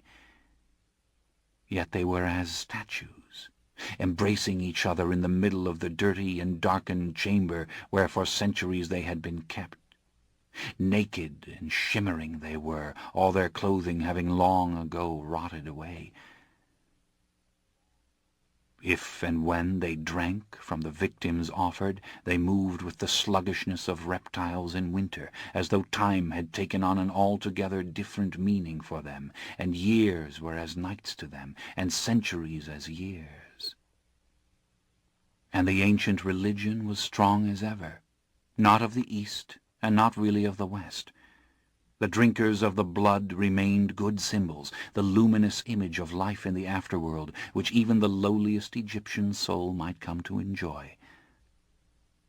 Sacrifice could only be the evildoer in these later times, and by this means the gods drew the evil out of the people and protected the people, and the silent voice of the god consoled the weak, telling the truths learned by the god in starvation, that the world was full of abiding beauty, that no soul here is really alone. The mother and the father were kept in the loveliest of all shrines, and all the gods came to them and took from them, with their will, droplets of their precious blood. But then the impossible was happening. Egypt was reaching its finish. Things thought to be unchangeable were about to be utterly changed. Alexander had come. The Ptolemies were the rulers, Caesar and Antony, all rude and strange protagonists of the drama which was simply the end of all this. And finally, the dark and cynical elder, the wicked one, the disappointed one, who put the mother and the father in the sun. I got up off the couch, and I stood in this room in Alexandria, looking at the motionless and staring figure of Akasha, and the soiled linen hanging from her seemed an insult. And my head swam with old poetry, and I was overcome with love. There was no more pain in my body from the battle with the elder. The bones were restored. And I went down on my knees, and I kissed the fingers of the right hand that hung at Akasha's side. I looked up, and I saw her looking down at me, her head tilted, and the strangest look passed over her. It seemed as pure in its suffering as the happiness I had just known. Then her head, very slowly, inhumanly slowly, returned to its position of facing forward, and I knew in that instant that I had seen and known things that the elder had never known. As I wrapped her body again in linen, I was in a trance. More than ever I felt the mandate to take care of her and Enkil, and the horror of the elder's death was flashing before me every second, and the blood she had given me had increased my exhilaration as well as my physical strength. And as I prepared to leave Alexandria, I suppose I dreamed of waking Enkil and Akasha, that in the years to come they would recover all the vitality stolen from them, and we would know each other in such intimate and astonishing ways that these dreams of knowledge and experience given me in the blood would pale. My slaves had long ago come back with the horses and the wagons for our journey, with the stone sarcophagi and the chains and locks I had told them to procure. They waited outside the walls. I placed the mummy cases with the mother and the father in the sarcophagi side by side in the wagon, and I covered them with locks and chains and heavy blankets, and we set out, heading towards the door to the underground temple of the gods, on our way to the city gates. When I reached the door, I left my slaves with firm orders to give a loud alarm if anyone approached, and then I took a leather sack and went down into the temple and into the library of the elder, and I put all the scrolls I could find into the sack. I stole every bit of portable writing that was in the place. I wished I could have taken the writing off the walls. There were others in the chambers, but they were too terrified to come out. Of course they knew I had stolen the mother and the father, and they probably knew of the elder's death. It didn't matter to me. I was getting out of old Egypt, and I had the source of all our power with me, and I was young, and foolish, and inflamed. When I finally reached Antioch, on the Orontes, a great and wonderful city that rivaled Rome in population and wealth, I read these old papyri, and they told of all the things Akasha had revealed to me. And she and Enkil had the first of many chapels I would build for them all over Asia and Europe, and they knew that I would always care for them, and I knew that they would let no harm come to me. Many centuries after, when I was set afire in Venice by the band of the Children of Darkness, I was too far from Akasha for rescue, or again she would have come. And when I did reach the sanctuary, knowing full well the agony that the burnt gods had known, I drank of her blood until I was healed. But by the end of the first century of keeping them in Antioch, I had despaired that they would ever come to life, as it were. Their silence and stillness was almost continuous, as it is now. Only the skin changed dramatically with the passing years, losing the damage of the sun until it was like alabaster again. But by the time I realized all this, I was powerfully engaged in watching the goings-on of the city and the changing of the times. I was madly in love with a beautiful, brown-haired Greek courtesan named Pandora, with the loveliest arms I have ever beheld on a human being, who knew what I was from the first moment she set eyes on me, and bided her time, enchanting me and dazzling me until I was ready to bring her over into the magic, at which time she was allowed the blood from Akasha, and became one of the most powerful supernatural creatures I have ever known. 200 years I lived and fought and loved with Pandora, but that is another tale. There are a million tales I could tell of the centuries I have lived since then, of my journeys from Antioch to Constantinople, back to Alexandria, and on to India, and then to Italy again, and from Venice to the bitter cold highlands of Scotland, and then to this island in the Aegean where we are now. I could tell you of the tiny changes in Akasha and Enkil over the years, of the puzzling things they do, and the mysteries they leave unsolved.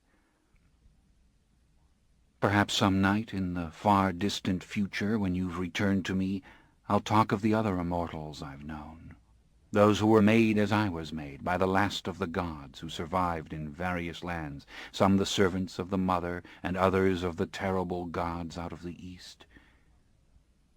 I could tell you how Mael, my poor druid priest, finally drank from a wounded god himself, and in one instant lost all his belief in the old religion, going on to become as enduring and dangerous a rogue immortal as any of us. I could tell you how the legends of those who must be kept spread through the world, and of the times other immortals have tried to take them from me, out of pride or sheer destructiveness, wanting to put an end to us all. I will tell you of my loneliness, of the others I made, and how they met their ends, of how I have gone down into the earth with those who must be kept, and risen again, thanks to their blood, to live several mortal lifetimes before burying myself again. I will tell you of the other truly eternal ones, whom I meet only now and then, of the last time I saw Pandora in the city of Dresden, in the company of a powerful and vicious vampire from India, and of how we quarrelled and separated, and of how I discovered too late her letter begging me to meet her in Moscow, a fragile piece of writing that had fallen to the bottom of a cluttered travelling case. Too many things. Too many stories, stories with and without lessons. But I have told you the most important things. How I came into possession of those who must be kept, and who we really were. What is crucial now is that you understand this. As the Roman Empire came to its close, all the old gods of the pagan world were seen as demons by the Christians who rose. It was useless to tell them, as the centuries passed, that their Christ was but another god of the wood, dying and rising, as Dionysus or Osiris had done before him, and that the Virgin Mary was in fact the Good Mother again enshrined. Theirs was a new age of belief and conviction, and in it we became devils, detached from what they believed, as old knowledge was forgotten or misunderstood. But this had to happen. Human sacrifice had been a horror to the Greeks and Romans.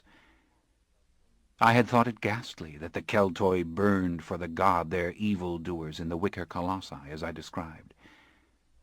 And so it was to the Christians. So how could we, gods who fed upon human blood, have been seen as good? But the real perversion of us was accomplished when the children of darkness came to believe they served the Christian devil, and like the terrible gods of the East, they tried to give value to evil, to believe in its power in the scheme of things, to give it a just place in the world. Hearken to me when I say, there has never been a just place for evil in the Western world. There has never been an easy accommodation of death. No matter how violent have been the centuries since the fall of Rome, no matter how terrible the wars, the persecutions, the injustices, the value placed upon human life has only increased. Even as the Church erected statues and pictures of her bloody Christ and her bloody martyrs, she held the belief that these deaths, so well used by the faithful, could only have come at the hands of enemies, not God's own priests. It is the belief in the value of human life that has caused the torture chambers and the stake and the more ghastly means of execution to be abandoned all over Europe in this time, and it is the belief in the value of human life that carries man now out of the monarchy into the republics of America and France. And now we stand again on the cusp of an atheistic age, an age where the Christian faith is losing its hold, as paganism once lost its hold, and the new humanism, the belief in man and his accomplishments and his rights, is more powerful than ever before. Of course, we cannot know what will happen as the old religion thoroughly dies out. Christianity rose on the ashes of paganism only to carry forth the old worship in new form. Maybe a new religion will rise now. Maybe without it, man will crumble in cynicism and selfishness, because he really needs his gods. But maybe something more wonderful will take place. The world will truly move forward, past all gods and goddesses, past all devils and angels. And in such a world, Lestat, we will have less of a place than we have ever had. All the stories I have told you are finally as useless as all ancient knowledge is to man and to us. Its images and its poetry can be beautiful. It can make us shiver with the recognition of things we have always suspected or felt. It can draw us back to times when the earth was new to man and wondrous. But always we come back to the way the earth is now.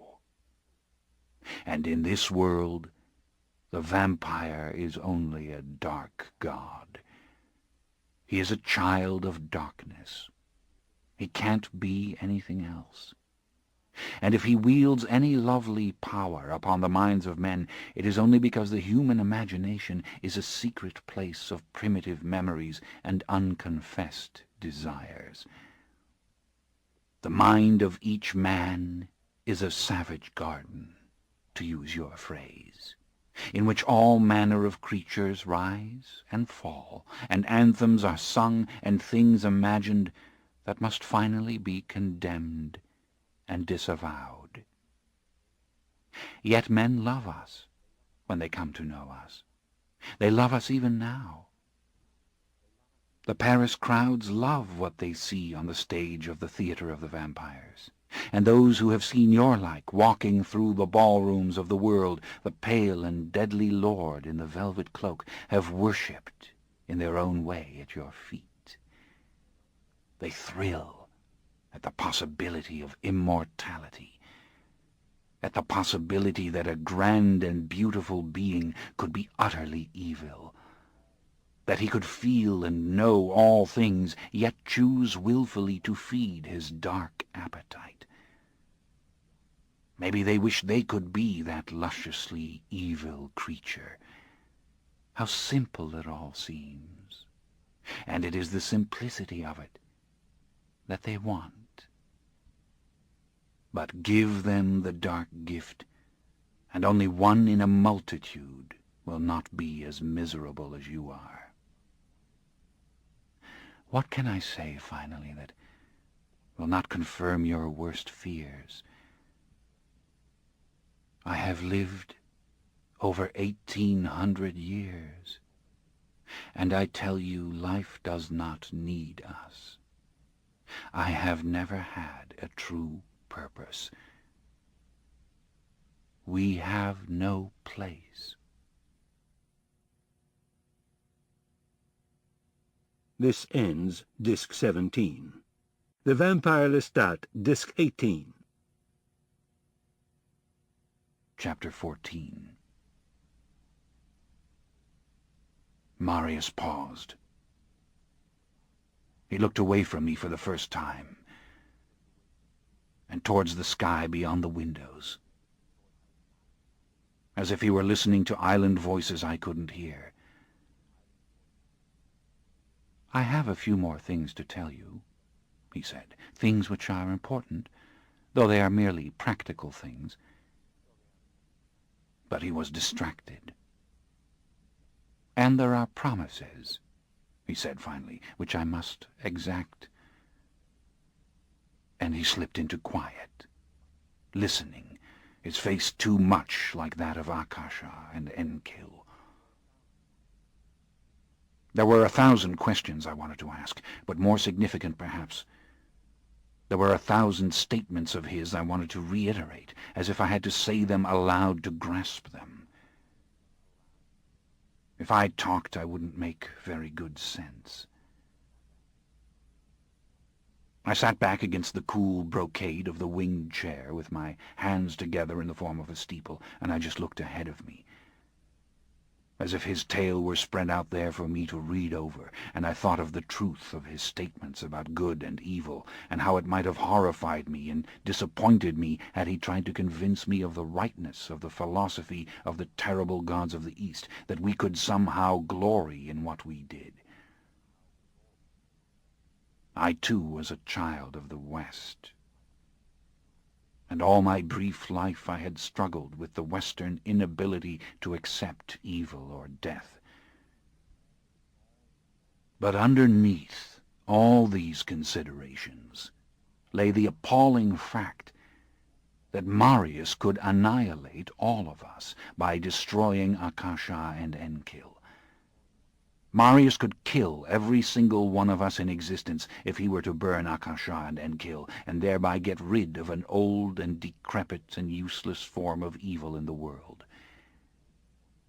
Or so it seemed. And the horror of Akasha and Enkil themselves. What could I say to this? Except that I, too, had felt the first glimmer of what he once felt, that I could rouse them. I could make them speak again. I could make them move. Or more truly, I had felt when I saw them that someone should and could do it. Someone could end their open-eyed sleep. And what would they be if they ever walked and talked again? Ancient Egyptian monsters. What would they do? I saw the two possibilities as seductive suddenly, rousing them or destroying them. Both tempted the mind. I wanted to pierce them and commune with them, and yet I understood the irresistible madness of trying to destroy them, of going out in a blaze of light with them that would take all our doomed species with it. Both attitudes had to do with power, and some triumph over the passage of time. "Aren't you ever tempted to do it?" I asked, and my voice had pain in it. I wondered if down in their chapel they heard. He awakened from his listening and turned to me, and he shook his head. "No." "Even though you know better than anyone that we have no place?" Again he shook his head. "No." "I am immortal," he said. "Truly immortal. To be perfectly honest, I do not know what can kill me now, if anything. But that isn't the point. I want to go on. I do not even think of it. I am a continual awareness unto myself. The intelligence I longed for years and years ago when I was alive, and I'm in love as I've always been with the great progress of mankind. I want to see what will happen now that the world has come round again to questioning its gods. Why, I couldn't be persuaded now to close my eyes for any reason." I nodded in understanding. "But I don't suffer what you suffer," he said. "Even in the grove in northern France, when I was made into this, I was not young. I have been lonely since. I have known near madness, indescribable anguish. But I was never immortal and young. I have done over and over what you have yet to do, the thing that must take you away from me very, very soon." "Take me away? But I don't want—" "You have to go, Lestat," he said. "And very soon, as I said. You're not ready to remain here with me. This is one of the most important things I have left to tell you, and you must listen with the same attention with which you listen to the rest." "Marius, I can't imagine leaving now. I can't even—" I felt anger suddenly. Why had he brought me here to cast me out? And I remembered all Armand's admonitions to me. It is only with the old ones that we find communion, not with those we create.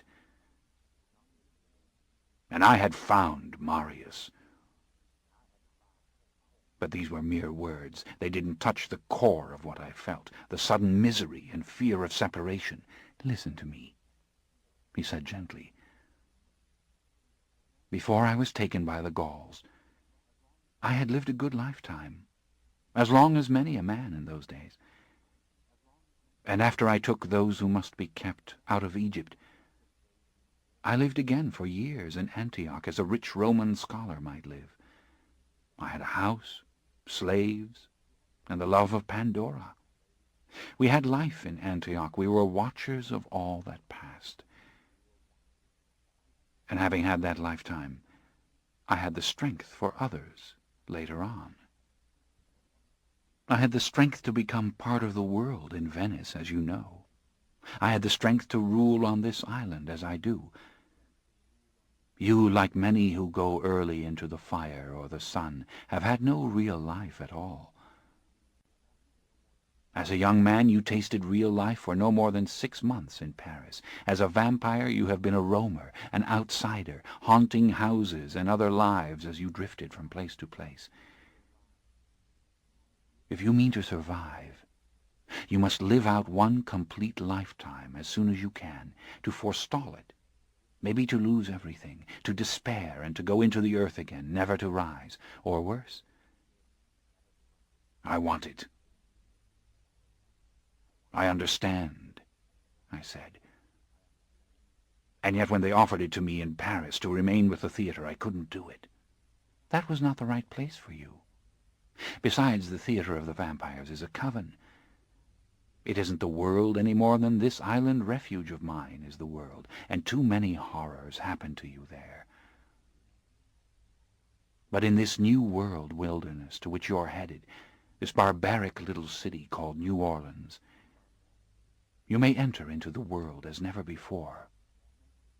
You may take up residence there as a mortal, just as you tried to do so many times in your wanderings with Gabrielle. There will be no old covens to bother you, no rogues to try to strike you down out of fear. And when you make others, and you will out of loneliness make others, make and keep them as human as you can. Keep them close to you, as members of a family, not as members of a coven, and understand the age you live in, the decades you pass through. Understand the style of garment that adorns your body, the styles of dwellings in which you spend your leisure hours, the place in which you hunt. Understand what it means to feel the passage of time. Yes, and feel all the pain of seeing things die. All the things Armand advised against, of course.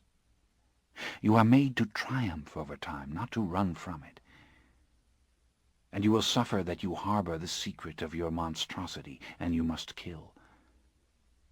And maybe you will try to feast only on the evildoer to assuage your conscience, and you may succeed, or you may fail. But you can come very close to life, if you will only lock the secret within you. You are fashioned to be close to it, as you yourself once told the members of the old Paris coven. You are the imitation of a man. I want it, I do want it. Then do as I advise. And understand this also, in a real way, eternity is merely the living of one human lifetime after another. Of course there may be long periods of retreat, times of slumber or of merely watching.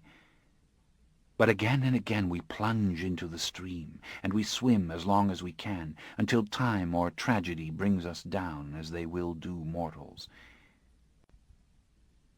Will you do it again? Leave this retreat and plunge into the stream?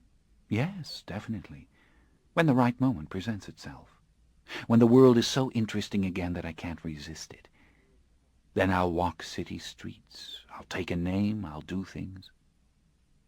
Then come now with me. Ah, painful echo of Armand, and of the vain plea from Gabrielle 10 years after. "It's a more tempting invitation than you know," he answered. "But I'd do you a great disservice if I came with you. I'd stand between you and the world. I couldn't help it." I shook my head and looked away, full of bitterness. "Do you want to continue?" he asked. "Or do you want Gabrielle's predictions to come true?" "I want to continue," I said. "Then you must go," he said. "A century from now, maybe less, we'll meet again. I won't be on this island. I will have taken those who must be kept to another place. But wherever I am, and wherever you are, I'll find you. And then I'll be the one who will not want you to leave me. I'll be the one who begs you to remain. I'll fall in love with your company, your conversation, the mere sight of you, your stamina and your recklessness, and your lack of belief in anything, all the things about you I already love rather too strongly." I could scarcely listen to this without breaking down. I wanted to beg him to let me remain. "Is it absolutely impossible now?" I asked. "Marius, can't you spare me this lifetime?" "Quite impossible," he said. "I can tell you stories forever, but they are no substitute for life. Believe me, I've tried to spare others. I've never succeeded. I can't teach what one lifetime can teach. I never should have taken Armand in his youth, and his centuries of folly and suffering are a penance to me even now.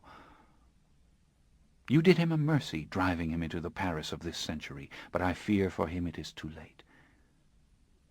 Believe me, Lestat, when I say this has to happen. You must have that lifetime, for those who are robbed of it spin in dissatisfaction until they finally live it somewhere, or they are destroyed." "And what about Gabrielle?" "Gabrielle had her life. She had her death, almost. She has the strength to re-enter the world when she chooses, or to live on its fringes indefinitely." "And do you think she will ever re-enter?" "I don't know," he said. "Gabrielle defies my understanding. Not my experience. She's too like Pandora, but I never understood Pandora. The truth is most women are weak, be they mortal or immortal, but when they are strong, they are absolutely unpredictable." I shook my head. I closed my eyes for a moment. I didn't want to think of Gabrielle. Gabrielle was gone no matter what we said here. And I still could not accept that I had to go. This seemed an Eden to me. But I didn't argue any more. I knew he was resolute, and I also knew that he wouldn't force me. He'd let me start worrying about my mortal father, and he'd let me come to him and say I had to go. I had a few nights left. "Yes," he answered softly, "and there are other things I can tell you." I opened my eyes again. He was looking at me patiently, affectionately. I felt the ache of love as strongly as I'd ever felt it for Gabrielle. I felt the inevitable tears and did my best to suppress them. "You've learned a great deal from Armand," he said, his voice steady, as if to help me with this little silent struggle. "And you learned much more on your own, but there are still some things I might teach you." "Yes, please," I said. "Well, for one thing," he said, "your powers are extraordinary, but you can't expect those you make in the next 50 years to equal you or Gabrielle. Your second child didn't have half Gabrielle's strength, and later children will have even less. The blood I gave you will make some difference. If you drink from Akasha and Enkel, which you may choose not to do, that will make some difference too. But no matter, only so many children can be made by one in a century, and new offspring will be weak. However, this is not necessarily a bad thing. The rule of the old covens had wisdom in it, that strength should come with time. And then again there is the old truth. You might make titans or imbeciles. No one knows why or how. Whatever will happen, will happen. But choose your companions with care. Choose them because you like to look at them, and you like the sound of their voices, and they have profound secrets in them that you wish to know. In other words, choose them because you love them. Otherwise you will not be able to bear their company for very long. I understand, I said. Make them in love. Exactly. Make them in love. And make certain they have had some lifetime before you make them. And never, never make one as young as Armand. That is the worst crime I have ever committed against my own kind, the taking of the young boy-child Armand.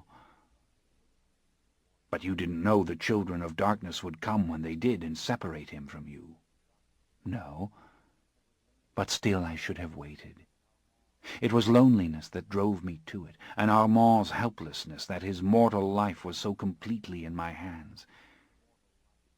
Remember, beware of that power, and the power you have over those who are dying. Loneliness is in us, and that sense of power can be as strong as the thirst for blood.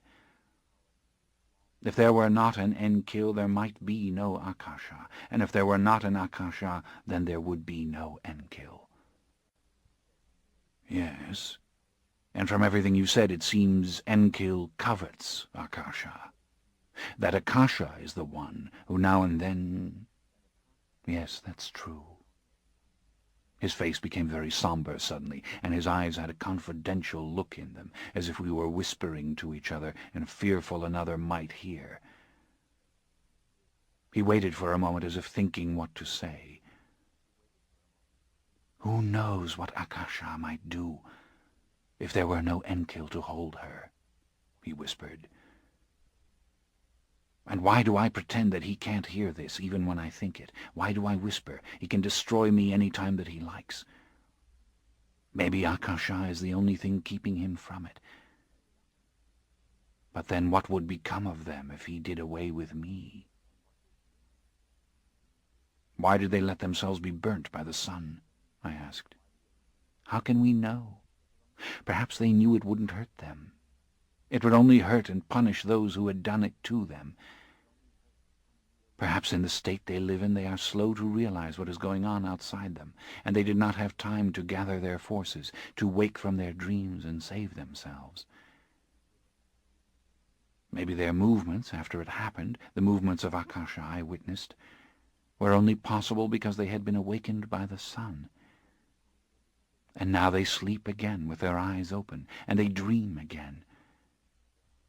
And they do not even drink. What did you mean, if I choose to drink their blood? I asked. How could I not choose? That is something we have to think on, both of us, he said. And there is always the possibility that they won't allow you to drink. I shuddered, thinking of one of those arms striking out at me, knocking me 20 feet across the chapel, or perhaps right through the stone floor itself. She told you her name, Lestat, he said. I think she will let you drink.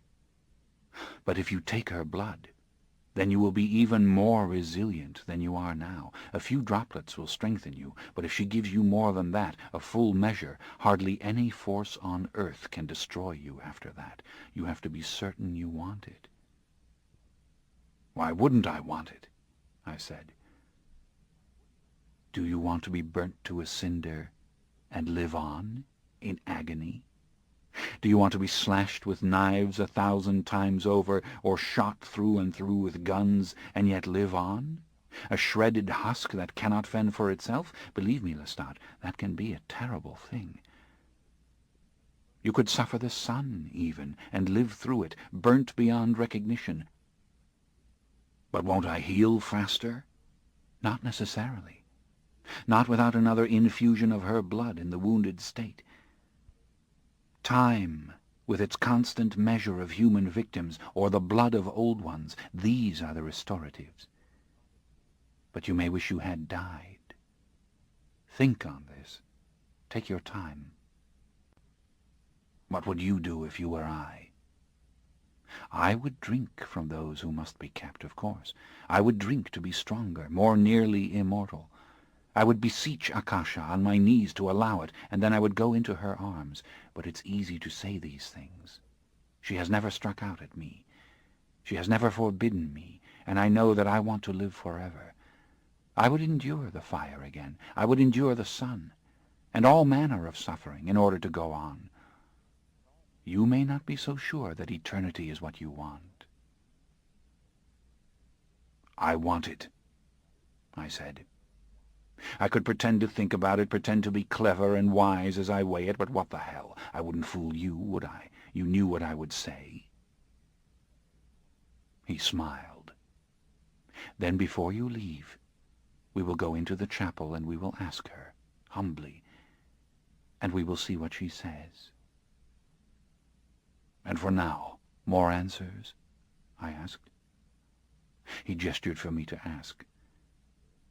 I've seen ghosts, I said. Seen the pesty demons you described. I've seen them possess mortals and dwellings. I know no more than you do. Most ghosts seem to be mere apparitions without knowledge that they are being watched. I have never spoken to a ghost, nor been addressed by one. As for the pesty demons, what can I add to Enkil's ancient explanation that they rage because they do not have bodies?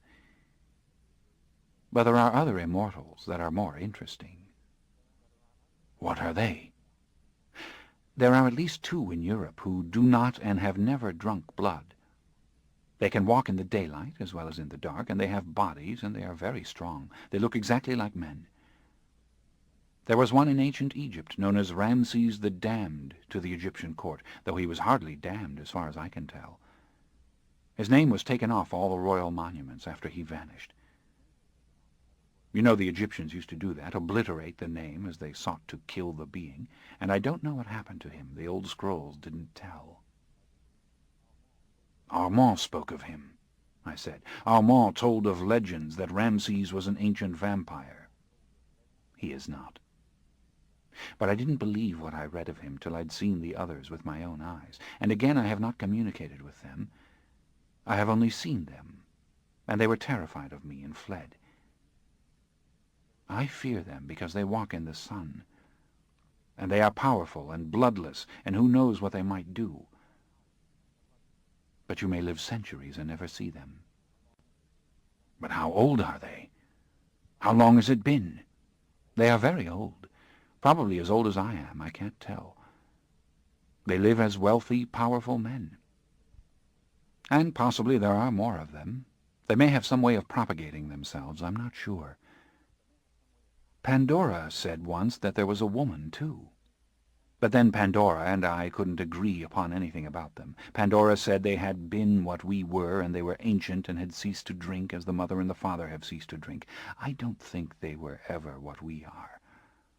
They are something else, without blood. They don't reflect light as we do. They absorb it. They are just a shade darker than mortals, and they are dense and strong. You may never see them, but I tell you to warn you. You must never let them know where you lie. They can be more dangerous than humans. But are humans really dangerous? I found them so easy to deceive. Of course they're dangerous. Humans could wipe us out if they ever really understood about us. They could hunt us by day. Don't ever underestimate that single advantage. Again, the rules of the old covens have their wisdom. Never tell mortals about us. Never tell a mortal where you lie, or where any vampire lies. It is absolute folly to think you can control mortals. I nodded, though it was very hard for me to fear mortals. I never had. Even the Vampire Theatre in Paris, he cautioned, does not flaunt the simplest truths about us. It plays with folklore and illusions. Its audience is completely fooled. I realized this was true, and that even in her letters to me, Eleni always disguised her meanings and never used our full names. And something about this secrecy oppressed me, as it always had. But I was racking my brain, trying to discover if I'd ever seen the bloodless things. The truth was, I might have mistaken them for rogue vampires. "There is one other thing I should tell you about supernatural beings," Marius said. "What is it?" "I am not certain of this, but I'll tell you what I think. I suspect that when we are burnt, when we are destroyed utterly, that we can come back again in another form. I don't speak of man now, of human reincarnation. I know nothing of the destiny of human souls. But we do live forever, and I think we come back." "What makes you say this?" I couldn't help but think of Nicola. "The same thing that makes mortals talk of reincarnation. There are those who claim to remember other lives. They come to us as mortals, claiming to know all about us, to have been one of us, and asking to be given the dark gift again. Pandora was one of these. She knew many things, and there was no explanation for her knowledge except perhaps that she imagined it, or drew it without realizing it out of my mind. That's a real possibility, that they are merely mortals with hearing that allows them to receive our undirected thoughts. Whatever the case, there are not many of them. If they were vampires, then surely they are only a few of those who have been destroyed. So the others perhaps do not have the strength to come back. Or they do not choose to do so. Who can know? Pandora was convinced she had died when the mother and the father had been put in the sun. Dear God, they are born again as mortals, and they want to be vampires again? Marius smiled. You're young, Lestat, and how you contradict yourself. What do you really think it would be like to be mortal again? Think on this when you set eyes on your mortal father. Silently I conceded the point. But what I had made of mortality in my imagination I didn't really want to lose. I wanted to go on grieving for my lost mortality, and I knew that my love of mortals was all bound up with my not being afraid of them. Marius looked away, distracted once more. The same perfect attitude of listening. And then his face became attentive to me again. Lestat, we should have no more than 2 or 3 nights, he said sadly. Marius, I whispered. I bit down on the words that wanted to spill out. My only consolation was the expression on his face, and it seemed now he had never looked even faintly inhuman. You don't know how I want you to stay here, he said. But life is out there, not here. When we meet again, I'll tell you more things, but you have all you need for now. You have to go to Louisiana and see your father to the finish of his life, and learn from that what you can. I've seen legions of mortals grow old and die. You've seen none. But believe me, my young friend, I want you desperately to remain with me. You don't know how much. I promise you that I will find you when the time comes. But why can't I return to you? Why must you leave here? It's time, he said. I've ruled too long over these people as it is. I arouse suspicions. And besides, Europeans are coming into these waters. Before I came here I was hidden in the buried city of Pompeii below Vesuvius, and mortals meddling and digging up those ruins drove me out. Now it's happening again. I must seek some other refuge, something more remote and more likely to remain so, and frankly I would never have brought you here if I planned to remain. Why not? You know why not.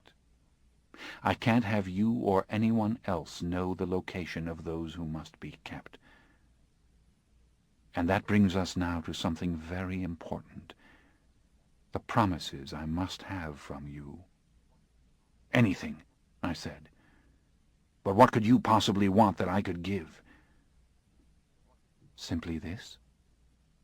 You must never tell others the things that I have told you. Never tell of those who must be kept. Never tell the legends of the old gods. Never tell others that you have seen me. I nodded gravely. I had expected this, but I knew without even thinking that this might prove very hard indeed. If you tell even one part, he said, another will follow, and with every telling of the secret of those who must be kept, you increase the danger of their discovery. Yes, I said. But the legends, our origins. What about those children that I make? Can't I tell them? No.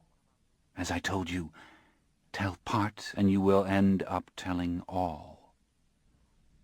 Besides, if these fledglings are children of the Christian God, if they are poisoned, as Nicola was, with the Christian notion of original sin and guilt, they will only be maddened and disappointed by these old tales. It will all be a horror to them that they cannot accept. Accidents, pagan gods they don't believe in, customs they cannot understand. One has to be ready for this knowledge, meagre as it may be. Rather, listen hard to their questions, and tell them what you must to make them contented, and if you find you cannot lie to them, don't tell them anything at all. Try to make them strong, as godless men today are strong, but mark my words, the old legends, never. Those are mine, and mine alone to tell. What will you do to me if I tell them? I asked. This startled him. He lost his composure for almost a full second, and then he laughed. "You are the damnedest creature, Lestat," he murmured. "The point is, I can do anything I like to you if you tell. Surely you know that. I could crush you underfoot, the way Akasha crushed the elder. I could set you ablaze with the power of my mind. But I don't want to utter such threats. I want you to come back to me. But I will not have these secrets known. I will not have a band of immortals descend upon me again as they did in Venice. I will not be known to our kind. You must never, deliberately or accidentally, send anyone searching for those who must be kept or for Marius. You will never utter my name to others." "I understand," I said. "Do you?" he asked. "Or must I threaten you after all? Must I warn you that my vengeance can be terrible? That my punishment would include those to whom you've told the secrets as well as you? Lestat, I have destroyed others of our kind who came in search of me. I have destroyed them simply because they knew the old legends, and they knew the name of Marius, and they would never give up the quest." "I can't bear this," I murmured. "I won't tell anyone ever, I swear, but I'm afraid of what others can read in my thoughts naturally. I fear that they might take the images out of my head. Armand could do it. What if you can conceal the images? You know how. You can throw up other images to confuse them. You can lock your mind. It's a skill you already know. But let's be done with threats and admonitions. I feel love for you." I didn't respond for a moment. My mind was leaping ahead to all manner of forbidden possibilities. Finally I put it in words. "Marius, don't you ever have the desire to tell all of it to all of them? I mean, to make it known to the whole world of our kind, and to draw them together?" "Good God, no, Lestat." "Why would I do that?" He seemed genuinely puzzled. "So that we might possess our legends, might at least ponder the riddles of our history as men do, so that we might swap our stories and share our power, and combine to use it as the children of darkness have done against men. No, not like that, Lestat. In eternity, covens are actually rare. Most vampires are distrustful and solitary beings, and they do not love others. They have no more than one or two well-chosen companions from time to time, and they guard their hunting grounds and their privacy as I do mine. They wouldn't want to come together, and if they did ever overcome the viciousness and suspicions that divide them, their convocation would end in terrible battles and struggles for supremacy, like those revealed to me by Akasha, which happened thousands of years ago. We are evil things, finally, We are killers. Better that those who unite on this earth be mortal, and that they unite for the good. I accepted this, ashamed of how it excited me, ashamed of all my weaknesses and all my impulsiveness. Yet another realm of possibilities was already obsessing me. And what about to mortals, Marius? Have you never wanted to reveal yourself to them and tell them the whole story? Again he seemed positively baffled by the notion. Have you never wanted the world to know about us, for better or for worse? Has it never seemed preferable to living in secret? He lowered his eyes for a moment and rested his chin against his closed hand. For the first time I perceived a communication of images coming from him, and I felt that he allowed me to see them because he was uncertain of his answer. He was remembering with a recall so powerful that it made my powers seem fragile, and what he remembered were the earliest times, when Rome had still ruled the world, and he was still within the range of a normal human lifetime. "You remember wanting to tell them all," I said, "to make it known, the monstrous secret." "Perhaps," he said, "in the very beginning there was some desperate passion to communicate." "Yes, communicate," I said, cherishing the word. And I remembered that long ago night on the stage when I had so frightened the Paris audience. "But that was in the dim beginning," he said slowly, speaking of himself. His eyes were narrow and remote, as if he were looking back over all the centuries.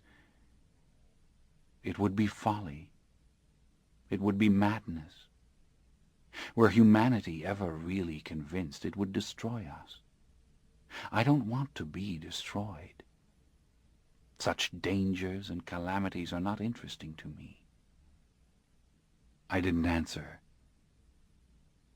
"You don't feel the urge yourself to reveal these things," he said to me almost soothingly.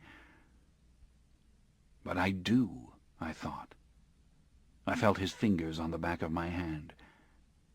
I was looking beyond him, back over my brief past, the theater, my fairy tale fantasies. I felt paralyzed in sadness. "What you feel is loneliness and monstrousness," he said, "and you're impulsive and defiant." "True. But what would it matter to reveal anything to anyone? No one can forgive. No one can redeem. It's a childish illusion to think so. Reveal yourself and be destroyed, and what have you done? The savage garden would swallow your remains in pure vitality and silence. Where is there justice or understanding?"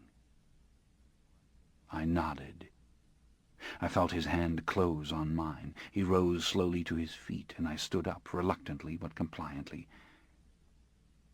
"It's late," he said gently. His eyes were soft with compassion. "We've talked enough for now, and I must go down to my people. There's trouble in the nearby village, as I feared there would be, and it will take what time I have until dawn, and then more tomorrow evening. It may be well after midnight tomorrow before we can talk." He was distracted again, and he lowered his head and listened. "Yes, I have to go," he said, and we embraced lightly and very comfortably. And though I wanted to go with him and see what happened in the village, how he would conduct his affairs there, I wanted just as much to seek my rooms and look at the sea, and finally sleep. "You'll be hungry when you rise," he said. "I'll have a victim for you. Be patient till I come." "Yes, of course." "And while you wait for me tomorrow," he said, "do as you like in the house. The old scrolls are in the cases in the library. You may look at them. Wander all the rooms. Only the sanctuary of those who must be kept should not be approached. You must not go down the stairs alone." I nodded. I wanted to ask him one thing more. When would he hunt? When would he drink? His blood had sustained me for 2 nights, maybe more. But whose blood sustained him? Had he taken a victim earlier? Would he hunt now? I had a growing suspicion that he no longer needed the blood as much as I did, that like those who must be kept, he had begun to drink less and less, and I wanted desperately to know if this was true. But he was leaving me. The village was definitely calling him. He went out onto the terrace, and then he disappeared. For a moment I thought he had gone to the right or left beyond the doors. Then I came to the doors and saw the terrace was empty. I went to the rail and I looked down, and I saw the speck of colour that was his frock coat against the rocks far below. And so we have all this to look forward to, I thought, that we may not need the blood, that our faces will gradually lose all human expression, that we can move objects with the strength of our minds, that we can all but fly, that some night thousands of years hence we may sit in utter silence, as those who must be kept are sitting now. How often tonight had Marius looked like them? How long did he sit without moving, when no one was here? And what would half a century mean to him, during which time I was to live out that one mortal life far across the sea? I turned away and went back through the house to the bedchamber I'd been given. And I sat looking at the sea and the sky until the light started to come. When I opened the little hiding place of the sarcophagus, there were fresh flowers there. I put on the golden mask headdress and the gloves, and I lay down in the stone coffin, and I could still smell the flowers as I closed my eyes. The fearful moment was coming. The loss of consciousness. And on the edge of dream, I heard a woman laugh. She laughed lightly and long, as though she were very happy and in the midst of conversation. And just before I went into darkness, I saw her white throat as she bent her head back.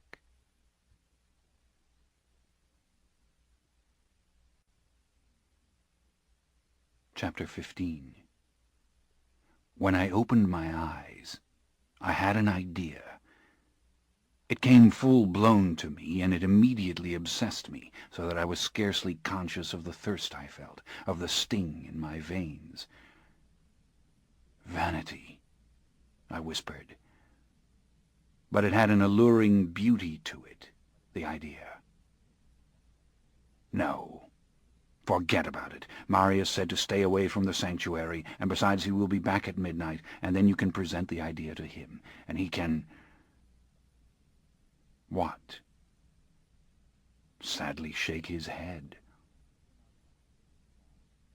I came out in the house, and it was all as it had been the night before, candles burning, windows open to the soft spectacle of the dying light. It didn't seem possible that I would leave here soon, and that I would never come back to it, that he himself would vacate this extraordinary place. I felt sorrowful and miserable, and then there was the idea. Not to do it in his presence, but silently and secretly, so that I did not feel foolish, to go all alone. No, don't do it. After all, it won't do any good. Nothing will happen when you do it. But if that's the case, why not do it? Why not do it now? I made my rounds again, through the library and the galleries and the room full of birds and monkeys, and on into other chambers where I had not been. But that idea stayed in my head, and the thirst nagged at me, making me just a little more impulsive, a little more restless, a little less able to reflect on all the things Marius had told me and what they might mean as time went on. He wasn't in the house, that was certain. I had been finally through all the rooms. Where he slept was his secret, and I knew there were ways to get in and out of the house that were his secret as well. But the door to the stairway down to those who must be kept, that I discovered again easily enough. And it wasn't locked. I stood in the wallpapered salon with its polished furniture looking at the clock. Only 7 in the evening. 5 hours till he came back. 5 hours of the thirst burning in me. And the idea.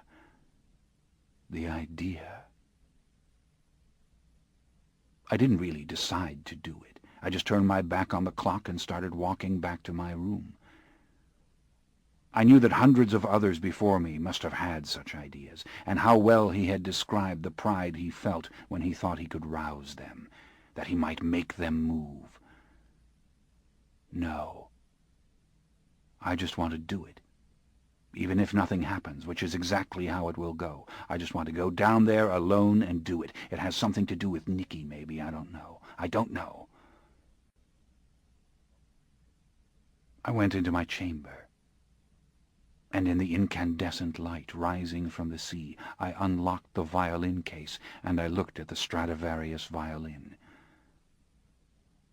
Of course, I didn't know how to play it, but we are powerful mimics.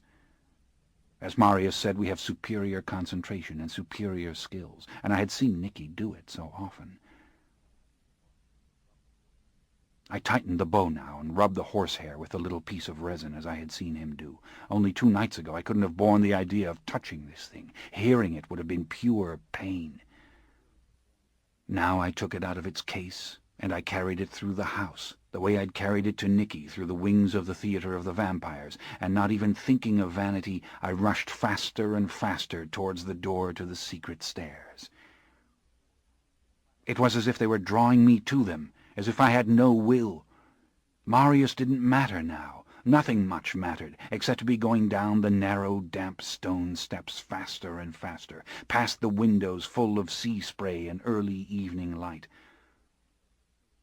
In fact, my infatuation was getting so strong, so total, that I stopped suddenly, wondering if it was originating with me. But that was foolishness. Who could have put it in my head? Those who must be kept? Now that was real vanity. And besides, did these creatures know what this strange, delicate little wooden instrument was? It made a sound, did it not, that no one had ever heard in the ancient world, a sound so human and so powerfully affecting that men thought the violin the work of the devil, and accused its finest players of being possessed. I was slightly dizzy, confused. How had I gotten so far down the steps, and didn't I remember that the door was bolted from inside? Give me another 500 years and I might be able to open that bolt, but not just now. Yet I went on down, these thoughts breaking up and disintegrating as fast as they'd come. I was on fire again, and the thirst was making it worse, though the thirst had nothing to do with it. And when I came round the last turn, I saw the doors to the chapel were open wide. The light of the lamps poured out into the stairwell, and the scent of the flowers and incense was suddenly overwhelming and made a knot in my throat. I drew nearer, holding the violin with both hands to my chest, though why I didn't know, and I saw that the tabernacle doors were open, and there they sat. Someone had brought them more flowers. Someone had laid out the incense and cakes on golden plates. And I stopped, just inside the chapel, and I looked at their faces, and they seemed, as before, to look directly at me. White, so white I could not imagine them bronzed, and as hard it seemed as the jewels they wore. Snake bracelet around her upper arm, layered necklace on her breast. Tiniest lip of flesh from his chest, covering the top of the clean linen skirt he wore. Her face was narrower than his face. Her nose just a little longer. His eyes were slightly longer, the folds of flesh defining them a little thicker. Their long black hair was very much the same. I was breathing uneasily. I felt suddenly weak, and let the scent of the flowers and the incense fill my lungs. The light of the lamps danced in 1,000 tiny specks of gold in the murals. I looked down at the violin and tried to remember my idea, and I ran my fingers along the wood and wondered what this thing looked like to them. In a hushed voice I explained what it was, that I wanted them to hear it, that I didn't really know how to play it, but that I was going to try. I wasn't speaking loud enough to hear myself, but surely they could hear it if they chose to listen. And I lifted the violin to my shoulder, braced it under my chin, and lifted the bow. I closed my eyes, and I remembered music, Nicky's music, the way that his body had moved with it, and his fingers came down with the pressure of hammers, and he let the message travel to his fingers from his soul. I plunged into it, the music suddenly wailing upwards and rippling down again as my fingers danced. It was a song, all right. I could make a song. The tones were pure and rich as they echoed off the close walls with a resounding volume, creating the wailing, beseeching voice that only the violin can make. I went madly on with it, rocking back and forth, forgetting Nicky, forgetting everything but the feel of my fingers stabbing at the soundboard, and the realization that I was making this. This was coming out of me, and it plummeted and climbed and overflowed ever louder and louder as I bore down upon it with the frantic sawing of the bow. I was singing with it. I was humming and then singing loudly, and all the gold of the little room was a blur. And suddenly it seemed my own voice became louder, inexplicably louder, with a pure high note which I knew that I myself could not possibly sing. Yet it was there, this beautiful note, steady and unchanging, and growing even louder until it was hurting my ears. I played harder, more frantically, and I heard my own gasps coming, and I knew suddenly that I was not the one making this strange high note. The blood was going to come out of my ears if the note did not stop. And I wasn't making the note. Without stopping the music, without giving in to the pain that was splitting my head, I looked forward, and I saw Akasha had risen, and her eyes were very wide, and her mouth was a perfect O. The sound was coming from her. She was making it, and she was moving off the steps of the tabernacle towards me with her arms outstretched, and the note pierced my eardrums as if it were a blade of steel. I couldn't see. I heard the violin hit the stone floor. I felt my hands on the sides of my head. I screamed and screamed, but the note absorbed my screaming. "Stop it! Stop it!" I was roaring. But all the light was there again, and she was right in front of me, and she was reaching out. "Oh, God, Marius!" I turned and ran towards the doors, and the doors flew shut against me, knocking my face so hard I fell down on my knees. Under the high, shrill continuum of the note I was sobbing, "Marius! Marius! Marius!" And turning to see what was about to happen to me, I saw her foot come down on the violin. It popped and splintered under her heel. But the note she sang was dying. The note was fading away. And I was left in silence, deafness, unable to hear my own screams for Marius, which were going on and on as I scrambled to my feet. Ringing silence, shimmering silence. She was right in front of me, and her black eyebrows came together delicately, barely creasing her white flesh, her eyes full of torment and questioning, and her pale pink lips open to reveal her fanged teeth. "Help me! Help me, Marius, help me!" I was stammering, unable to hear myself, except in the pure abstraction of intention in my mind. And then her arms enclosed me, and she drew me closer. And I felt the hand, as Marius had described it, cupping my head gently, very gently. And I felt my teeth against her neck. I did not hesitate.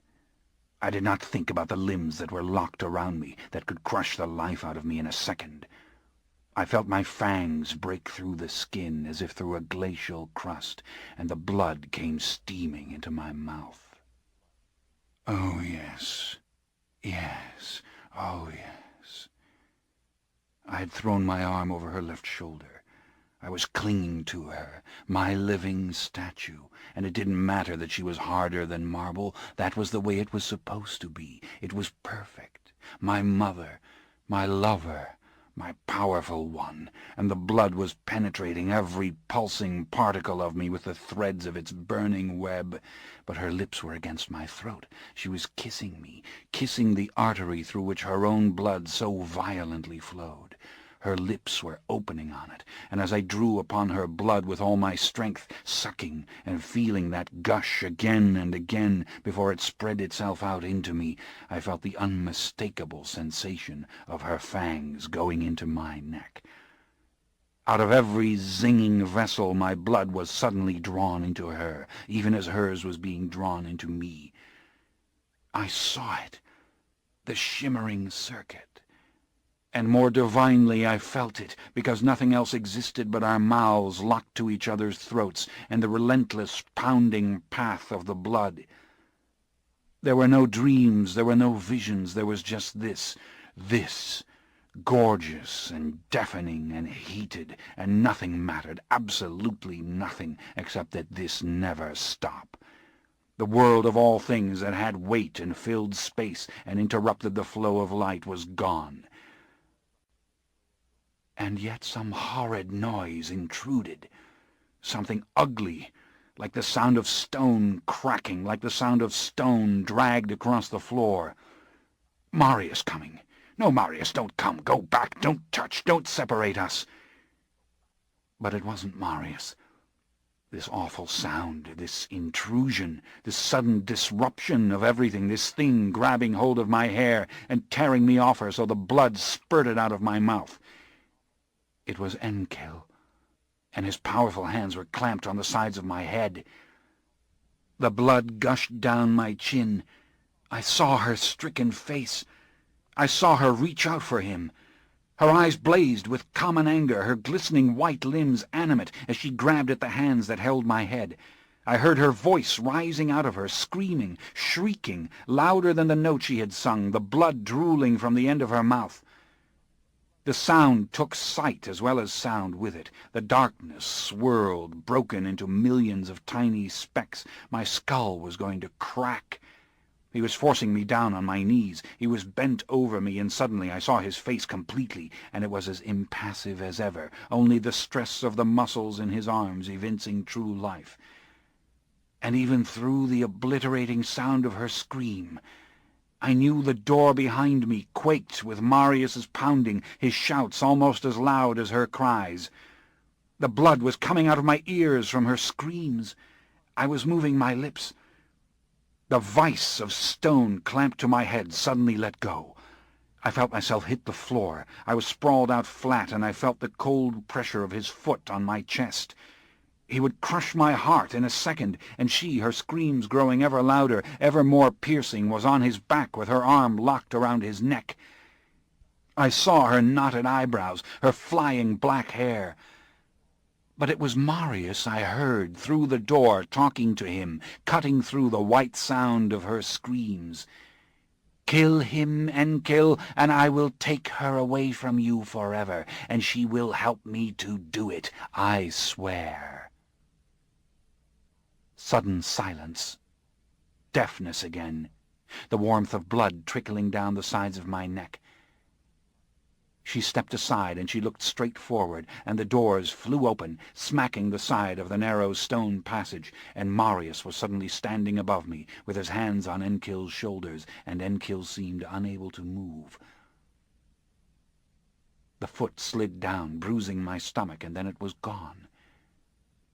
And Marius was speaking words I could hear only as thoughts.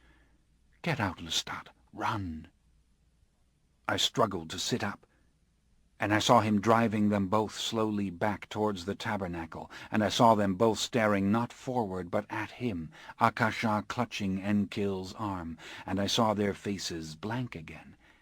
But for the first time the blankness seemed listless, and not the mask of curiosity, but the mask of death.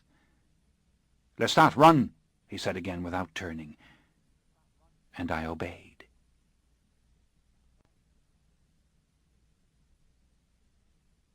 Chapter 16. I was at the farthest corner of the terrace when Marius finally came into the lighted salon. There was a heat in all my veins still that breathed as if it had its own life. And I could see far beyond the dim, hulking shapes of the islands. I could hear the progress of a ship along a distant coast. But all I kept thinking was that if Enkil came at me again, I could jump over this railing. I could get into the sea and swim. I kept feeling his hands on the sides of my head, his foot on my chest. I stood against the stone railing, shivering, and there was blood all over my hands still from the bruises on my face, which had already completely healed. I'm sorry I did it, I said, as soon as Marius came out of the salon. I don't know why I did it. I shouldn't have done it. I'm sorry, I swear it. I'm sorry, Marius. I'll never do anything you tell me not to do again. He stood with his arms folded, looking at me. He was glowering. Lestat, what did I say last night? He asked.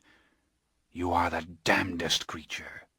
Marius, forgive me. Please forgive me. I didn't think anything would happen. I was sure nothing would happen.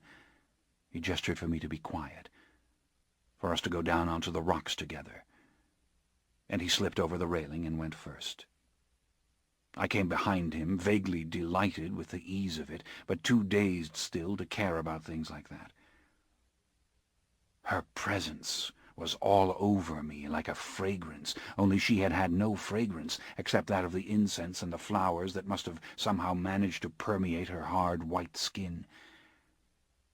How strangely fragile she had seemed, in spite of that hardness. We went down over the slippery boulders until we reached the white beach, and we walked together in silence, looking out over the snow-white froth that leapt against the rocks or streaked towards us on the smooth, hard-packed white sand. The wind roared in my ears, and I felt the sense of solitude this always creates in me, the roaring wind that blots out all other sensations as well as sound. And I was getting calmer and calmer, and more agitated and miserable at the same time. Marius had slipped his arm around me the way Gabrielle used to do it, and I paid no attention to where we were going, quite surprised when I saw we'd come to a small inlet of the water where a longboat lay at anchor with only a single pair of oars. When we stopped, I said again, I'm sorry I did it. I swear I am. I didn't believe— Don't tell me you regret it, Marius said calmly. You are not at all sorry that it occurred, and that you were the cause of it, now that you are safe, and not crushed like an eggshell on the chapel floor. Oh, but that's not the point, I said. I started crying. I took out my handkerchief, grand accoutrement of an 18th century gentleman, and wiped the blood off my face. I could feel her holding me, feel her blood, feel his hands. The whole thing commenced to reenact itself. If Marius hadn't come in time— But what did happen, Marius? What did you see? I wish we could get beyond his hearing, Marius said wearily. It's madness to speak or think anything that could disturb him any further. I have to let him lapse back.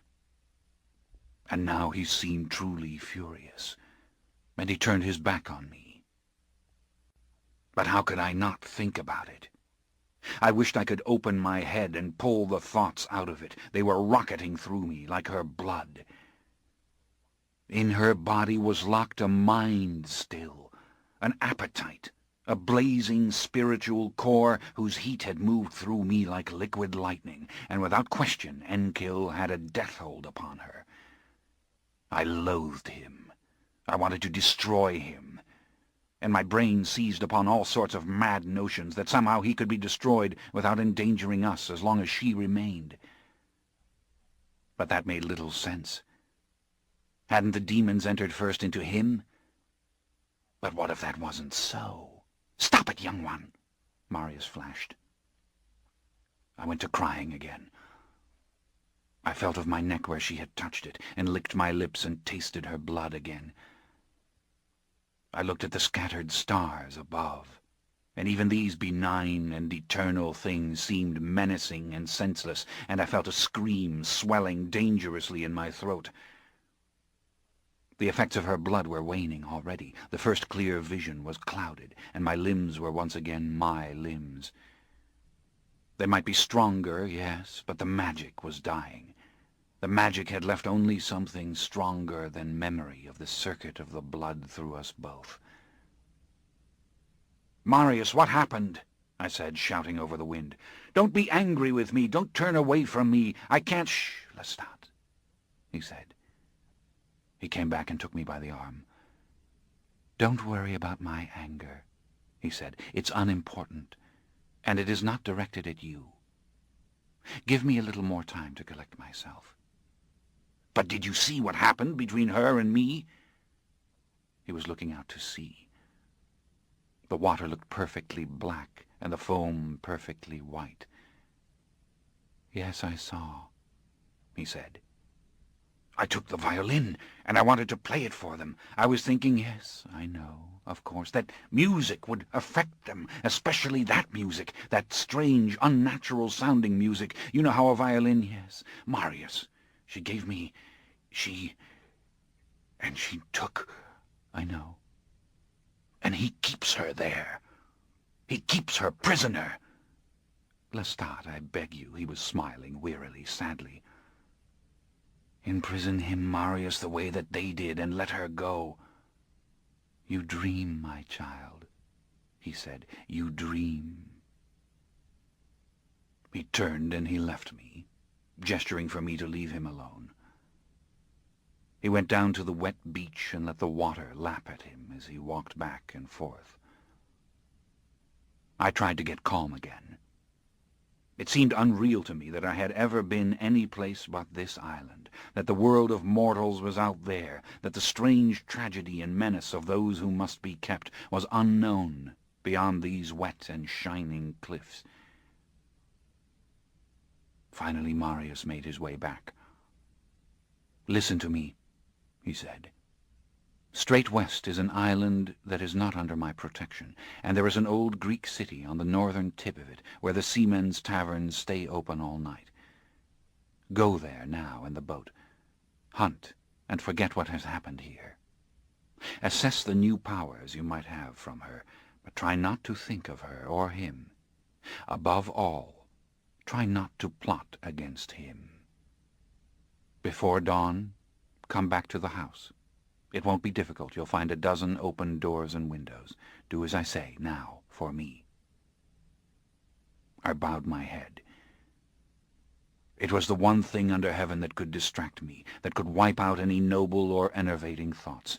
Human blood, and human struggle, and human death. And without protest I made my way out through the shallow water to the boat.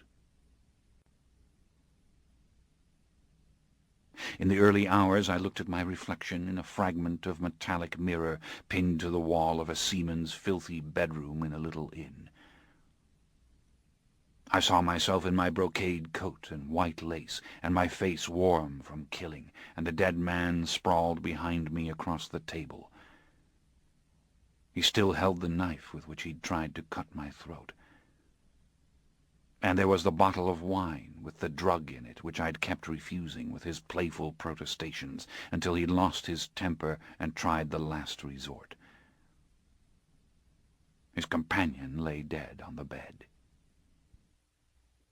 I looked at the young, blonde-haired rake in the mirror. "Well, if it isn't the vampire Lestat," I said. But all the blood in the world couldn't stop the horrors from coming over me when I went to my rest. I couldn't stop thinking of her, wondering if it was her laugh I had heard in my sleep the night before. And I wondered that she had told me nothing in the blood. Until I closed my eyes, and quite suddenly things came back to me, of course. Wonderful things, incoherent as they were magical. She and I were walking down a hallway together, not here, but in a place I knew. I think it was a palace in Germany, where Haydn wrote his music, and she spoke casually, as she had 1,000 times to me. "But tell me about all this. What do the people believe? What turns the wheels inside of them? What are these marvelous inventions? She wore a fashionable black hat, with a great white plume on its broad brim, and a white veil tied round the top of it and under her chin, and her face was merely beginning, merely young. This ends Disc 18. The Vampire Lestat, Disc 19. When I opened my eyes, I knew Marius was waiting for me. I came out into the chamber and saw him standing by the empty violin case, with his back to the open window over the sea. "You have to go now, my young one," he said sadly. "I had hoped for more time, but that is impossible. The boat is waiting to take you away." "Because of what I did," I said miserably. "So I was being cast out." "He's destroyed the things in the chapel," Marius said, but his voice was asking for calm. He put his arm around my shoulder and he took my valise in his other hand. We went towards the door. "I want you to go now, because it is the only thing that will quiet him, and I want you to remember not his anger, but everything that I told you, and to be confident that we will meet again, as we said." "But are you afraid of him, Marius?" "Oh, no, Lestat. Don't carry this worry away with you. He has done little things like this before, now and then. He does not know what he does, really. I am convinced of that. He only knows that someone stepped between him and Akasha. Time is all that is required for him to lapse back." There it was, that phrase again, lapse back. "And she sits as if she never moved, doesn't she?" I asked. "I want you away now so that you don't provoke him," Marius said, leading me out of the house and toward the cliffside stairs. He continued speaking. "Whatever ability we creatures have to move objects mentally, to ignite them, to do any real harm by the power of the mind, does not extend very far from the physical spot where we stand. So I want you gone from here tonight and on your way to America. All the sooner to return to me when he is no longer agitated and no longer remembers, and I will have forgotten nothing and will be waiting for you." I saw the galley in the harbor below when we reached the edge of the cliff. The stairs looked impossible, but they weren't impossible. What was impossible was that I was leaving Marius and this island right now. "You needn't come down with me," I said, taking the valise from him. I was trying not to sound bitter and crestfallen. After all, I had caused this. "I would rather not weep in front of others. Leave me here." "I wish we had a few more nights together," he said, "for us to consider in quiet what took place. But my love goes with you. And try to remember the things I've told you. When we meet again, we'll have much to say to each other." He paused. "What is it, Marius?" "Tell me truthfully," he asked. "Are you sorry that I came for you in Cairo? Sorry that I brought you here?" "How could I be?" I asked. "I'm only sorry that I'm going. What if I can't find you again, or you can't find me?" "When the time is right, I'll find you," he said. "And always remember you have the power to call to me as you did before. When I hear that call, I can bridge distances to answer that I could never bridge on my own. If the time is right, I will answer. Of that you can be sure." I nodded. There was too much to say, and I didn't speak a word. We embraced for a long moment, and then I turned and slowly started my descent, knowing he would understand why I didn't look back.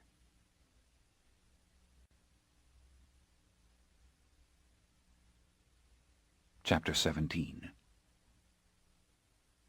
I did not know how much I wanted the world until my ship finally made its way up the murky Bayou Saint-Jean towards the city of New Orleans, and I saw the black, ragged line of the swamp against the luminous sky.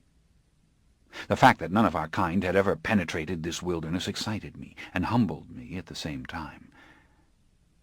Before the sun rose on that first morning, I'd fallen in love with the low and damp country, as I had with the dry heat of Egypt. And as time passed, I came to love it more than any spot on the globe.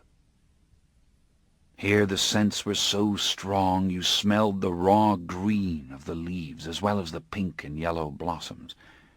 And the great brown river, surging past the miserable little Place d'Armes and its tiny cathedral, threw into eclipse every other fabled river I'd ever seen. Unnoticed and unchallenged, I explored the ramshackle little colony with its muddy streets and gunwale sidewalks and dirty Spanish soldiers lounging about the calaboose. I lost myself in the dangerous waterfront shacks full of gambling and brawling flatboatmen and lovely dark-skinned Caribbean women, wandering out again to glimpse the silent flash of lightning, hear the dim roar of the thunder, feel the silky warmth of the summer rain. The low-slung roofs of the little cottages gleamed under the moon. Lights skittered on the iron gates of the fine Spanish townhouses. It flickered behind real lace curtains hung inside freshly washed glass doors. I walked among the crude little bungalows that spread out to the ramparts, peeping through windows at gilded furniture and enameled bits of wealth and civilization that in this barbaric place seemed priceless and fastidious and even sad. Now and then, through the mire, there came a vision. A real French gentleman, done up in snow-white wig and fancy frock coat, his wife in paniers, and a black slave carrying clean slippers for the two high above the flowing mud. I knew that I had come to the most forsaken outpost of the savage garden, and that this was my country, and I would remain in New Orleans, if New Orleans could only manage to remain.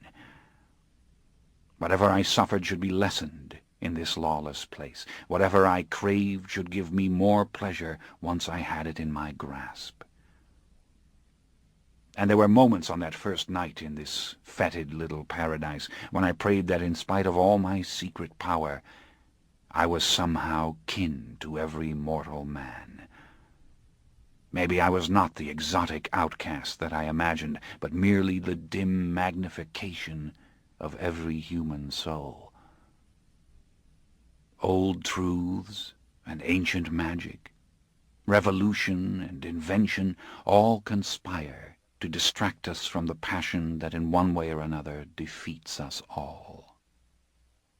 And weary, finally, of this complexity, we dream of that long-ago time when we sat upon our mother's knee, and each kiss was the perfect consummation of desire. What can we do but reach for the embrace that must now contain both heaven and hell, our doom again and again and again?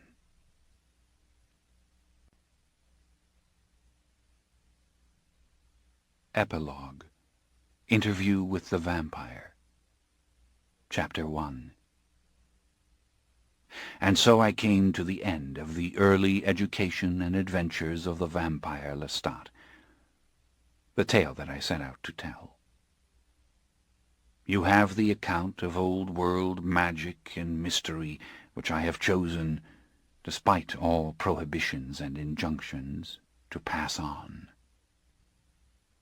But my story isn't finished, no matter how reluctant I might be to continue it. And I must consider at least briefly the painful events that led to my decision to go down into the earth in 1929. That was 140 years after I left Marius's island. And I never set eyes upon Marius again. Gabrielle also remained completely lost to me. She'd vanished that night in Cairo, never to be heard from by anyone mortal or immortal that I was ever to know. And when I made my grave in the 20th century, I was alone and weary and badly wounded in body and soul. I'd lived out my one lifetime, as Marius advised me to do. But I couldn't blame Marius for the way in which I'd lived it, and the hideous mistakes I'd made. Sheer will had shaped my experience more than any other human characteristic, and advice and predictions notwithstanding, I courted tragedy and disaster as I have always done. Yet I had my rewards. I can't deny that. For almost 70 years I had my fledgling vampires Louis and Claudia, two of the most splendid immortals who ever walked the earth, and I had them on my terms. Shortly after reaching the colony, I fell fatally in love with Louis, a young dark-haired bourgeois planter, graceful of speech and fastidious of manner, who seemed in his cynicism and self-destructiveness the very twin of Nicolas. He had Nicky's grim intensity, his rebelliousness, his tortured capacity to believe and not to believe, and finally to despair. Yet Louis gained a hold over me far more powerful than Nicolas had ever had. Even in his cruelest moments, Louis touched the tenderness in me, seducing me with his staggering dependence, his infatuation with my every gesture and every spoken word. And his naivete conquered me always, his strange bourgeois faith that God was still God even if he turned his back on us, that damnation and salvation established the boundaries of a small and hopeless world. Louis was a sufferer, a thing that loved mortals even more than I did, and I wonder sometimes if I didn't look to Louis to punish me for what had happened to Nicky. If I didn't create Louis to be my conscience and to mete out, year in and year out, the penance I felt I deserved. But I loved him, plain and simple. And it was out of the desperation to keep him, to bind him closer to me at the most precarious of moments, that I committed the most selfish and impulsive act of my entire life among the living dead. It was the crime that was to be my undoing. The creation with Louis and for Louis of Claudia, a stunningly beautiful vampire child. Her body wasn't 6 years old when I took her, and though she would have died if I hadn't done it, just as Louis would have died if I hadn't taken him also, this was a challenge to the gods for which Claudia and I would both pay. But this is the tale that was told by Louis in Interview with the Vampire, which for all its contradictions and terrible misunderstandings manages to capture the atmosphere in which Claudia and Louis and I came together and stayed together for 65 years.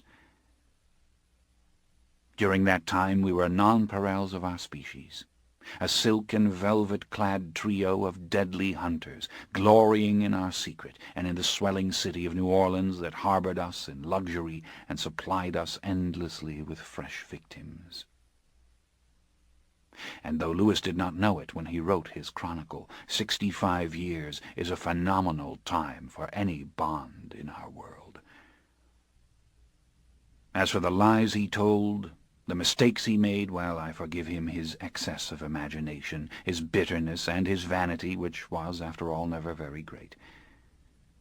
I never revealed to him half my powers, and with reason, because he shrank in guilt and self-loathing from using even half of his own.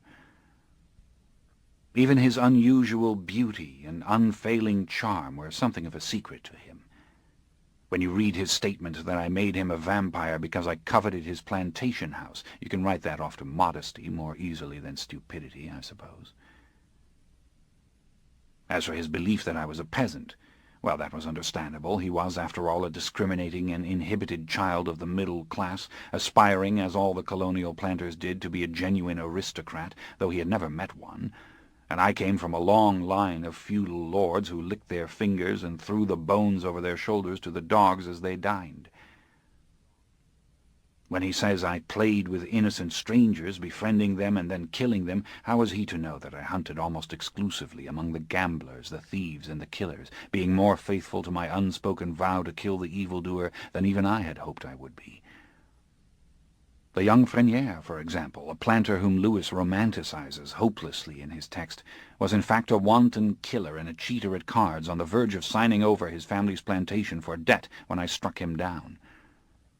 The whores I feasted upon in front of Louis once to spite him had drugged and robbed many a seaman who was never seen alive again. But little things like this don't really matter. He told the tale as he believed it. And in a real way, Louis was always the sum of his flaws, the most beguilingly human fiend I have ever known. Even Marius could not have imagined such a compassionate and contemplative creature, always the gentleman, even teaching Claudia the proper use of table silver when she, bless her little black heart, had not the slightest need ever to touch a knife or a fork.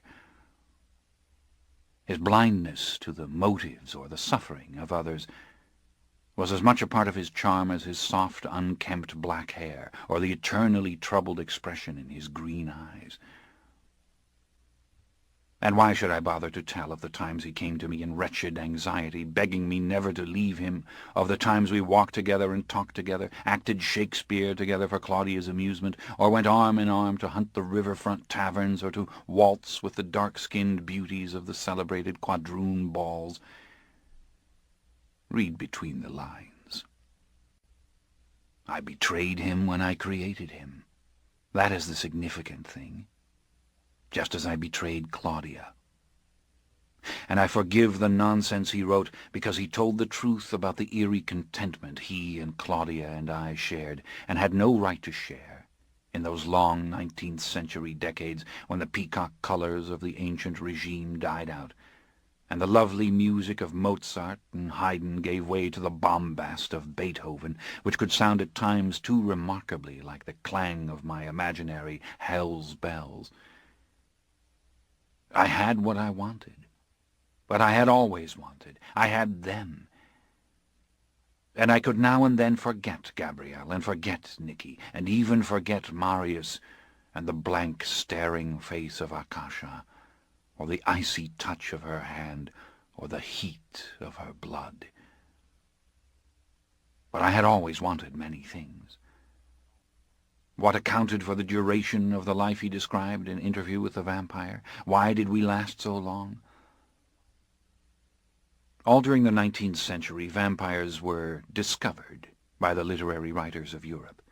Lord Ruthven, the creation of Dr. Polidori, gave way to Sir Francis Varney in the Penny Dreadfuls, and later came Sheridan Le Fanu's magnificent and sensuous Countess Carmilla Karnstein, and finally the big ape of the vampires, the hirsute Slav, Count Dracula, who, though he can turn himself into a bat or dematerialize at will, nevertheless crawls down the wall of his castle in the manner of a lizard, apparently for fun. All of these creations, and many like them, feeding the insatiable appetite for Gothic and fantastical tales. We were the essence of that 19th century conception, aristocratically aloof, unfailingly elegant, and invariably merciless, and cleaving to each other in a land ripe for, but untroubled by, others of our kind. Maybe we had found the perfect moment in history, the perfect balance between the monstrous and the human, the time when that vampiric romance, born in my imagination amid the colorful brocades of the ancient regime, should find its greatest enhancement in the flowing black cape, the black top hat, and the little girl's luminous curls spilling down from their violet ribbon to the puffed sleeves of her diaphanous silk dress. But what had I done to Claudia? And when would I have to pay for that? How long was she content to be the mystery that bound Louis and me so tightly together, the muse of our moonlit hours, the one object of devotion common to us both? Was it inevitable that she who would never have a woman's form would strike out at the demon father who condemned her to the body of a little china doll? I should have listened to Marius's warning. I should have stopped for one moment to reflect on it as I stood on the edge of that grand and intoxicating experiment, to make a vampire of the least of these. I should have taken a deep breath. But you know, it was like playing the violin for Akasha. I wanted to do it. I wanted to see what would happen. I mean, with a beautiful little girl like that. Oh, Lestat. You deserve everything that ever happened to you. You'd better not die. You might actually go to hell. But why was it that for purely selfish reasons I didn't listen to some of the advice given me? Why didn't I learn from any of them? Gabrielle, Armand, Marius. But then I have never listened to anyone, really. Somehow or other I never can. And I cannot say even now that I regret Claudia, that I wish I had never seen her, nor held her, nor whispered secrets to her, nor heard her laughter echoing through the shadowy, gas-lighted rooms of that all-too-human townhouse in which we moved amid the lacquered furniture and the darkening oil paintings and the brass flower-pots as living beings should. Claudia was my dark child, my love, evil of my evil. Claudia broke my heart. And on a warm, sultry night in the spring of the year 1860, she rose up to settle the score. She enticed me, she trapped me, and she plunged a knife over and over again into my drugged and poisoned body until almost every drop of the vampiric blood gushed out of me before my wounds had the precious few seconds in which to heal. I don't blame her. It was the sort of thing I might have done myself. And those delirious moments will never be forgotten by me, never consigned to some unexplored compartment of the mind. It was her cunning and her will that laid me low, as surely as the blade that slashed my throat and divided my heart. I will think on those moments every night for as long as I go on, and of the chasm that opened under me, the plunge into mortal death that was nearly mine. Claudia gave me that. But as the blood flowed, taking with it all power to see or hear or move finally, my thoughts traveled back and back, way beyond the creation of the doomed vampire family in their paradise of wallpaper and lace curtains, to the dimly envisioned groves of mythical lands where the old Dionysian god of the wood had felt again and again his flesh torn, his blood spilled. If there was not meaning, at least there was the luster of congruence, the stunning repetition of the same old theme. And the god dies, and the god rises, but this time no one is redeemed. With the blood of Akasha, Marius had said to me, you will survive disasters that would destroy others of our kind.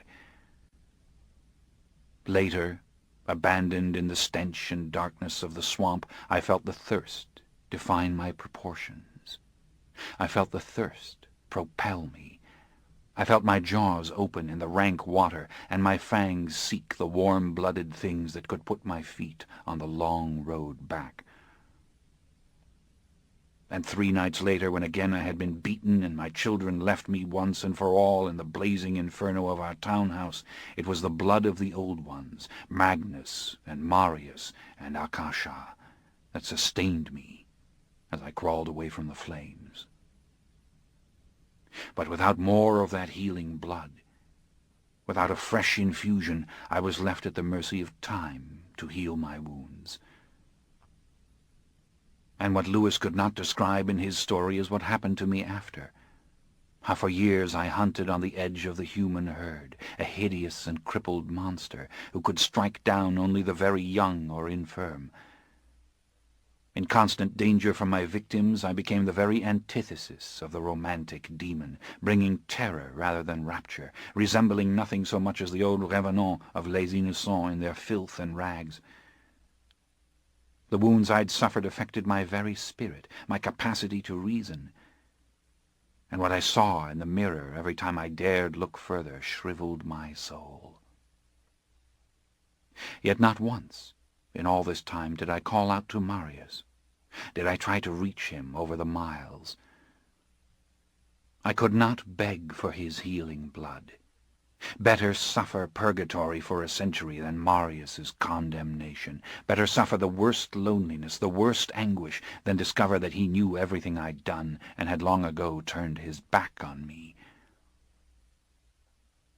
As for Gabrielle, who would have forgiven me anything, whose blood was powerful enough at least to hasten my recovery, I did not know even where to look.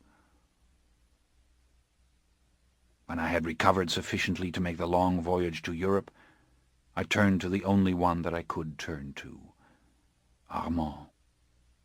Armand, who lived still on the land I'd given him, in the very tower where I'd been made by Magnus. Armand, who still commanded the thriving coven of the Theatre of the Vampires in the Boulevard du Temple, which still belonged to me. After all, I owed Armand no explanations. And did he not owe something to me? It was a shock to see him when he came to answer the knock on his door. He looked like a young man out of the novels of Dickens in his sombre and sleekly tailored black frock coat, all the Renaissance curls clipped away. His eternally youthful face was stamped with the innocence of a David Copperfield and the pride of a Steerforth. Anything but the true nature of the spirit within. For one moment a brilliant light burned in him as he looked at me. Then he stared slowly at the scars that covered my face and hands, and he said softly and almost compassionately, "Come in, Lestat." He took my hand, and we walked together through the house he had built at the foot of Magnus's tower, a dark and dreary place fit for all the Byronic horrors of this strange age. "You know the rumor is that you met the end somewhere in Egypt or the Far East," he said quickly in everyday French, with an animation I'd never seen in him before. He was skilled now at pretending to be a living being. "You went with the old century, and no one has heard of you since." "And Gabrielle?" I demanded immediately, wondering that I had not blurted it out at the door. "No one has ever seen her or heard of her since you left Paris," he said. Once again his eyes moved over me caressingly, and there was thinly veiled excitement in him, a fever that I could feel like the warmth of the nearby fire. I knew he was trying to read my thoughts. "What's happened to you?" he asked. My scars were puzzling him. They were too numerous, too intricate, scars of an attack that should have meant death. I felt a sudden panic that in my confusion I'd reveal everything to him, the things that Marius had long ago forbidden me to tell. But it was the story of Louis and Claudia that came rushing out, in stammering and half-truth, sans one salient fact, that Claudia had been only a child. I told briefly of the years in Louisiana, of how they had finally risen against me, just as he had predicted my children might. I conceded everything to him, without guile or pride, explaining that it was his blood I needed now. Pain and pain and pain to lay it out for him, to feel him considering it, to say, "Yes, you were right. It isn't the whole story, but in the main you were right." Was it sadness I saw in his face then? Surely it wasn't triumph. Unobtrusively he watched my trembling hands as I gestured. He waited patiently when I faltered, couldn't find the right words. "A small infusion of his blood would hasten my healing," I whispered. "A small infusion would clear my mind." I tried not to be lofty or righteous when I reminded him that I had given him this tower and the gold he'd used to build his house, that I still owned the Theatre of the Vampires, that surely he could do this little thing, this intimate thing for me now. There was an ugly naivete to the words I spoke to him, addled as I was, and weak and thirsting and afraid. The blaze of the fire made me anxious. The light on the dark grain of the woodwork of these stuffy rooms made imagined faces appear and disappear. "I don't want to stay in Paris," I said. "I don't want to trouble you or the coven at the theatre. I am asking this small thing. I am asking—" It seemed my courage and the words had run out. A long moment passed. "Tell me again about this Louis," he said. The tears rose to my eyes disgracefully. I repeated some foolish phrases about Lewis's indestructible humanity, his understanding of things that other immortals couldn't grasp. Carelessly I whispered things from the heart. It wasn't Lewis who had attacked me, it was the woman, Claudia. I saw something in him quicken. A faint blush came to his cheeks. "They have been seen here in Paris," he said softly, "and she is no woman, this creature. She is a vampire child." I can't remember what followed. Maybe I tried to explain the blunder. Maybe I admitted there was no accounting for what I'd done. Maybe I brought us round again to the purpose of my visit, to what I needed, what I must have. I remember being utterly humiliated as he led me out of the house and into the waiting carriage, as he told me that I must go with him to the theatre of the vampires. "You don't understand," I said. "I can't go there. I will not be seen like this by the others. You must stop this carriage. You must do as I ask." "No, you have it backwards," he said in the tenderest voice. We were already in the crowded Paris streets. I couldn't see the city I remembered. This was a nightmare, this metropolis of roaring steam trains and giant concrete boulevards. Never had the smoke and filth of the industrial age seemed so hideous as it was here in the City of Light. I scarcely remember being forced by him out of the carriage and stumbling along the broad pavements as he pushed me towards the theatre doors. What was this place, this enormous building? Was this the Boulevard du Temple? And then the descent into that hideous cellar full of ugly copies of the bloodiest paintings of Goya and Breuil and Bosch. And finally starvation, as I lay on the floor of a brick-lined cell, unable even to shout curses at him, the darkness full of the vibrations of the passing omnibuses and tramcars, penetrated again and again by the distant screech of iron wheels. Sometime in the dark I discovered a mortal victim there, but the victim was dead. Cold blood, nauseating blood. The worst kind of feeding, lying on that clammy corpse, sucking up what was left. And then Armand was there, standing motionless in the shadows, immaculate in his white linen and black wool. He spoke in an undertone about Louis and Claudia, that there would be some kind of trial. Down on his knees he came to sit beside me, forgetting for a moment to be human, the boy gentleman sitting in this filthy, damp place. "You will declare it before the others that she did it," he said. And the others, the new ones, came to the door to look at me one by one. "Get clothing for him," Armand said. His hand was resting on my shoulder. "He must look presentable, our lost lord," he told them. "That was always his way." They laughed when I begged to speak to Eleni or Felix or Laurent. They did not know these names. Gabrielle, it meant nothing. And where was Marius?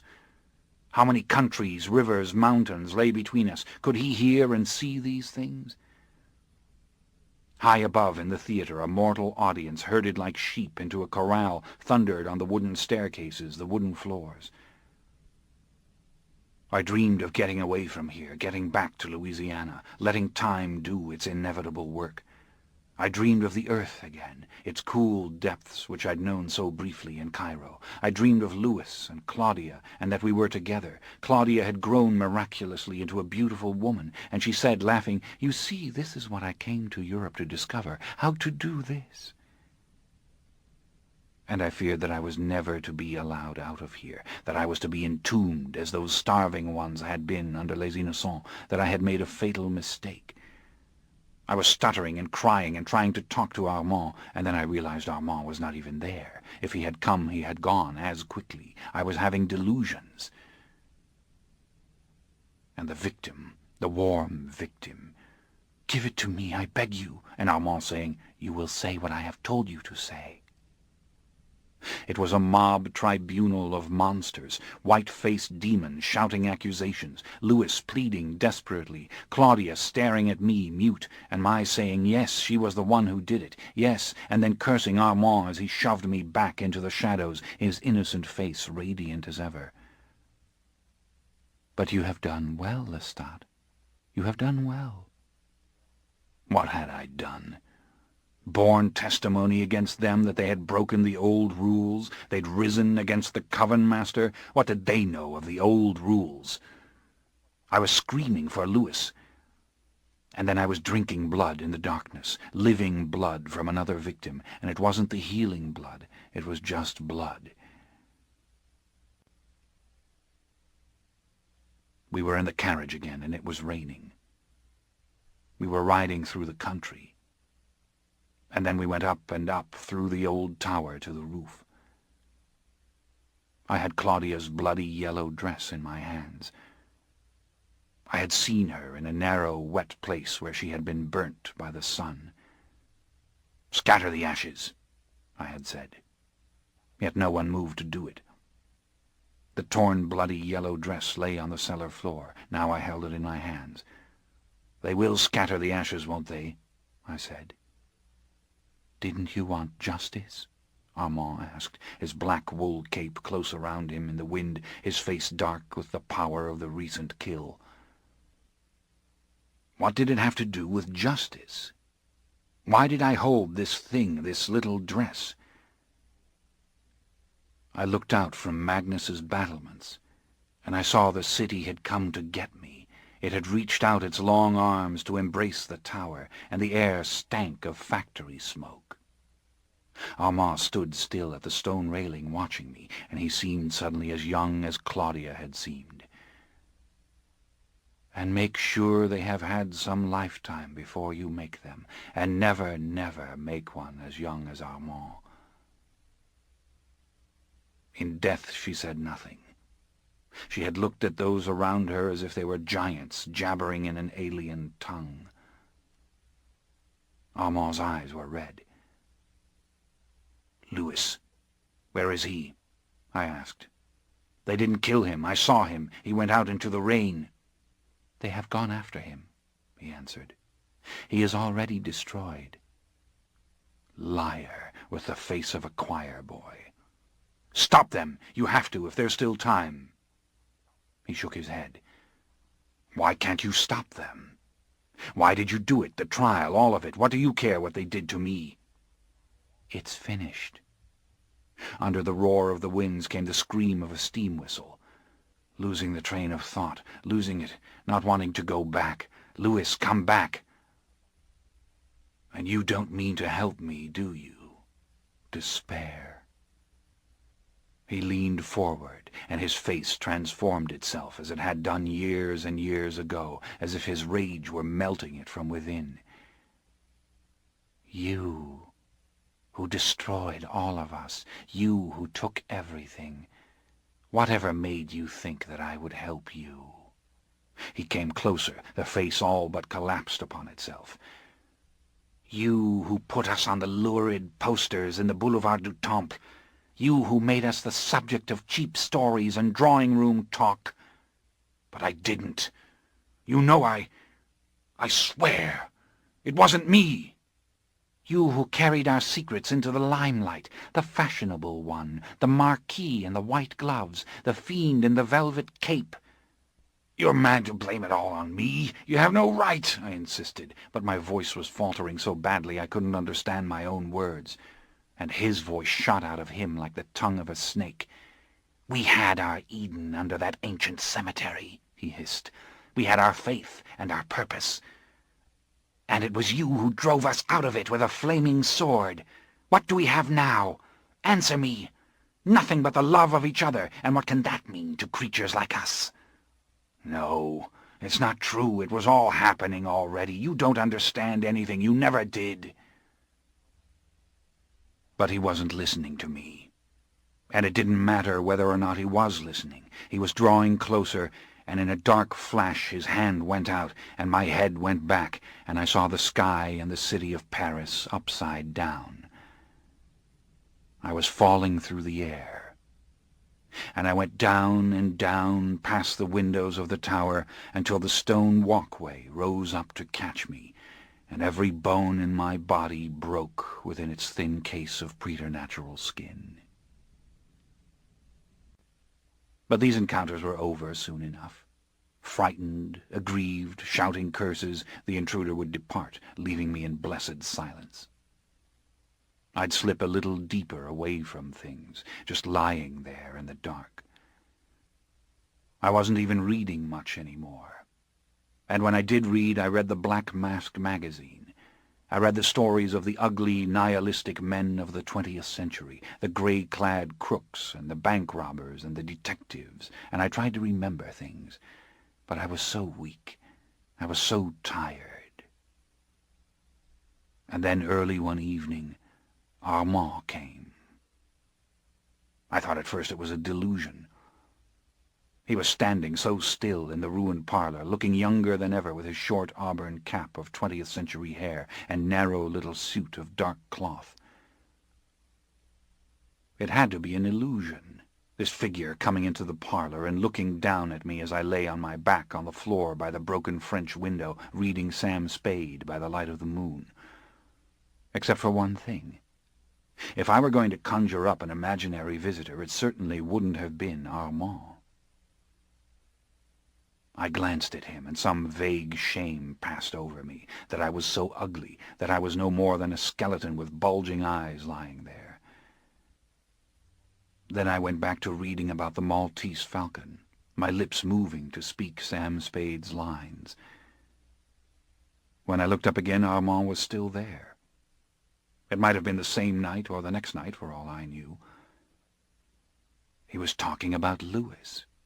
He had been for some time. And I realized it was a lie he'd told me in Paris about Louis. Louis had been with Armand all these years. And Louis had been looking for me. Louis had been downtown in the old city looking for me near the townhouse where we had lived for so long. Louis had come finally to this very place and seen me through the windows. I tried to imagine it. Louis alive. Louis here, so close, and I had not even known it. I think I laughed a little.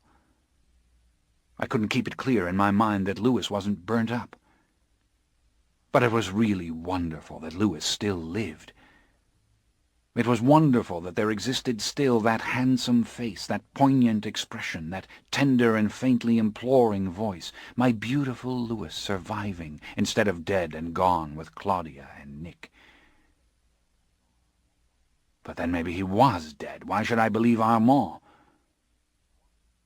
I went back to reading by the moonlight, wishing the garden out there hadn't gotten so high. A good thing for Armand to do, I told him, would be to go out there and pull down some of those vines, since Armand was so strong. The morning glory vines and the wisteria were dripping off the upstairs porches, and they blocked out the moonlight. And then there were the old black oaks that had been here when there was nothing but swamp. I don't think I actually suggested this to Armand.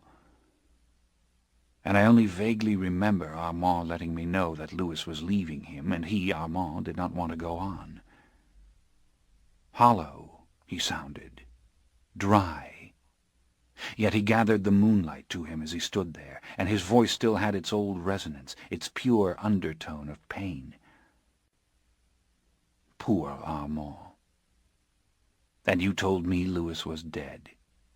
Go dig a room for yourself under the Lafayette Cemetery. It's just up the street. No words spoken, no audible laughter, just the secret enjoyment of laughter in me. I remember one clear image of him stranded in the middle of the dirty, empty room, looking at the walls of books on all sides. The rain had bled down from leaks in the roof and melded the books together like papier-mâché bricks. And I noticed it distinctly when I saw him standing there against the backdrop of it, and I knew all the rooms in the house were walled in books like this. I hadn't thought about it until that moment, when he started to look at it. I hadn't been in the other rooms in years. It seems he came back several times after that. I didn't see him, but I would hear him moving through the garden outside, looking for me with his mind like a beam of light. Louis had gone away to the west. One time, when I was lying in the rubble under the foundations, Armand came to the grating and peered in at me, and I did see him, and he hissed at me and called me rat-catcher. "You've gone mad. You, the one who knew everything, the one who scoffed at us. You're mad, and you feed on the rats.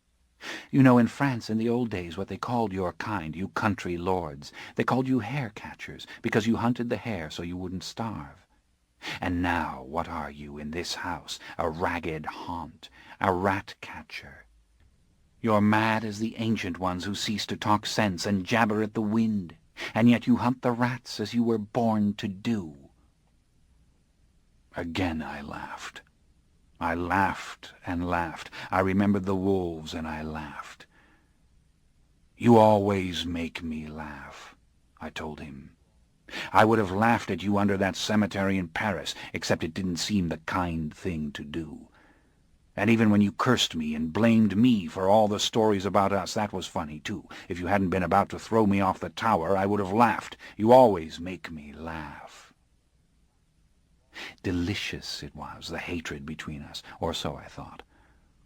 Such unfamiliar excitement, to have him there to ridicule and despise. Yet suddenly the scene about me began to change. I wasn't lying in the rubble. I was walking through my house. And I wore not the filthy rags that had covered me for years, but a fine black tailcoat and a satin-lined cape. And the house, why, the house was beautiful, and all the books were in their proper place upon shelves. The parquet floor glistened in the light of the chandelier, and there was music coming from everywhere, the sound of a Vienna waltz, the rich harmony of violins. With each step I felt powerful again, and light, marvelously light. I could have easily taken the stairs 2 by 2. I could have flown out and up through the darkness, the cloak like black wings. And then I was moving up in the darkness, and Armand and I stood together on the high roof. Radiant he was, in the same old-fashioned evening clothes, and we were looking over the jungle of dark singing treetops at the distant silver curve of the river and the low heavens, where the stars burned through the pearl-grey clouds. I was weeping at the sheer sight of it, at the feel of the damp wind against my face. And Armand stood beside me with his arm around me, and he was talking of forgiveness and sadness, of wisdom and things learned through pain. "I love you, my dark brother," he whispered. And the words moved through me like blood itself. "It wasn't that I wanted vengeance," he whispered. His face was stricken, his heart broken. He said, "But you came to be healed, and you did not want me. A century I had waited, and you did not want me." And I knew, as I had all along, really, that my restoration was illusion, that I was the same skeleton in rags, of course, and the house was still a ruin, and in the preternatural being who held me was the power that could give me back the sky and the wind. "Love me, and the blood is yours," he said. "This blood that I have never given to another." I felt his lips against my face. "I can't deceive you," I answered. "I can't love you. What are you to me that I should love you? A dead thing that hungers for the power and the passion of others, the embodiment of thirst itself." And in a moment of incalculable power, it was I who struck him and knocked him backwards and off the roof. Absolutely weightless he was, his figure dissolving into the grey night. But who was defeated? Who fell down and down again through the soft tree branches to the earth where he belonged, back to the rags and filth beneath the old house? Who lay finally in the rubble, with hands and face against the cool soil? Yet memory plays its tricks. Maybe I imagined it, his last invitation, and the anguish after, the weeping. I do know that as the months passed he was out there again. I heard him from time to time just walking those old garden district streets, and I wanted to call to him, to tell him that it was a lie I'd spoken to him, that I did love him. I did. But it was my time to be at peace with all things, It was my time to starve and to go down into the earth finally, and maybe at last to dream the gods' dreams. And how could I tell Armand about the gods' dreams? There were no more candles, and there was no more oil for the lamps. Somewhere was a strong box full of money and jewels and letters to my lawyers and bankers who would continue to administer these properties I owned forever on account of sums I had left with them. And so why not go now into the ground, knowing that it would never be disturbed, not in this old city with its crumbling replicas of other centuries. Everything would just go on and on and on. By the light of the heavens I read more of the story of Sam Spade and the Maltese Falcon. I looked at the date on the magazine, and I knew it was 1929, and I thought, oh, that's not possible, is it? And I drank enough from the rats to have the strength to dig really deep.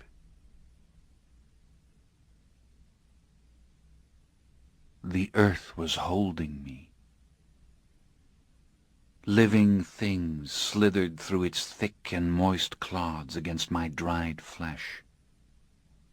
And I thought, if I ever do rise again, if I ever see even one small patch of the night sky full of stars, I will never, never do terrible things.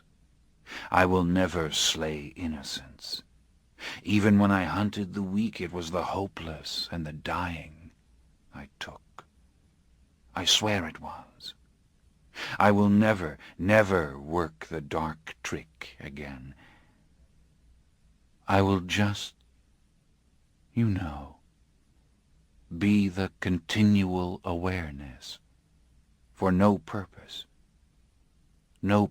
at all.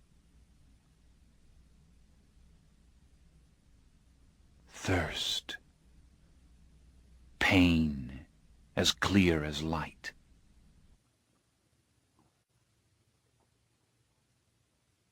I saw Marius. I saw him so vividly that I thought, this can't be a dream, and my heart expanded painfully. How splendid Marius looked! He wore a narrow, plain, modern suit of clothes, but it was made of red velvet, and his white hair was cut short and brushed back from his face. He had a glamour to him, this modern Marius, and a sprightliness that his costume of the old days had apparently concealed. And he was doing the most remarkable things.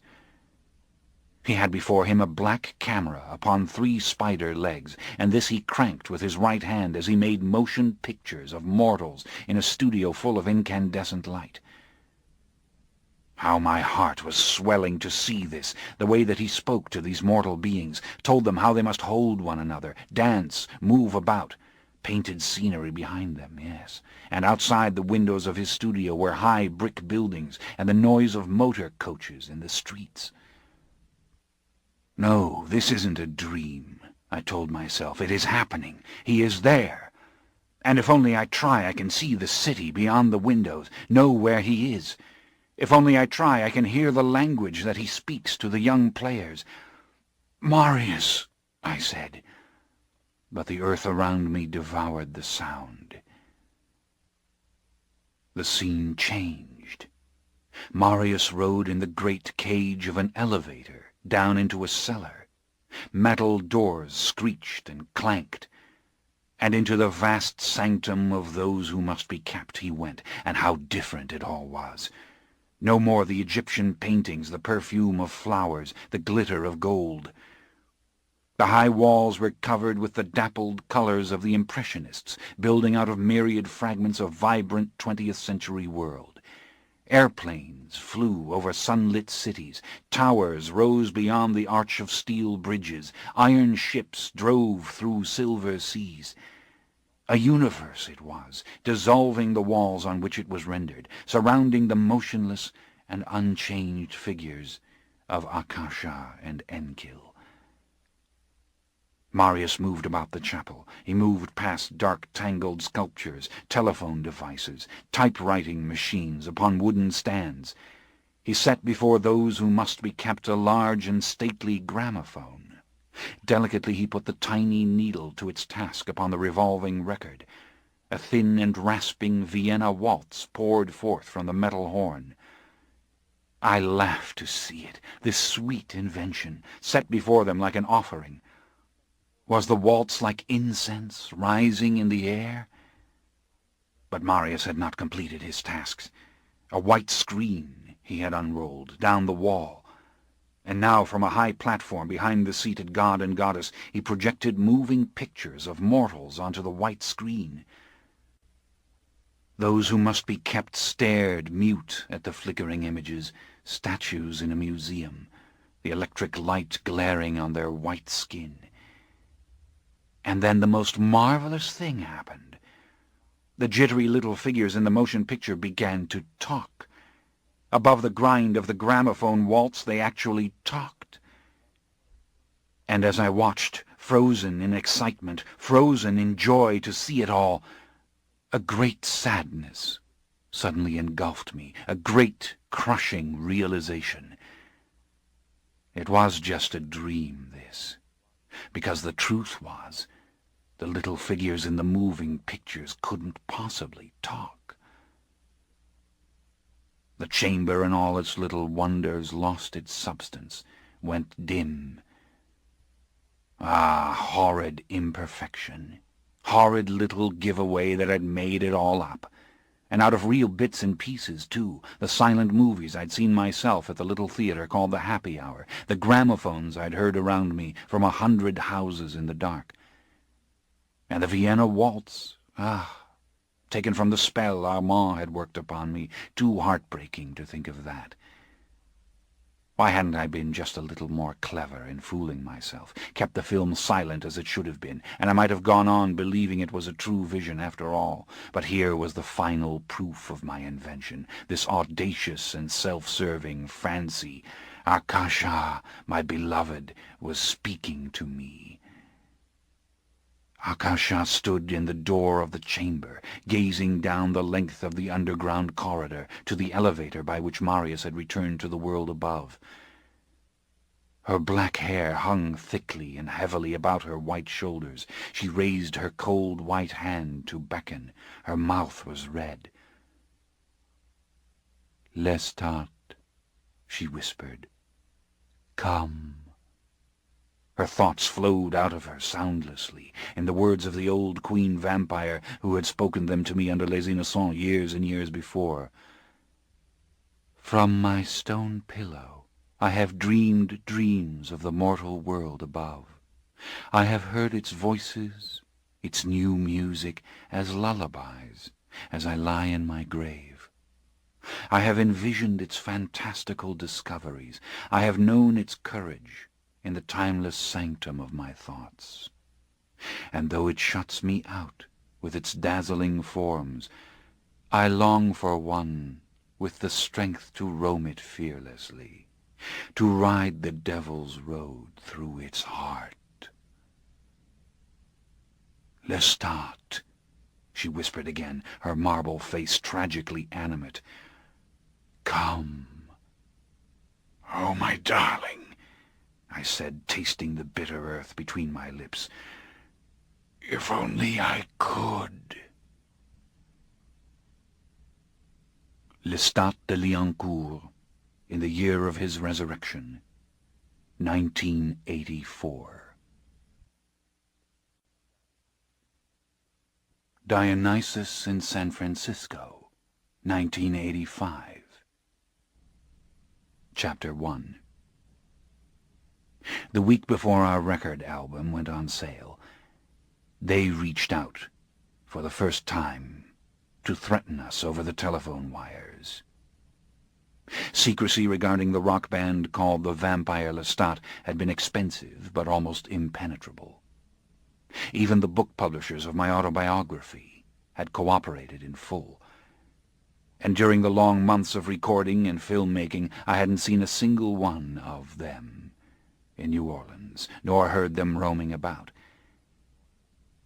Yet somehow they had obtained the unlisted number, and into the electronic answering machine they issued their admonitions and epithets. "Outcast! We know what you are doing. We are ordering you to stop. Come out where we can see you. We dare you to come out." I had the band holed up in a lovely old plantation house north of New Orleans, pouring the Dom Perignon for them as they smoked their hashish cigarettes, all of us weary of anticipation and preparation, eager for the first live audience in San Francisco, the first certain taste of success. Then my lawyer, Christine, sent on the first phone messages. Uncanny how the equipment captured the timbre of the unearthly voices, and in the middle of the night I drove my musicians to the airport and we flew west. After that, even Christine didn't know where we were hiding. The musicians themselves were not entirely sure. In a luxurious ranch house in Carmel Valley, we heard our music for the first time over the radio. We danced as our first video films appeared nationwide on the television cable. And each evening I went alone to the coastal city of Monterey to pick up Christine's communications. Then I went north to hunt. I drove my sleek, powerful black Porsche all the way to San Francisco, taking the hairpin curves of the coast road at intoxicating speed. And in the immaculate yellow gloom of the big city Skid Row, I stalked my killers a little more cruelly and slowly than before. The tension was becoming unbearable. Still, I didn't see the others. I didn't hear them. All I had were those phone messages from immortals I'd never known. "We warn you, do not continue this madness. You are playing a more dangerous game than you realize." And then the recorded whisper that mortal ears could not hear. "Traitor! Outcast! Show yourself, Lestat!" If they were hunting San Francisco, I didn't see them. But then San Francisco is a dense and crowded city, and I was sly and silent, as I had always been. Finally, the telegrams came pouring into the Monterey postbox. We had done it. Sales of our album were breaking records here and in Europe. We could perform in any city we wanted after San Francisco. My autobiography was in all the bookstores from coast to coast. The vampire Lestat was at the top of the charts. And after the nightly hunt in San Francisco, I started riding the long length of Divisadero Street. I let the black carapace of the Porsche crawl past the ruined Victorian houses, wondering in which one of these, if any, Louis had told the tale of interview with the vampire to the mortal boy. I was thinking constantly about Louis and Gabrielle. I was thinking about Armand. I was thinking about Marius whom I had betrayed by telling the whole tale. Was the vampire Lestat stretching its electronic tentacles far enough to touch them? Had they seen the video films, The Legacy of Magnus, The Children of Darkness, Those Who Must Be Kept? I thought of the other ancient ones whose names I'd revealed: Mael, Pandora, Ramses the Damned. The fact was, Marius could have found me, no matter what the secrecy or the precautions. His powers could have bridged even the vast distances of America, if he was looking, if he had heard. The old dream came back to me of Marius cranking the motion picture camera, of the flickering patterns on the wall of the sanctum of Those Who Must Be Kept. Even in recollection it seemed impossibly lucid, made my heart trip. And gradually I realized that I possessed a new concept of loneliness, a new method of measuring silence that stretched to the end of the world. And all I had to interrupt it were those menacing recorded preternatural voices which carried no images as their virulency increased. "Don't dare to appear on stage in San Francisco. We warn you. Your challenge is too vulgar, too contemptuous. We will risk anything, even a public scandal, to punish you." I laughed at the incongruous combination of archaic language and the unmistakable American sound. What were they like, these modern vampires? Did they affect breeding and education once they walked with the undead? Did they assume a certain style? Did they live in covens or ride about on big black motorcycles, as I like to do? The excitement was building in me uncontrollably, and as I drove alone through the night with the radio blaring our music, I sensed a purely human enthusiasm mounting in me. I wanted to perform the way my mortals, Tough Cookie and Alex and Larry, wanted to perform. After the grueling work of building the records and films, I wanted us to raise our voices together before the screaming throng. And at odd moments I remembered those long-ago nights at Renault's little theatre too clearly. The strangest details came back, the feel of the white paint as I had smoothed it over my face, the smell of the powder, the instant of stepping before the footlights. Yes, it was all coming together. And if the wrath of Marius came with it, well, I deserved it, did I not? San Francisco charmed me, subdued me somewhat. Not hard to imagine my Louis in this place. Almost Venetian, it seemed, the somber, multicolored mansions and tenements rising wall to wall over the narrow black streets. Irresistible, the light sprinkled over hilltop and vale, and the hard, brilliant wilderness of downtown skyscrapers, shooting up like a fairy-tale forest out of an ocean of mist. Each night on my return to Carmel Valley I took out the sacks of fan mail forwarded to Monterey from New Orleans, and I looked through them for the vampire writing, characters inscribed a little too heavily, style slightly old-fashioned, maybe a more outrageous display of supernatural talent in a handwritten letter made to look as if it had been printed in Gothic style. But there was nothing but the fervent devotion of mortals. Dear Lestat, my friend Cheryl and I love you, and we can't get tickets for the San Francisco concert even though we stood in line for 6 hours. Please send us 2 tickets. We will be your victims. You can drink our blood. This ends Disc 19. Chapter 2. 2 years passed before I was strong enough to board a ship for Louisiana. And I was still badly crippled, still scarred. But I had to leave Europe, where no whisper had come to me of my lost Gabrielle, or of the great and powerful Marius, who had surely rendered his judgment upon me. I had to go home.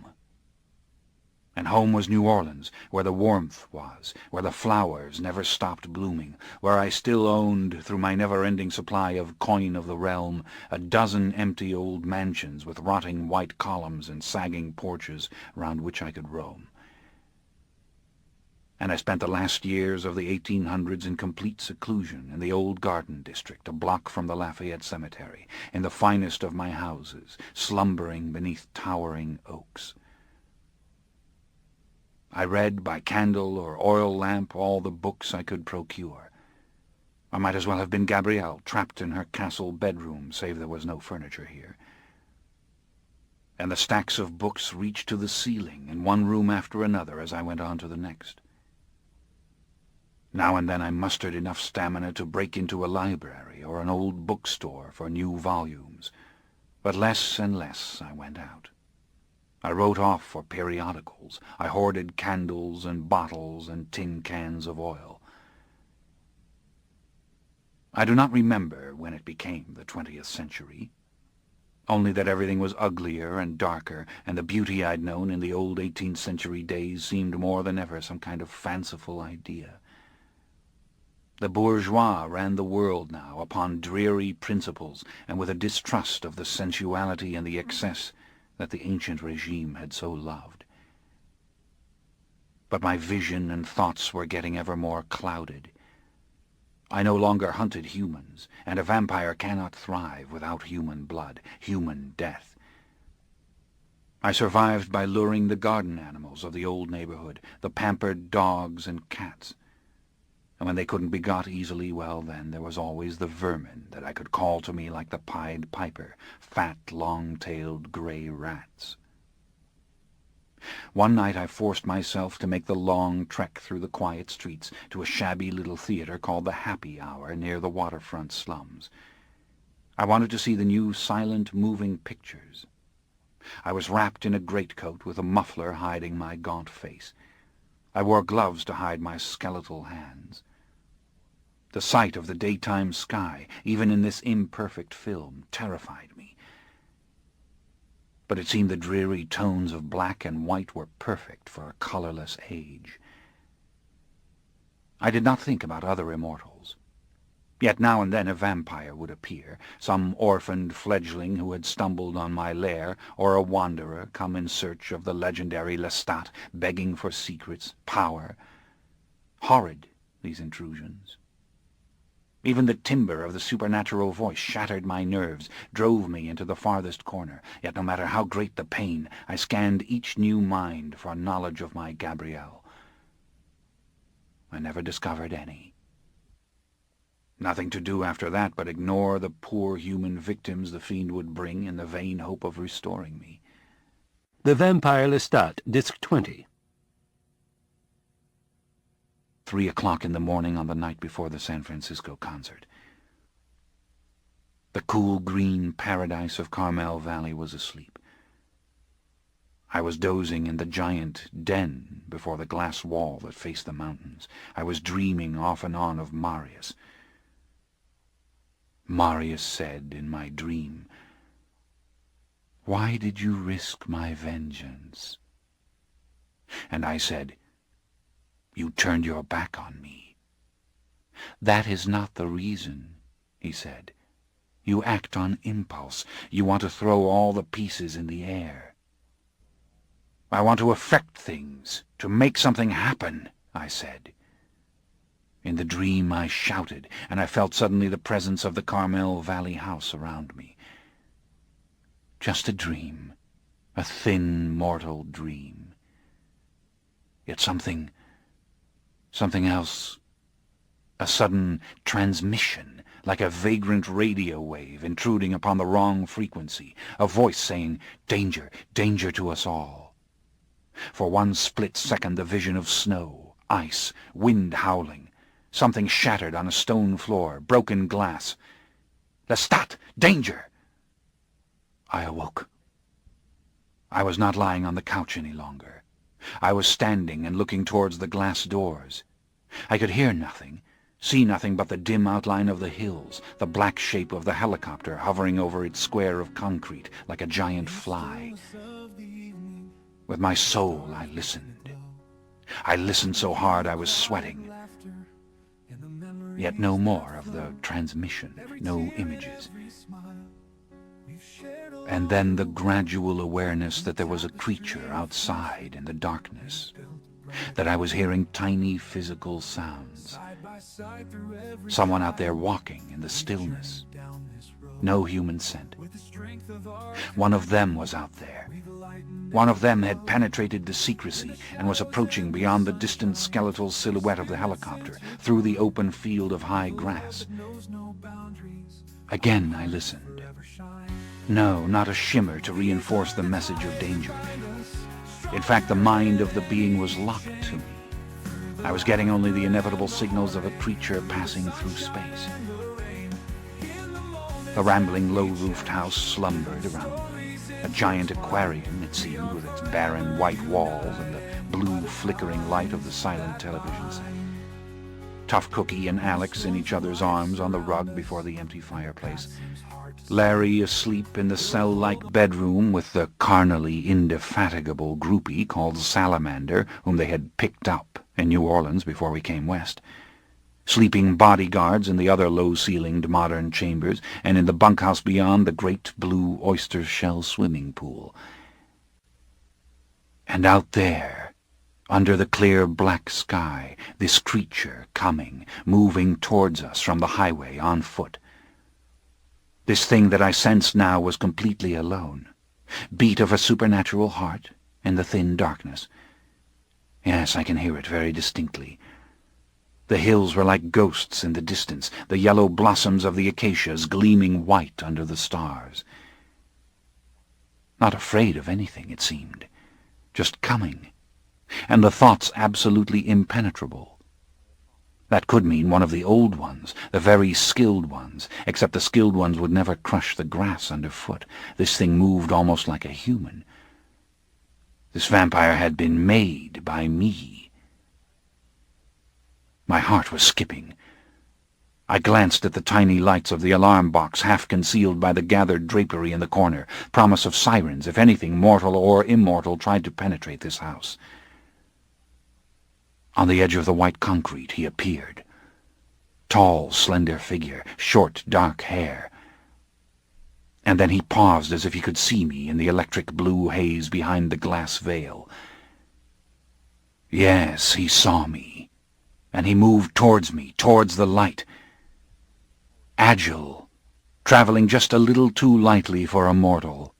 Black hair, green eyes, and the limbs shifting silkily under the neglected garments, a frayed black sweater that hung shapelessly from his shoulders, legs like long black spokes.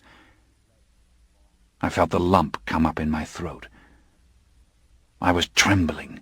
I tried to remember what was important, even in this moment, that I must scan the night for others, must be careful. Danger! But none of that mattered now, I knew. I shut my eyes for a second. It did not help anything, make anything easier. Then my hand went out to the alarm buttons, and I turned them off. I opened the giant glass doors, and the cold, fresh air moved past me into the room. He was past the helicopter, turning and stepping away like a dancer to look up at it, his head back, his thumbs hooked very casually in the pockets of his black jeans. When he looked at me again, I saw his face distinctly, and he smiled. Even our memories can fail us. He was proof of that, delicate and blinding as a laser as he came closer, all the old images blown away like dust. I flicked on the alarm system again, closed the doors on my mortals, and turned the key in the lock. For a second I thought, I cannot stand this. And this is only the beginning. And if he is here, only a few steps away from me now, then surely the others too will come. They will all come. I turned and went towards him, and for a silent moment I just studied him and the blue light falling through the glass. My voice was tight when I spoke. "Where's the black cape, and the finely tailored black coat, and the silk tie, and all that foolishness?" I asked. Eyes locked on each other. Then he broke the stillness and laughed, without making a sound. But he went on studying me with a rapt expression that gave me a secret joy, and with the boldness of a child he reached out and ran his fingers down the lapel of my grey velvet coat.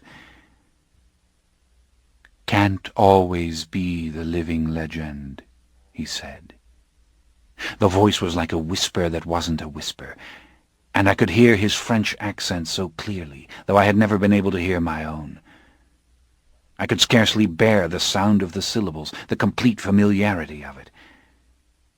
And I forgot all the stiff, surly things I had planned to say, and I just took him in my arms. We embraced the way we never had in the past. We held each other the way Gabrielle and I used to do, and then I ran my hands over his hair and his face, just letting myself really see him, as if he belonged to me. And he did the same. Seems we were talking and not talking. True silent voices that didn't have any words, nodding a little. And I could feel him brimming with affection and a feverish satisfaction that seemed almost as strong as my own. But he was quiet suddenly, and his face became a little drawn. "I thought you were dead and gone, you know," he said. It was barely audible. "How did you find me here?" I asked. "You wanted me to," he answered. Flash of innocent confusion. He gave a slow shrug of the shoulders. Everything he did was magnetizing me, just the way it had over a century ago. Fingers so long and delicate, yet hands so strong. "You let me see you and you let me follow you," he said. "You drove up and down Divisadero Street looking for me. And you were still there?" "The safest place in the world for me," he said. "I never left it. They came looking for me and they didn't find me, and then they went away. And now I move among them whenever I want, and they don't know me. They never knew what I looked like, really." "And they'd try to destroy you if they knew," I said. "Yes," he answered. "But they've been trying to do that since the theater of the vampires and the things that happened there. Of course, interview with the vampire gave them some new reasons. And they do need reasons to play their little games. They need the impetus, the excitement. They feed upon it like blood." His voice sounded labored for a second. He took a deep breath. Hard to talk about all this. I wanted to put my arms around him again, but I didn't. "But at the moment," he said, "I think you are the one that they want to destroy. And they do know what you look like." Little smile. "Everybody knows now what you look like, Monsieur le Rockstar." He let his smile broaden, but the voice was polite and low as it had always been, and the face suffused with feeling. There had been not the slightest change there yet. Maybe there never would be. I slipped my arm around his shoulder, and we walked together away from the lights of the house. We walked past the great grey hulk of the copter and into the dry, sun-baked field and towards the hills. I think to be this happy is to be miserable. To feel this much satisfaction is to burn. "Are you going to go through with it?" he asked. "The concert tomorrow night?" Danger to us all. Had it been a warning or a threat? "Yes, of course," I said. "What in hell could stop me from it?" "I would like to stop you," he answered. "I would have come sooner if I could. I spotted you a week ago, then lost you." "And why do you want to stop me?" "You know why," he said. "I want to talk to you." So simple the words, and yet they had such meaning. "There'll be time after," I answered. "Tomorrow and tomorrow and tomorrow. Nothing is going to happen, you'll see." I kept glancing at him and away from him, as if his green eyes were hurting me. In modern parlance, he was a laser beam. Deadly and delicate, he seemed. His victims had always loved him. And I had always loved him, hadn't I? No matter what happened. And how strong could love grow if you had eternity to nourish it, and it took only these few moments in time to renew its momentum, its heat. "How can you be sure of that, Lestat?" he asked. Intimate, his speaking my name. And I had not brought myself to say Louis in that same natural way. We were walking slowly now, without direction, and his arm was around me loosely, as mine was around him. "I have a battalion of mortals guarding us," I said. "There'll be bodyguards on the copter and in the limousine with my mortals. I'll travel alone from the airport in the Porsche so I can more easily defend myself, but we'll have a veritable motorcade. And just what can a handful of hateful 20th-century fledglings do anyway? These idiot creatures use the telephone for their threats." "There are more than a handful," he said. "But what about Marius? Your enemies out there are debating it, whether the story of Marius was true, whether those who must be kept exist or not." "Naturally.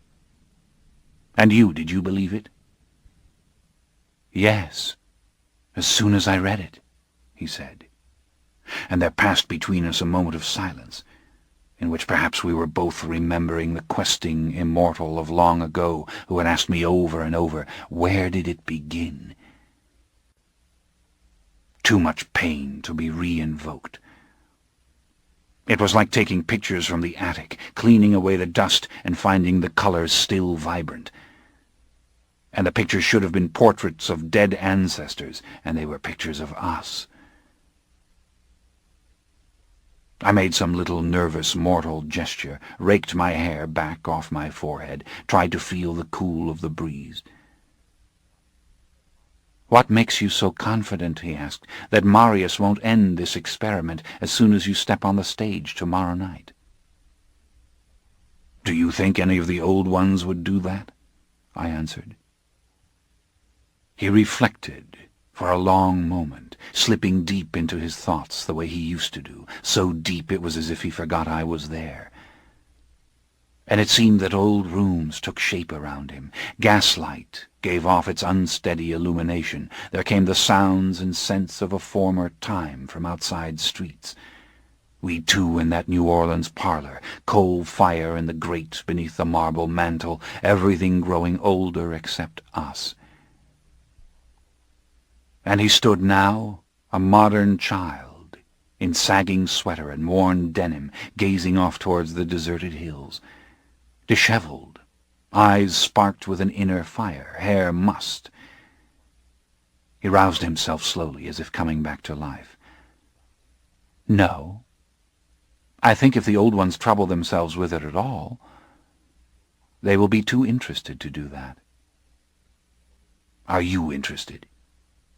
"Yes, you know I am," he said, and his face colored slightly. It became even more human. In fact, he looked more like a mortal man than any of our kind I've ever known. "I'm here, aren't I?" he said. And I sensed a pain in him, running like a vein of ore through his whole being, a vein that could carry feeling to the coldest depths. I nodded. I took a deep breath and looked away from him, wishing I could say what I really wanted to say, that I loved him. But I couldn't do that. The feeling was too strong. "Whatever happens, it will be worth it," I said. "That is, if you and I and Gabrielle and Armand and Marius are together, even for a short while, it will be worth it. Suppose Pandora chooses to show herself, and Mail, and God only knows how many others. What if all the old ones come? It will be worth it, Louis. As for the rest, I don't care." "No, you care," he said, smiling. He was deeply fascinated.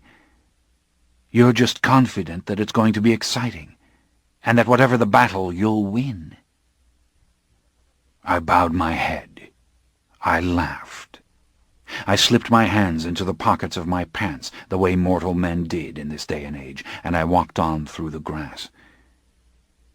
The field still smelled of sun, even in the cool California night. I didn't tell him about the mortal part, the vanity of wanting to perform, the eerie madness that had come over me when I saw myself on the television screen, saw my face on the album covers plastered to the windows of the North Beach record store. He followed at my side. "If the old ones really wanted to destroy me," I said, "don't you think it would already be done?" "No," he said. "I saw you and I followed you, but before that I couldn't find you. As soon as I heard that you'd come out, I tried." "How did you hear?" I asked. "There are places in all the big cities where the vampires meet," he said. "Surely you know this by now." "No, I don't. Tell me," I said. "They are the bars we call the Vampire Connection," he said, smiling a little ironically as he said it. "They are frequented by mortals, of course, and known to us by their names. There is Dr. Polidori in London, and Lamia in Paris. There is Bela Lugosi in the city of Los Angeles, and Carmilla and Lord Ruthven in New York. Here in San Francisco we have the most beautiful of them all, possibly, the cabaret called Dracula's Daughter on Castro Street." I started laughing. I couldn't help it, and I could see that he was about to laugh too. "And where are the names from Interview with the Vampire?" I asked with mock indignation. "Verboten," he said with a little lift of the eyebrows. "They are not fictional, they are real. But I will tell you they are playing your video clips on Castro Street now. The mortal customers demand it. They toast you with their vodka Bloody Marys. The dance of Les Innocents is pounding through the walls." A real laughing fit was definitely coming. I tried to stop it. I shook my head. "But you've effected something of a revolution in speech in the back room as well," he continued in the same mock-sober fashion, unable to keep his face entirely straight. "What do you mean?" "Dark trick, dark gift, devil's road, they're all bantering those words about. The crudest fledglings who never even styled themselves vampires. They're imitating the book, even though they condemn it utterly. They are loading themselves down with Egyptian jewelry. Black velvet is once again de rigueur." "Too perfect," I said. "But these places, what are they like?" "They're saturated with the vampire trappings," he said. "Posters from the vampire films adorn the walls, and the films themselves are projected continuously on high screens. The mortals who come are a regular freak show of theatrical types, punk youngsters, artists, those done up in black capes and white plastic fangs. They scarcely notice us. We are often drab by comparison. And in the dim lights we might as well be invisible, velvet and Egyptian jewelry and all. Of course no one preys upon these mortal customers. We come to the vampire bars for information. The vampire bar is the safest place for a mortal in all Christendom. You cannot kill in the vampire bar." "Wonder somebody didn't think of it before," I said. "They did think of it," he said. "In Paris it was the Théâtre des Vampires." "Of course," I admitted. He went on. "The word went out a month ago on the Vampire Connection that you were back, and the news was old then. They said you were hunting New Orleans. And then they learned what you meant to do. They had early copies of your autobiography. There was endless talk about the video films." "And why didn't I see them in New Orleans?" I asked. "Because New Orleans has been for half a century Armand's territory. No one dares to hunt New Orleans. They learned through mortal sources of information, out of Los Angeles and New York." "I didn't see Armand in New Orleans," I said. "I know," he answered. He looked troubled, confused for a moment. I felt a little tightening in the region of the heart. "No one knows where Armand is," he said a little dully. "But when he was there he killed the young ones. They left New Orleans to him. They say that many of the old ones do that, kill the young ones. They say it of me, but it isn't so. I haunt San Francisco like a ghost. I do not trouble anyone save my unfortunate mortal victims." All this didn't surprise me much. "There are too many of us," he said, "as there always have been, and there is much warring. And a coven in any given city is only a means by which 3 or more powerful ones agree not to destroy each other and to share the territory according to the rules." "The rules, always the rules," I said. "They are different now, and more stringent. Absolutely no evidence of the kill must ever be left about. Not a single corpse must be left for mortals to investigate." "Of course." "And there must be no exposure whatsoever in the world of close-up photography and zoom lenses, of freeze-frame video examination. No risk that could lead to capture, incarceration, and scientific verification by the mortal world." I nodded, but my pulse was racing. I loved being the outlaw, the one who had already broken every single law. And so they were imitating my book, were they? Oh, it was started already, wheels set into motion. "Lestat, you think you understand," he said patiently. "But do you? Let the world have but one tiny fragment of our tissue for their microscopes, and there will be no arguments any more about legend or superstition. The proof will be there." "I don't agree with you, Louis," I said. "It isn't that simple." "They have the means to identify and classify us, to galvanize the human race against us." "No, Louis. Scientists in this day and age are witch doctors, perpetually at war. They quarrel over the most rudimentary questions. You would have to spread that supernatural tissue to every microscope in the world, and even then the public might not believe a word of it." He reflected for a moment. "One capture, then," he said. "One living specimen in their hands." "Even that wouldn't do it," I said. "And how could they ever hold me?" But it was too lovely to contemplate. The chase, the intrigue, the possible capture and escape. I loved it. He was smiling now in a strange way, full of disapproval and delight. "You are madder than you ever were," he said under his breath. "Madder than when you used to go about New Orleans deliberately scaring people in the old days." I laughed and laughed, but then I got quiet. We didn't have that much time before morning, and I could laugh all the way into San Francisco tomorrow night. "Louis, I've thought this over from every angle," I said. "It will be harder to start a real war with mortals than you think. And you're bound and determined to start it, aren't you? You want everyone, mortal or immortal, to come after you. Why not?" I asked. "Let it begin. And let them try to destroy us the way they have destroyed their other devils. Let them try to wipe us out." He was watching me with that old expression of awe and incredulity that I had seen 1,000 times on his face. I was a fool for it, as the expression goes. But the sky was paling overhead, the stars drifting steadily away. Only precious moments we had together before the early spring morning. "And so you really mean for it to happen?" he said earnestly, his tone gentler than before. "Louis, I mean for something and everything to happen," I said. "I mean for all that we have been to change. What are we but leeches now, loathsome, secretive, without justification? The old romance is gone. So let us take on a new meaning. I crave the bright lights as I crave blood. I crave the divine visibility. I crave war." "The new evil, to use your old words," he said. "And this time it is the 20th century evil." "Precisely," I said. But again I thought of the purely mortal impulse, the vain impulse for worldly fame, acknowledgment, faint blush of shame. It was all going to be such a pleasure.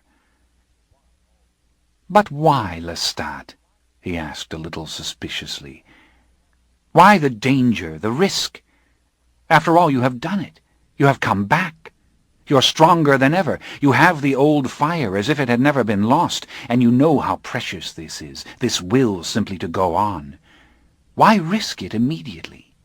Have you forgotten what it was like when we had the world all around us, and no one could hurt us except ourselves? Is this an offer, Louis?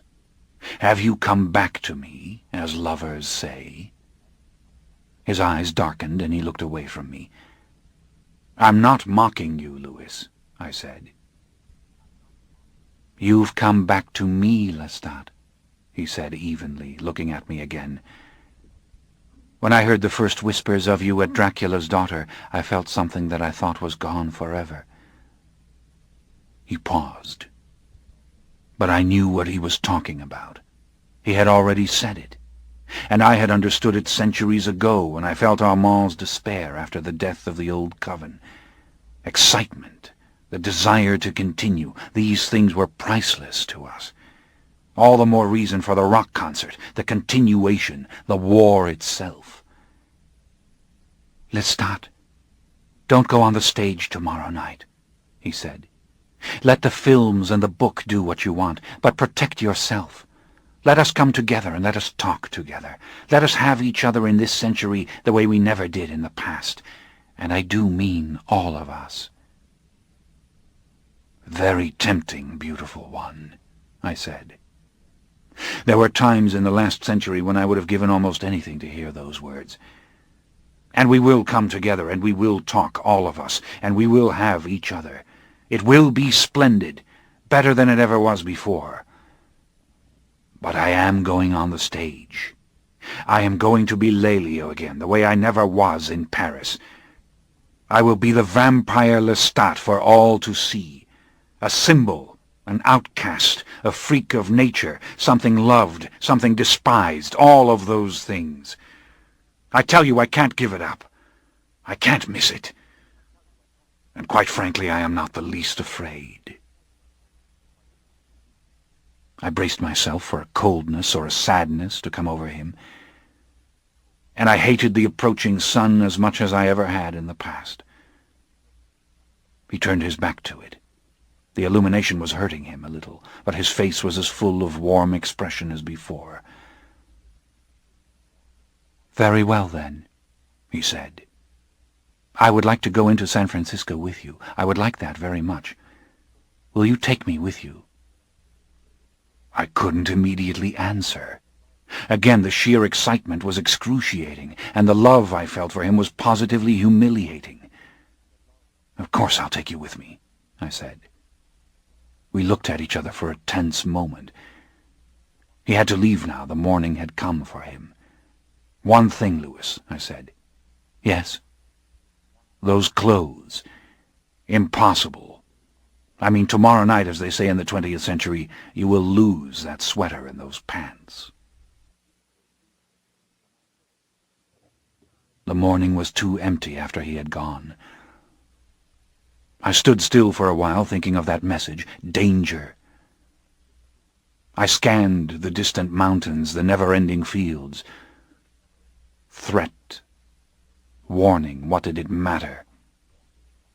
The young ones dialed the telephones. The old ones raised their supernatural voices. Was it so strange? I could only think of Louis now, that he was with me, and of what it would be like when the others came. Chapter 2.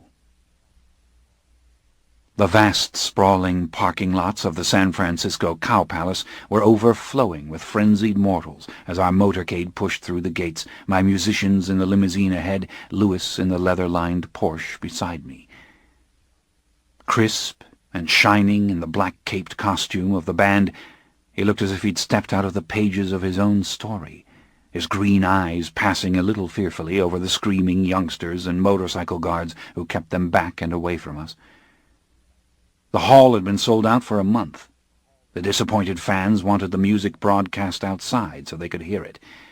Beer cans littered the ground. Teenagers sat atop car roofs and on trunks and hoods, radios blaring the vampire Lestat at appalling volume. Alongside my window, our manager ran, on foot, explaining that we would have the outside video screens and speakers. The San Francisco police had given the go-ahead to prevent a riot. I could feel Louis's mounting anxiety. A pack of youngsters broke through the police lines and pressed themselves against his window as the motorcade made its sharp turn and plowed on towards the long, ugly, tube-shaped hall. I was positively enthralled with what was happening, and the recklessness in me was cresting. Again and again the fans surrounded the car before they were swept back, and I was beginning to understand how woefully I had underestimated this entire experience. The filmed rock shows I'd watched hadn't prepared me for the crude electricity that was already coursing through me, the way the music was already surging in my head, the way the shame for my mortal vanity was evaporating. It was mayhem getting into the hall.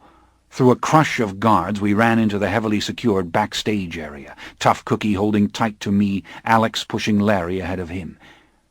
The fans tore at our hair, our capes. I reached back and gathered Louis under my wing and brought him through the doors with us. And then in the curtained dressing rooms I heard it for the first time, the bestial sound of the crowd, 15,000 souls chanting and screaming under one roof. No, I did not have this under control, this fierce glee that made my entire body shudder. When had this ever happened to me before, this near hilarity? I pushed up to the front and looked through the peephole into the auditorium, mortals on both sides of the long oval, up to the very rafters. And in the vast open center a mob of thousands, dancing, caressing, pumping fists into the smoky haze, vying to get close to the stage platform. Hashish, beer, human blood smell swirled on the ventilation currents. The engineers were shouting that we were set. Face paint had been retouched, black velvet capes brushed, black ties straightened. No good to keep this crowd waiting a moment longer. The word was given to kill the house lights. and a great, inhuman cry swelled in the darkness, rolling up the walls. I could feel it in the floor beneath me. It grew stronger as a grinding electronic buzz announced the connection of the equipment. The vibration went through my temples. A layer of skin was being peeled off. I clasped Lewis's arm, gave him a lingering kiss, and then felt him release me. Everywhere beyond the curtain, people snapped on their little chemical cigarette lighters until thousands and thousands of tiny flames trembled in the gloom. Rhythmic clapping erupted, died out, the general roar rolling up and down, pierced by random shrieks. My head was teeming. And yet I thought of Renault's so long ago. I positively saw it. But this place was like the Roman Colosseum. And making the tapes, the films, it had been so controlled, so cold. It had given no taste of this. The engineer gave the signal, and we shot through the curtain, the mortals fumbling because they couldn't see as I maneuvered effortlessly over the cables and wires. I was at the lip of the stage, right over the heads of the swaying, shouting crowd. Alex was at the drums, Tough Cookie had her flat, shimmering electric guitar in hand, Larry was at the huge circular keyboard of the synthesizer. I turned around and glanced up at the giant video screens which would magnify our images for the scrutiny of every pair of eyes in the house, then back at the sea of screaming youngsters. Waves and waves of noise inundated us from the darkness. I could smell the heat and the blood. Then the immense bank of overhead lights went on. Violent beams of silver, blue, red, crisscrossed as they caught us, and the screaming reached an unbelievable pitch. The entire hall was on its feet. I could feel the light crawling on my white skin, exploding in my yellow hair. I glanced around to see my mortals glorified and frenzied already as they perched amid the endless wires and silver scaffolding. The sweat broke out on my forehead as I saw the fists raised everywhere in salute. And scattered all through the hall were youngsters in their Halloween vampire clothes, faces gleaming with artificial blood, some wearing floppy yellow wigs, some with black rings about their eyes to make them all the more innocent and ghastly. Catcalls and hoots and raucous cries rose above the general din. No, this was not like making the little films. This was nothing like singing in the air-cooled, cork-lined chambers of the studio. This was a human experience made vampiric, as the music itself was vampiric, as the images of the video film were the images of the blood swoon. I was shuddering with pure exhilaration, and the red-tinged sweat was pouring down my face. The spotlight swept the audience, leaving us bathed in a mercuric twilight, and everywhere the light hit, the crowd went into convulsions, redoubling their cries. What was it about this sound? It signaled man turned into mob, the crowd surrounding the guillotine, the ancient Romans screaming for Christian blood. And the Keltoi gathered in the grove awaiting Marius the god. I could see the grove as I had when Marius told the tale. Had the torches been any more lurid than these colored beams? Had the horrific wicker giants been larger than these steel ladders that held the banks of speakers and incandescent spotlights on either side of us? But there was no violence here. There was no death. Only this childish exuberance pouring forth from young mouths and young bodies, an energy focused and contained as naturally as it was cut loose. Another wave of hashish from the front ranks. Long-haired, leather-clad bikers with spiked leather bracelets, clapping their hands above their heads. Ghosts of the Keltoi, they seemed, barbarian locks streaming. And from all corners of this long, hollow, smoky place, an uninhibited wash of something that felt like love. The lights were flashing on and off so that the movement of the crowd seemed fragmented, to be happening in fits and jerks. They were chanting in unison, now the volume swelling. What was it? Lestat, Lestat, Lestat. Oh, this is too divine. What mortal could withstand this indulgence, this worship? I clasped the ends of my black cloak, which was the signal. I shook out my hair to its fullest, and these gestures sent a current of renewed screaming to the very back of the hall. The lights converged on the stage. I raised my cloak on either side like bat wings. The screams fused into a great monolithic roar. "I am the vampire Lestat!" I shouted at the top of my lungs as I stepped way back from the microphone, and the sound was almost visible as it arched over the length of the oval theatre, and the voice of the crowd rose even higher, louder, as if to devour the ringing sound. "Come on! Let me hear you! You love me!" I shouted suddenly without deciding to do it. Everywhere people were stomping. They were stomping not only on the concrete floors, but on the wooden seats. "How many of you would be vampires?"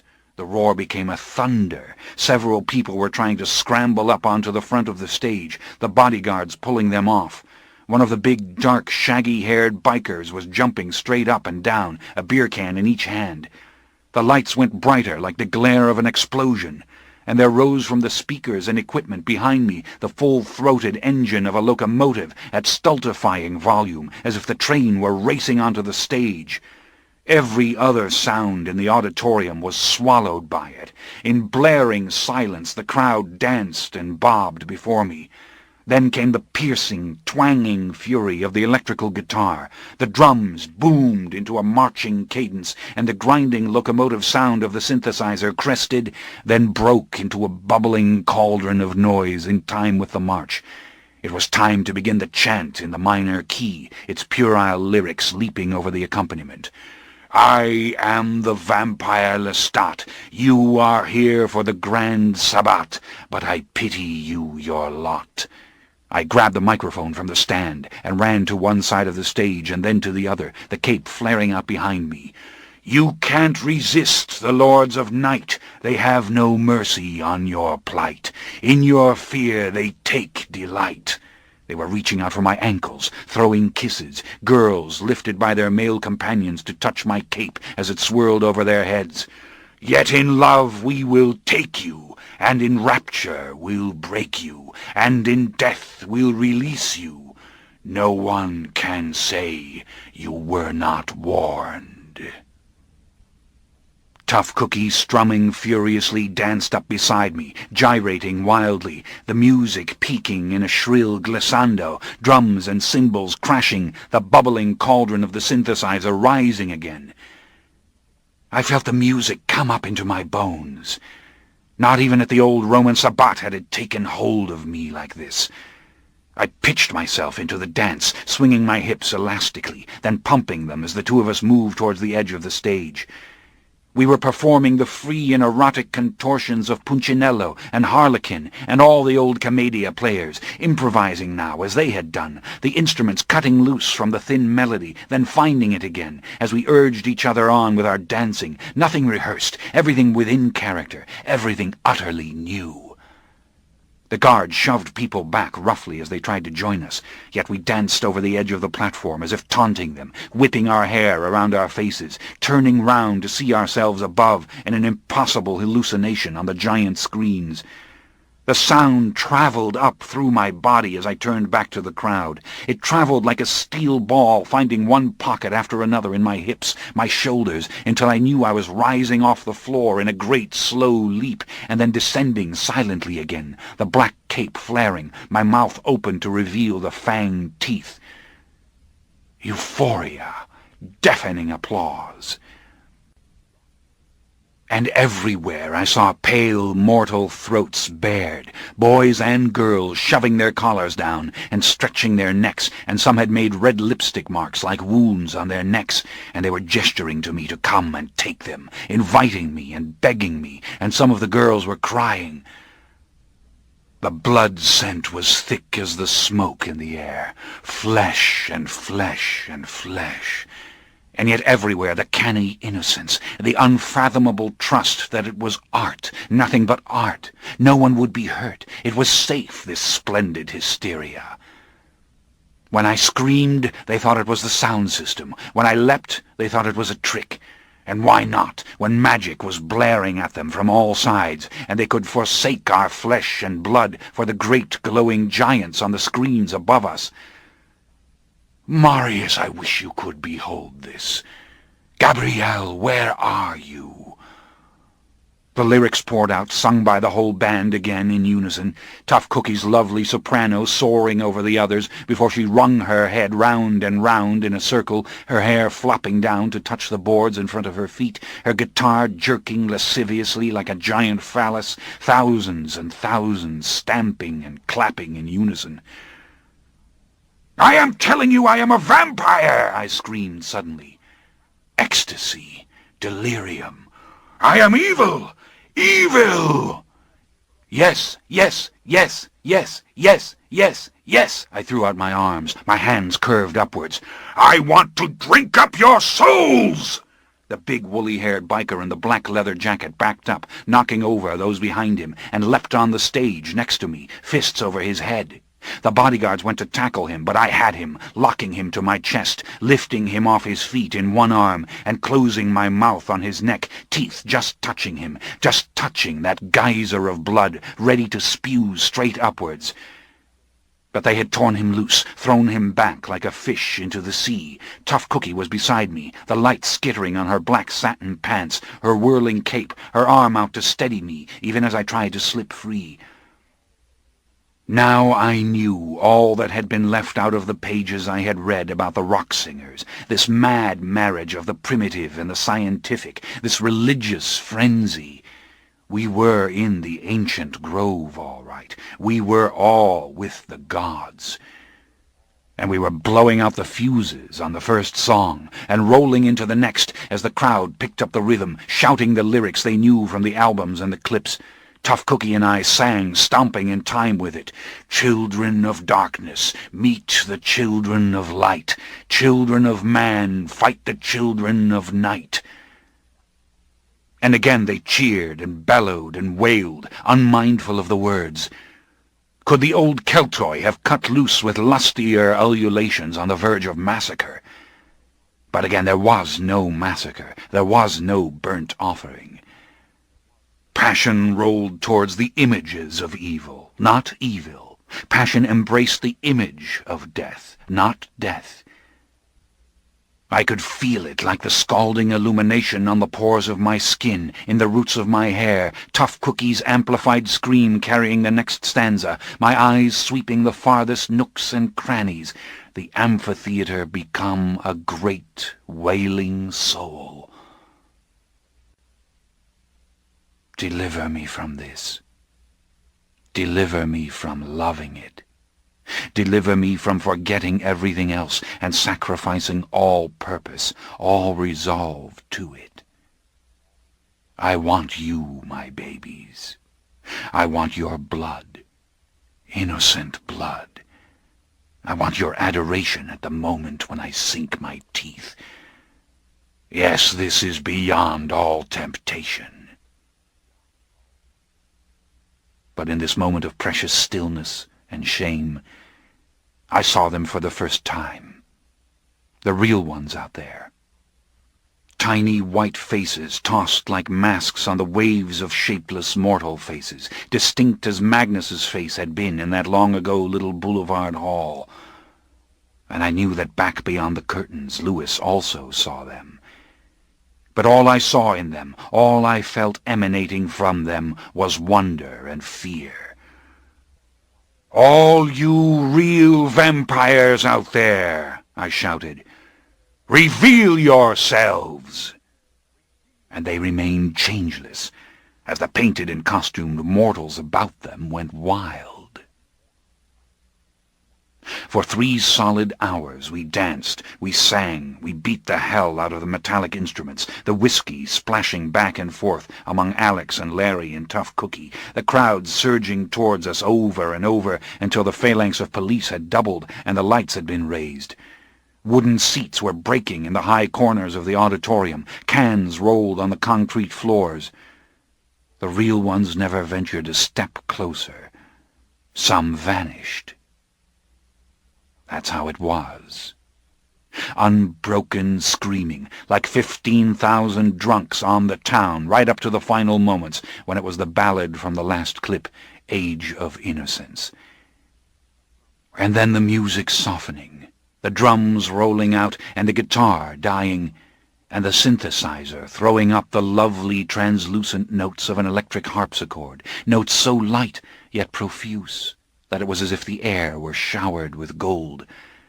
One mellow spot hit the place where I stood, my clothes streaked with blood sweat, my hair wet with it and tangled, the cape dangling from one shoulder. Into a great, yawning mouth of rapt and drunken attention, I raised my voice slowly, letting each phrase become clear.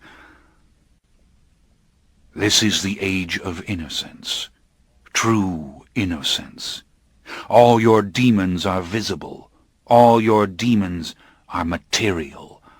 Call them pain. Call them hunger. Call them war. Mythic evil you don't need anymore. Drive out the vampires and the devils with the gods you no longer adore. Remember, the man with the fangs wears a cloak. What passes for charm is a charm. Understand what you see when you see me. Kill us, my brothers and sisters. The war is on. Understand what you see when you see me. I closed my eyes on the rising walls of applause. What were they really clapping for? What were they celebrating? Electric daylight in this giant auditorium. The real ones were vanishing in the shifting throng. The uniformed police had jumped up onto the platform to make a solid row in front of us. Alex was tugging at me as we went through the curtain. "Man, we have to run for it. They've got the damn limo surrounded, and you'll never make it to your own car." I said no, they had to go on, to take the limo, to get going, now. And to my left I saw the hard, white face of one of the real ones as he shoved his way through the press. He wore the black leather skins of the motorcycle riders, his silken, preternatural hair a gleaming black mop. The curtains were ripping from their overhead rods, letting the house flow into the backstage area. Lewis was beside me. I saw another immortal on my right, a thin, grinning male with tiny, dark eyes. Blast of cold air as we pushed into the parking lot, and pandemonium of squirming, struggling mortals, the police yelling for order, the limo rocking like a boat as Tough Cookie and Alex and Larry were shoved into it. One of the bodyguards had the engine of the Porsche running for me, but the youngsters were beating on the hood and the roof as if it were a drum. Behind the black-haired vampire male there appeared another demon, a woman, and the pair were pushing inexorably closer. What the hell did they think they were going to do? The giant motor of the limousine was growling like a lion at children who wouldn't make way for it, and the motorcycle guards gunned their little engines, spewing fumes and noise into the throng. The vampire trio was suddenly surrounding the Porsche, the tall male's face ugly with fury, and one thrust of his powerful arm lifted the low-slung car in spite of the youngsters who held to it. It was going to capsize. I felt an arm around my throat suddenly, and I felt Lewis's body pivot, and I heard the sound of his fist strike the preternatural skin and bone behind me, heard the whispered curse. Mortals everywhere were suddenly screaming. A policeman exhorted the crowd over a loudspeaker to clear out. I rushed forward, knocking down several of the youngsters, and steadied the Porsche just before it went over like a scarab on its back. As I struggled to open the door, I felt the crowd rushing against me. Any moment this would become a riot. There would be a stampede. Whistles, screams, sirens, bodies shoving Lewis and me together, and then the leather-clad vampire male rising on the other side of the Porsche, a great silver scythe flashing in the floodlights as he swung it over his head. I heard Lewis's shout of warning. I saw another scythe gleaming in the corner of my eye. But a preternatural screech cut through the cacophony, as in a blinding flash the vampire male burst into flames. Another blaze exploded beside me. The scythe clattered to the concrete, and yards away yet another vampiric figure suddenly went up in a crackling gust. The crowd was in utter panic, rushing back into the auditorium, streaming out into the parking lot, running any place it could to escape the whirling figures as they were burnt black in their own private infernos, their limbs melting in the heat to mere bones. And I saw other immortals streaking away at invisible speed through the sluggish human press. Lewis was stunned as he turned to me, and surely the look of amazement on my face only stunned him more. Neither of us had done this. Neither of us had the power. I knew but one immortal who did. But I was suddenly slammed back by the car door opening, and a small, delicate white hand reached out to pull me inside. "Hurry, both of you," said a female voice in French suddenly. "What are you waiting for, the church to pronounce it a miracle?" And I was jerked into the leather bucket seat before I realized what was happening, dragging Louis in on top of me so that he had to scramble over me into the compartment in back. The Porsche lurched forward, scattering the fleeing mortals in front of its headlights. I stared at the slender figure of the driver beside me, her yellow hair streaming over her shoulders, her soiled felt hat smashed down over her eyes. I wanted to throw my arms around her, to crush her with kisses, to press my heart against her heart, and forget absolutely everything else. The hell with these idiot fledglings. But the Porsche almost went over again as she made the sharp right out of the gate and into the busy street. "Gabrielle, stop!" I shouted, my hand closing on her arm. "You didn't do that! Burn them like that!"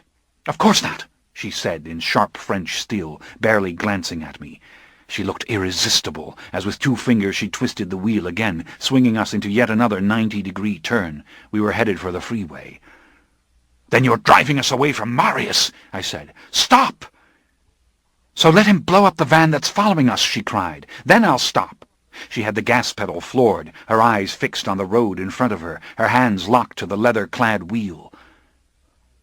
I turned to see it over Louis's shoulder, a monster of a vehicle bearing down with surprising speed, an overgrown hearse, it seemed, hulking and black, with a mouthful of chromium teeth across the snub-nosed front, and 4 of the undead leering at us from behind the tinted windshield glass. "We can't get clear of this traffic to outrun them," I said. "Turn around, go back to the auditorium. Gabrielle, turn around!" But she bore on, weaving in and out of the motor coaches wildly, driving some of them in sheer panic to the side. The van was gaining. "It's a war machine, that's what it is," Louis said. "They've rigged it with an iron bumper. They're going to try to ram us, the little monsters." Oh, I had played this one wrong. I had underestimated. I had envisioned my own resources in this modern age, but not theirs. And we were moving farther and farther away from the one immortal who could blow them to kingdom come. Well, I would handle them with pleasure. I'd smash their windshield to pieces for starters, then tear off their heads one by one. I opened the window, climbing halfway up and out of it, the wind whipping my hair as I glared at them, their ugly white faces behind the glass. As we shot up the freeway ramp, they were almost on top of us. Good. Just a little closer and I would spring. But our car was skidding to a halt. Gabrielle couldn't clear the path ahead. "Hold on, it's coming!" she screamed. "Like hell it is!" I shouted, and in an instant I would have jumped off the roof and gone into them like a battering ram.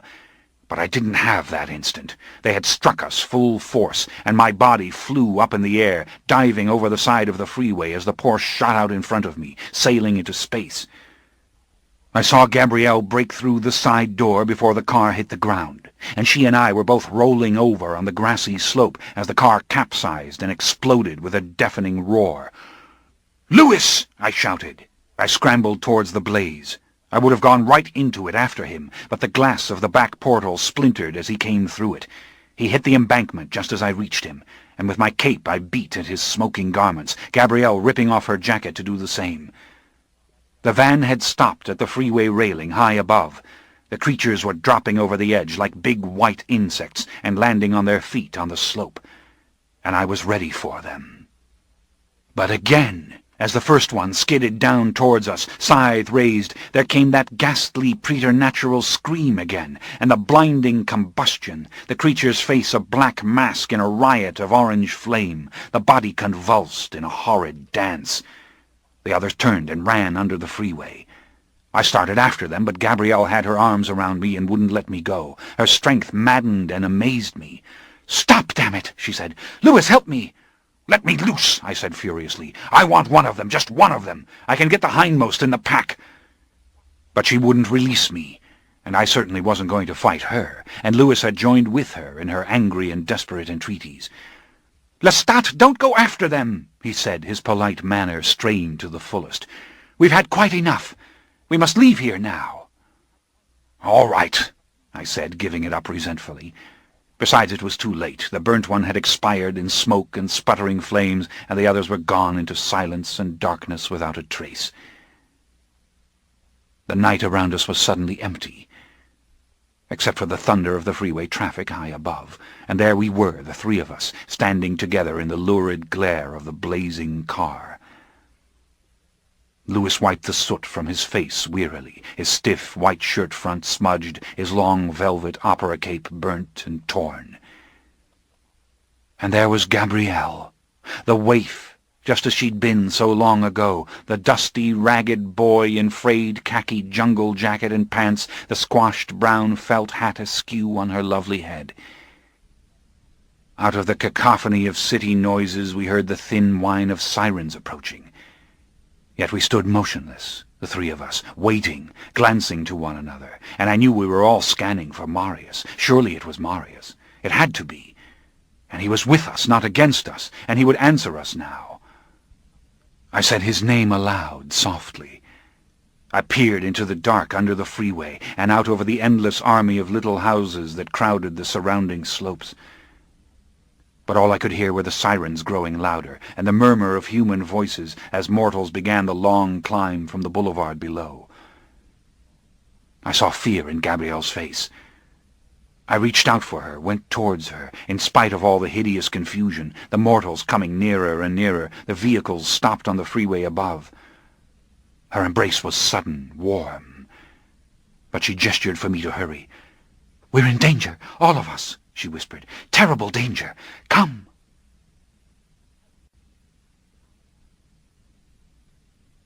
Chapter 3. It was 5 o'clock in the morning, and I stood alone at the glass doors of the Carmel Valley ranch house. Gabrielle and Lewis had gone into the hills together to find their rest. A phone call north had told me that my mortal musicians were safe in the new Sonoma hideaway, partying madly behind electric fences and gates. As for the police and the press and all their inevitable questions, well, that would have to wait. And now I waited alone for the morning light, as I'd always done, wondering why Marius hadn't shown himself, why he had saved us only to vanish without a word. "And suppose it wasn't Marius," Gabrielle had said anxiously as she paced the floor afterwards. "I tell you, I felt an overwhelming sense of menace. I felt danger to us as well as to them. I felt it outside the auditorium when I drove away. I felt it when we stood by the burning car. Something about it. It wasn't Marius, I'm convinced." "Something almost barbaric about it," Lewis had said. "Almost, but not quite." "Yes, almost savage," she had answered, glancing to him in acknowledgment. "And even if it was Marius, what makes you think he didn't save you so that he could take his private vengeance in his own way?" "No," I had said, laughing softly. "Marius doesn't want revenge, or he would already have it, that much I know." But I had been too excited just watching her, the old walk, the old gestures. And the frayed safari clothing. After 200 years she was still the intrepid explorer. She straddled the chair like a cowboy when she sat down, resting her chin on her hands on the high back. We had so much to talk about, to tell each other, and I was simply too happy to be afraid. And besides, being afraid was too awful, because I knew now I had made another serious miscalculation. I'd realized for the first time when the Porsche exploded, with Lewis still inside it. This little war of mine would put all those I loved in danger. What a fool I'd been to think I could draw the venom to myself. We had to talk, all right. We had to be cunning. We had to take great care. But for now we were safe. I told her that soothingly. She and Lewis didn't feel the menace here. It had not followed us to the valley, and I had never felt it. And our young and foolish immortal enemies had scattered, believing that we possessed the power to incinerate them at will. "You know, 1,000 times I pictured our reunion," Gabrielle said, "and never once was it anything like this." "I rather think it went splendidly," I said. "And don't suppose for a moment that I couldn't have gotten us out of it. I was about to throttle that one with the scythe, toss him over the auditorium, and I saw the other one coming. I could have broken him in half." I tell you, one of the frustrating things about all this is I didn't get the chance. You, monsieur, are an absolute imp, she said. You are impossible. You are, what did Marius himself call you? The damnedest creature. I am in full accord. I laughed delightedly. Such sweet flattery. And how lovely the old-fashioned French. And Louis had been so taken with her, sitting back in the shadows as he watched her, reticent, musing, as he'd always been. Immaculate he was again, as if his garments were entirely at his command, and we'd just come from the last act of La Traviata to watch the mortals drink their champagne at the marble-top cafe tables as the fashionable carriages clattered past. Feeling of the new coven formed, magnificent energy, the denial of the human reality, the three of us together against all tribes, all worlds, and a profound feeling of safety, of unstoppable momentum. How to explain that to them? "Mother, stop worrying," I had said finally, hoping to settle it all, to create a moment of pure equanimity. "It's pointless. A creature powerful enough to burn his enemies can find us any time that he chooses, do exactly what he likes." "And this should stop me from worrying?" she said. I saw Louis shake his head. "I don't have your powers," he said unobtrusively. "Nevertheless, I felt this thing. And I tell you it was alien, utterly uncivilized, for want of a better word." "Ah, you've hit it again," Gabrielle interjected. "It was completely foreign, as if coming from a being so removed. And your Marius is too civilized," Louis insisted, "too burdened with philosophy. That's why you know he doesn't want revenge." "Alien? Uncivilized?" I glanced at both of them. "Why didn't I feel this menace?" I asked. "Mon Dieu, it could have been anything," Gabrielle had said finally. "That music of yours could wake the dead." I had thought of last night's enigmatic message, Lestat, danger, but it had been too close to dawn for me to worry them with it. And besides, it explained nothing. It was merely another fragment of the puzzle, and one perhaps that did not belong at all. And now they were gone together, and I was standing alone before the glass doors, watching the gleam of light grow brighter and brighter over the Santa Lucia mountains, thinking, "Where are you, Marius? Why the hell don't you reveal yourself?" It could damn well be true, everything that Gabrielle said. Is it a gain to you? And was it a gain to me that I didn't really call out to him? I mean, raise my secret voice with its full power, as he had told me 2 centuries ago that I might do. Through all my struggles it had become such a matter of pride not to call to him. But what did that pride matter now? Maybe it was the call he required of me. Maybe he was demanding that call. All the old bitterness and stubbornness were gone from me now. Why not make that effort, at least? And closing my eyes, I did what I had not done since those old 18th century nights when I'd talked to him aloud in the streets of Cairo or Rome. Silently, I called, and I felt the voiceless cry rising out of me and traveling into oblivion. I could almost feel it traverse the world of visible proportions, feel it grow fainter and fainter, feel it burn out. And there it was again for a split second. The distant, unrecognizable place I had glimpsed last night. Snow, endless snow, and some sort of stone dwelling, windows encrusted with ice. And on a high promontory a curious modern apparatus, a great grey metal dish turning on an axis to draw to itself the invisible waves that criss-cross the earth skies. Television antenna. Reaching from this snowy waste to the satellite, that's what it was. And the broken glass on the floor was the glass of a television screen. I saw it. Stone bench, a broken television screen, noise, fading. Marius! Danger, Lestat. All of us in danger. She has... I cannot... Ice. Buried in ice. Flash of shattered glass on a stone floor, the bench empty, the clang and vibration of the vampire Lestat throbbing from the speakers. She has... Lestat, help me. All of us. Danger. She has... Silence, the connection broken. Marius! Something but too faint.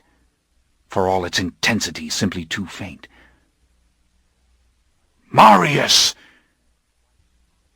I was leaning against the window, staring right into the morning light as it grew brighter, my eyes watering, the tips of my fingers almost burning on the hot glass. Answer me. Is it Akasha? Are you telling me that it is Akasha, that she is the one, that it was she? But the sun was rising over the mountains. The lethal rays were spilling down into the valley, ranging across the valley floor. I ran out of the house, across the field and towards the hills, my arm up to shield my eyes. And within moments I had reached my hidden underground crypt, pulled back the stone, and I went down the crudely dug little stairs. One more turn, and then another, and I was in cold and safe blackness, earth smell. And I lay on the mud floor of the tiny chamber, my heart thudding, my lips trembling. Akasha, that music of yours could wake the dead. Television set in the chamber, of course. Marius had given them that, and the broadcasts right off the satellite. They had seen the video films. I knew it as certainly as if he had spelled it out to the last detail. He had brought the television down into their sanctum, just as he had brought the movies to them years and years ago. And she had been awakened. She had risen. That music of yours could wake the dead. I'd done it again. Oh, if only I could keep my eyes open, could only think if the sun wasn't rising. She had been there in San Francisco. She had been that close to us, burning our enemies. Alien, utterly foreign. Yes. But not uncivilized. No, not savage. She was not that. She was only just reawakened. My goddess. Risen like a magnificent butterfly from its cocoon. And what was the world to her? How had she come to us? What was the state of her mind? Danger to all of us. No, I don't believe it. She had slain our enemies. She had come to us. But I couldn't fight the drowsiness and heaviness any longer. Pure sensation was driving out all wonder and excitement. My body grew limp and helplessly still against the earth. And then I felt a hand suddenly close on mine. Cold as marble it was, and just about that strong. My eyes snapped open in the darkness. The hand tightened its grip. A great mass of silken hair brushed my face. A cold arm moved across my chest.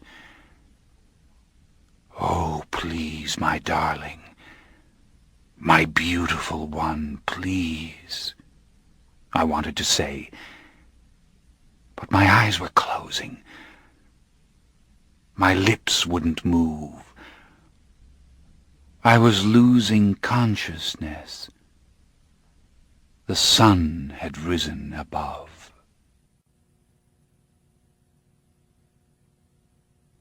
The end. You've been listening to The Vampire Lestat by Anne Rice, narrated by Frank Muller. If you've enjoyed this book and this performance, Anne Rice's Vampire Chronicles continue with The Queen of the Damned, also narrated by Frank Muller.